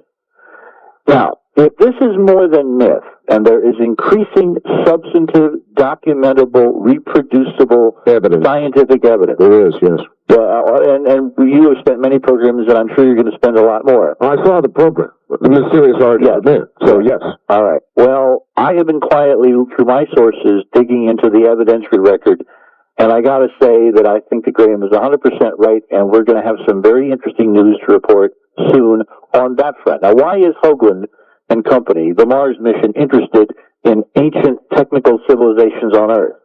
Well, the obvious answer, guys, is that if we're not the first, then maybe the stuff we're seeing out in the solar system is not ET stuff, but our stuff. And we have just forgotten that we used to do those great and wondrous things because several intervening cycles of destruction and memory loss have intervened so that we're now down to the titration of the titration of the titration, and almost nobody remembers except in myth and legend and Native American tradition. Well, if somebody dug great holes, then there might be interest in finding those great holes. Oh, Art, you go to the head of the class. And who would have the resources and the ability to lie on a global scale and carry out such a program? Yeah. The military. Yeah. I think HARP is looking for the holes. Now, why would they be interested in the holes? Well, two reasons. One is to hide in them, all right? And the other, which I think is more likely, suppose we're not the first. Suppose someone has put caches of, electronics and libraries and storehouses of information and other material buried deep, deep, deep with a technology that we can't even hope to match. Sure. Wouldn't our guys like to find that stuff? Wouldn't it be like Christmas? All that neat stuff they could turn into new weapons, and that's where the military comes back into its own. For a lot of people, this is going to sound really wild, but you had to see the program. It's not as wild as the Soviet Union collapsing, and the last president of the Soviet Union resigning in disgrace, to suddenly be reborn as a new candidate in the run for the presidency of Russia, and his principal science advisor sitting on a committee at the University of Maryland writing a document for the U.S. Senate on HARP. All right, look, Richard, let me stop you. I want to ask a quick question. I may be out in left field. This comes in from Texas. But if this tether allowed a charge to reach the shuttle, could this cause a major problem when they hit atmosphere or touch down? In other words, what happens to the charge when they begin to re-enter? Oh, it's leaked off into the ionosphere. So there will be no additional danger to the shuttle? No. It was a discharge. It was gone. The electrons flowed back into the ionosphere, and everything equated out to zero potential. But it was that instant of discharge which caused the electrical problems with the computers because of this phenomenon called EMP, electromagnetic pulse. And I am seriously concerned tonight about these guys' safety because, as you all know, computers are very fragile. It doesn't take much to make them stop working. I've been fighting with mine all day.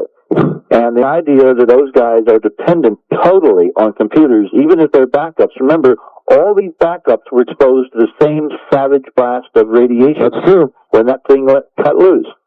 Now, the Shuttle electronics are hardened militarily. Remember, the shuttle was designed by the Defense Department. It was not NASA. It was the DOD, which basically wrote the specs for the space shuttle, because it was at the height of the Cold War. It was when Reagan was calling the Soviet Union the evil empire, and they wanted enormous footprints for, left and right so they could land almost anywhere. They wanted, it to be able to survive nuclear weapons banged off near. I mean, they put all kinds of overspecs in it. So I think that's why maybe only one computer and a program has suffered some damage, and not all of them.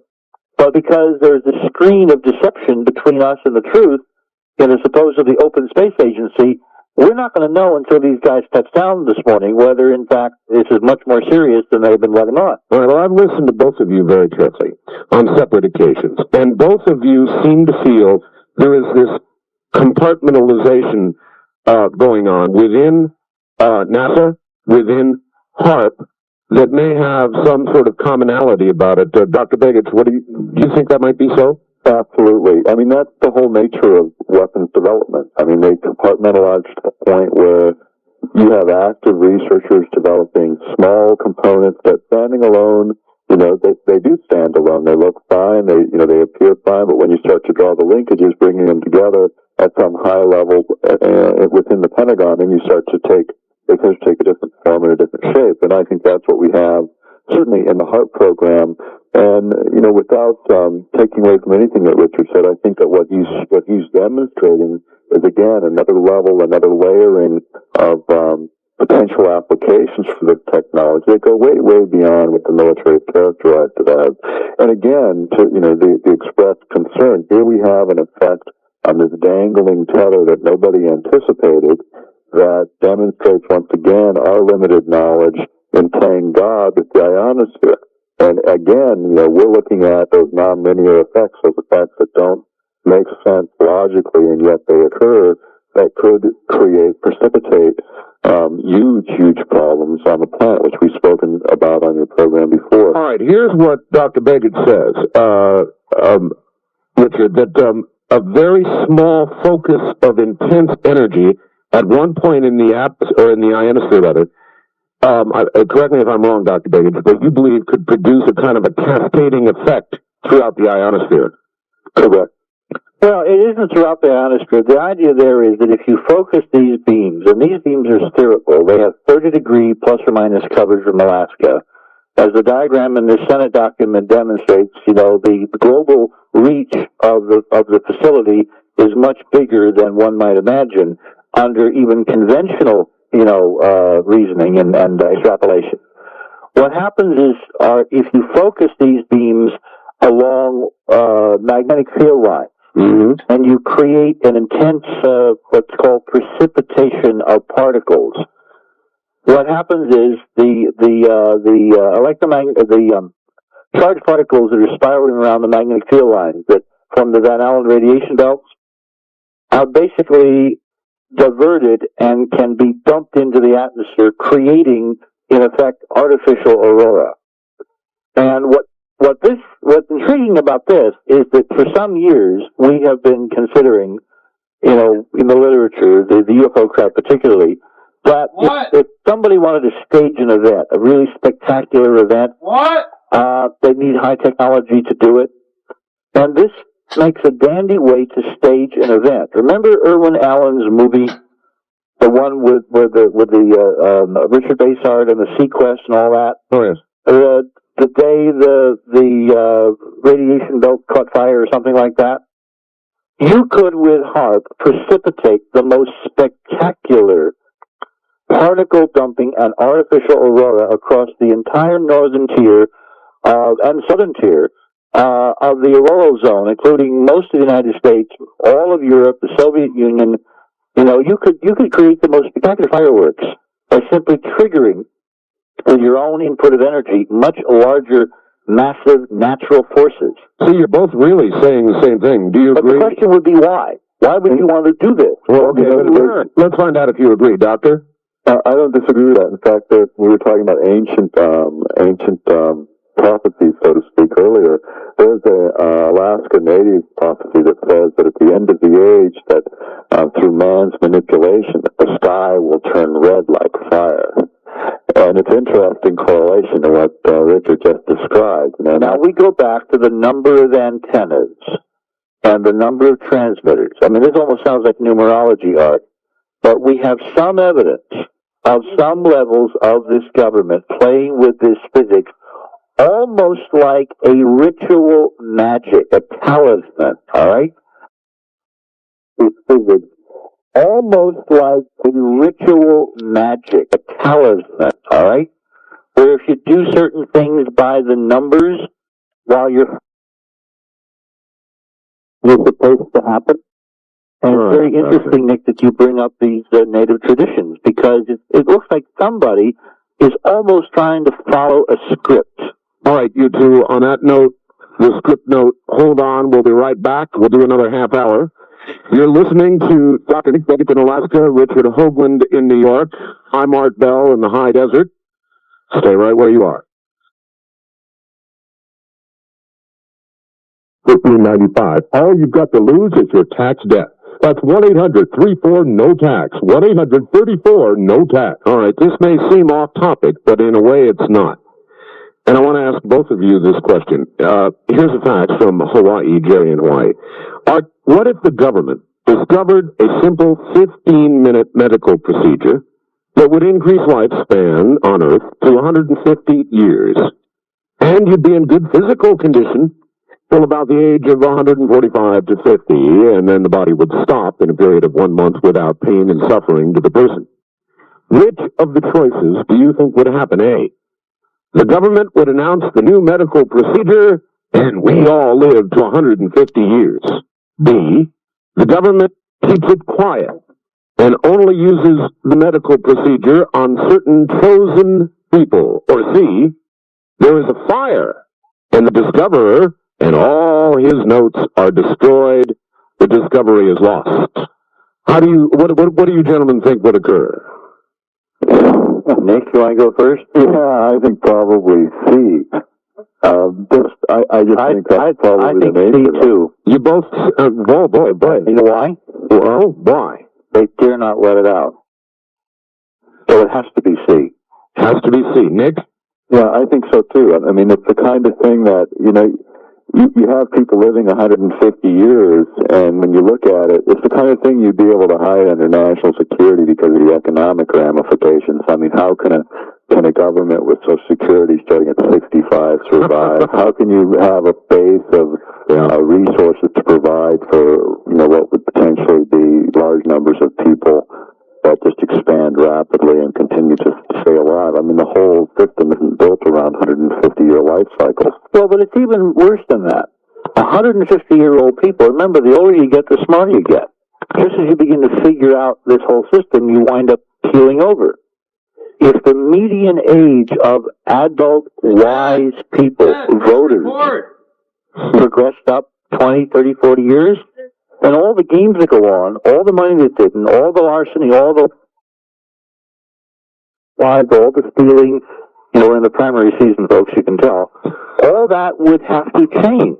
Yeah, they can't live. There's no way that they would allow it out there. No way. They can't. And if you're talking about good health, which is what was described, you're talking about people that are actively engaged in the world they live in, and so you're not going to see that potential. Well, the reason I asked you both this question is because in a way it relates to either one of the conclusions that you two have come to. You both believe, obviously, that HAARP is not what they say it is. You may believe it is something different, each of you believing it's something different, but you both agree, don't you, that it's not what they're telling us? That's right. I think it is so much bigger, and it is so connected to the other parts of the research that we've been doing and discussing on your program. Well, you're just a little farther out on the tether, Richard. Thanks. You had to get that in, didn't you? Yeah, I'm sorry. Well, let me give you another data point. Remember, this project tries to go by science, no matter what our critics say, all right? And the way you gauge whether you're dealing with science is if there are specific testable predictions. Yeah. So this is where I need your audience, Art. They've been stunningly sterling this past week. I've had a ton of very neat, sophisticated, and extraordinarily helpful faxes come in, particularly from the folks in Alaska. And if they're listening, I really want to thank them for their cooperation in providing me all this neat stuff, and just keep those cards and letters coming in. Our fax number, if you want to send us information on a range of topics on our list, what we need is 201-271-1703. And we'll repeat that several times, I'm sure. Yeah, and you know what, Richard? I want to ask for a volunteer right now. You've got a lot of materials. We need to get it up on the internet. But we can't do that unless we can get the materials transferred from their fax form into appropriate HTML code to put them up on the internet. So we need a volunteer who could do that. And if there's anybody who would like to volunteer, please fax Richard at 201-271-1703, and then Richard will see to it that you get those materials, won't he, Richard? Yes, we will. All right. Well, I have been avoiding the web until we were ready for putting our own research on. And even as I speak tonight, we're moving much faster than we were before. Before our event in Washington, I would like to have our website up and active. And that's waiting for you to do it, right? Look, Richard, my website's taken 10,000 hits a day. The best place you can be right now. I understand. We're in total agreement. But what we found, though, is that someone has not written codes to translate from a fax or even a document file into the language that the web uses. Okay, well, we need a good typist. Someone has to physically type all this stuff. I understand. All right, so we're looking for a volunteer, whoever it is, 201-271-1703. Fax Richard, he'll get you the stuff. Now, let's. So let me continue on the kind of listing here. By getting into this through the tether business and understanding that HARP is probably bigger than we both could have imagined even a few years ago. Sure. For one thing, let me put the stake in the heart of the military thing. If this is a military weapon, if the security agencies and the CIA and the DoD and all that are using this as some kind of cover for a military weapon, for God's sake, why have we included Russians in on it? Go back to your document and read the list of Russians participating in the steering committee. Absolutely. This is a shared project between us and the other superpower on the planet for stakes that are bigger than the Cold War, which never really was real in the first place. All right? So what big stakes are there? There are only two. One is alien contact and the other is survival. And I think that it is looking for the evidence, the hard evidence that in fact we are not the first. And the way you hide information these days is you do it under multiple levels of military security. You talk about national security, and everybody's eyes glaze over, and senators don't ask questions, and you can do anything you damn well please. Yeah. Now, there's another data point, because remember, in Graham's scenario, and in Rand Flemass, the Canadian researchers who've been looking into this, and from which Graham, borrowed much material, and even Charles Hapgood, who was probably one of the first. By the way, did you know that Charles Hapgood was CIA? Art? No. He was OSS. Really? He got his insight into the world tipping over from German files in Germany. And the Germans were scurrying around the planet looking for stuff. All right? A very good friend of mine has been talking with German officers from World War II about what the Germans were really up to, particularly at the end of the world, at the South Pole. They sent a whole bunch of expeditions down to the South Pole right after the war ended. Yeah, they did. Now, Graham and I believe, along with some other people like the Flemass, that the most probable place for the surviving remnants of the last epoch, the last high civilization on this planet, not this integrated system. Well, where our two investigations cross here is that between Graham and me looking at ancient civilizations and remnants, either on planet or off planet, and you wondering why HARP is sited where it is and why it appears to be much more powerful than it needs to be, and why there are layers of deception and confusion and cover. What I have found is, in looking for these underground cavities, reed bases, tunnels, stores of something, the siting of HARP is very specifically situated to probe the Giza Plateau. And if you begin now to look at the orbit of the untethered satellite, in the next week, a week and a half, it will drift repeatedly over the plateau. And with a combination of radio waves it will radiate in sympathetic resonance down from the sky, coupled with the ground wave that will be generated from the HARP transmitters located in Alaska on the opposite side of the world, Art. It's within 4 degrees of being exactly 180 from Giza. And Giza's at 30 north. HARP is at 60 north when you do the conversion between geographic and geodetic coordinates. These are all hyperdimensional numbers if you're using a physics that most people don't even know exists to look for important things underground. Now, here's another data point you need to consider. Remember the French series of nuclear tests the last few weeks that no one could figure out why the French were testing nuclear triggers when all the enemies have gone away? Of course. You know, who are they going to bomb? You know, use them against? The Albanians? You know, the invading Turkish residents, whatever? No, in fact, if you look at the atoll in the South Pacific where the French were detonating the nuclear weapons, it is precisely 180 degrees on the opposite side of the world from the Giza Plateau. If the Giza Plateau in the Robert Bauval and Graham Hancock scenario represents the marker of the last high epoch of civilization, circa 12,000 years ago, then it stands to reason that somewhere under that plateau there's an awful lot of neat stuff. And the current folks that are sitting on that neat stuff are the Egyptians. Well, maybe our guys want access to what their guys already suspect or have brought up, and suspect that it's much deeper than the Egyptians with their own technology could get to. You bet. So you have a concerted effort to probe with the most sophisticated technology multinationally. And then I have to bring in the work of Bruce Caffey. And that's where HARP comes into the picture. HARP comes in and the French nuclear test, because the way you tweak the spider web of hyperdimensional physics is you pluck the web with nuclear weapons placed at certain strategic latitudes and longitudes. And Bruce Caffey was the first to recognize this, although he thought you could only detonate a nuclear weapon at those latitudes and longitudes. In fact, I think they were using the weapons over the last 30 years to probe this hyperdimensional grid. And again, we're not talking about most of the military-industrial complex. We're talking about a tiny group within that use the resources of nations and corporations and institutions to fulfill their own ends while ostensibly in service to other objectives. All right. Richard, hold it there. Dr. Begich, I want to give you an opportunity to give out the number up in Alaska where people can get your materials or contact you. Okay, we have 2 things now. We have our first copy of our newsletter, which is a 68-page summary of different sciences, new science, and it's $19.95 a year. And we also have our book, Angels Don't Play This Harp, Advances in Tesla Technology, which is $14.95 and $1.50 postage. And that can be obtained by calling 907-249-9111. Okay, we've got to be careful with that number.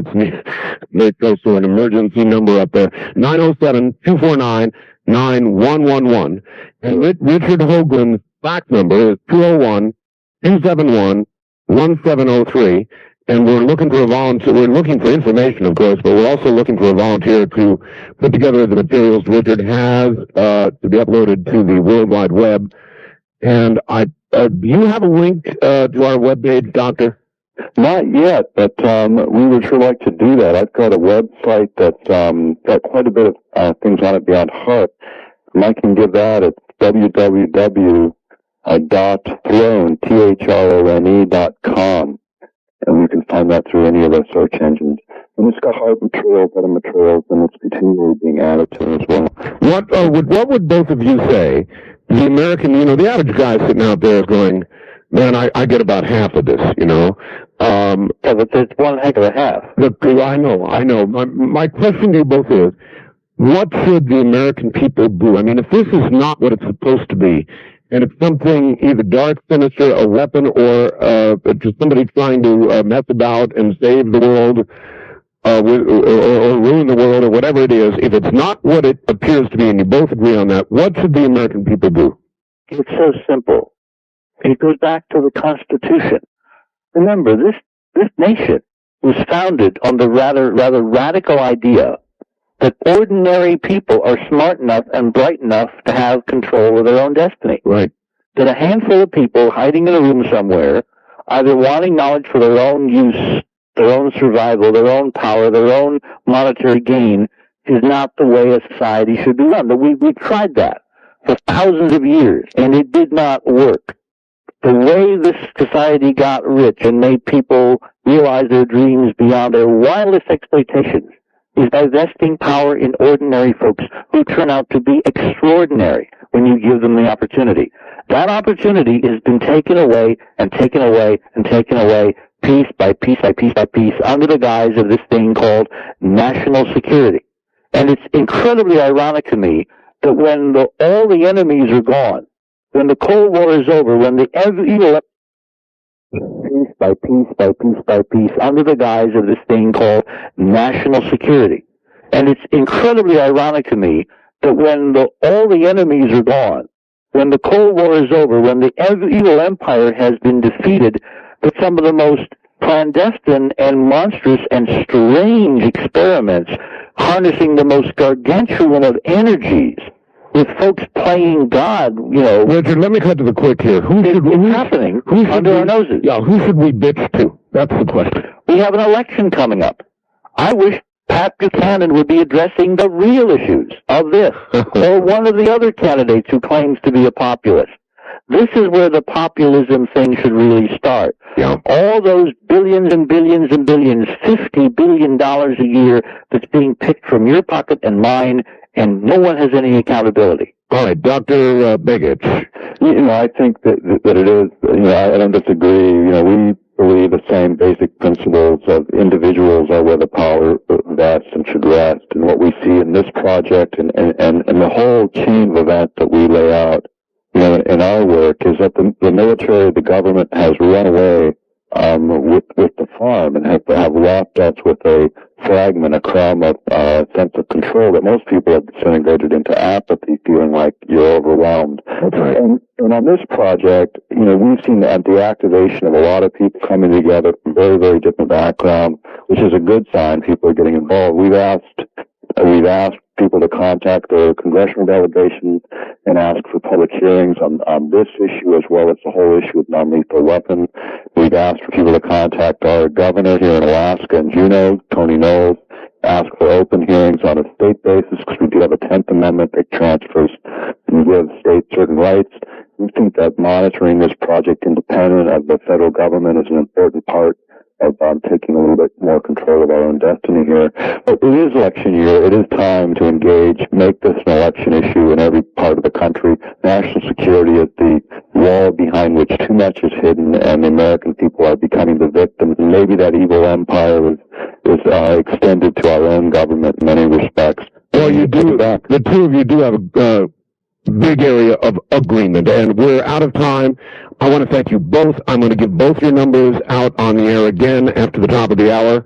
I know it's late in New York. Richard, go to sleep. We'll talk to you on the 15th. And Dr. Begich, I want to thank you for on short notice coming on the air with us. Always glad to be with you. Okay. Good night, Dr. Begich. Good night, Richard. Good night, Art. Good night. There you go, folks. Richard Hoagland in New York. Dr. Nick Begich in Alaska. It was about HARP, what HARP is, maybe more about what HARP isn't. We'll stay on top of this for you. The federal's coming down, we understand, in the morning. We're not sure just where yet, but we'll get that to you, I'm sure, before the show ends this morning.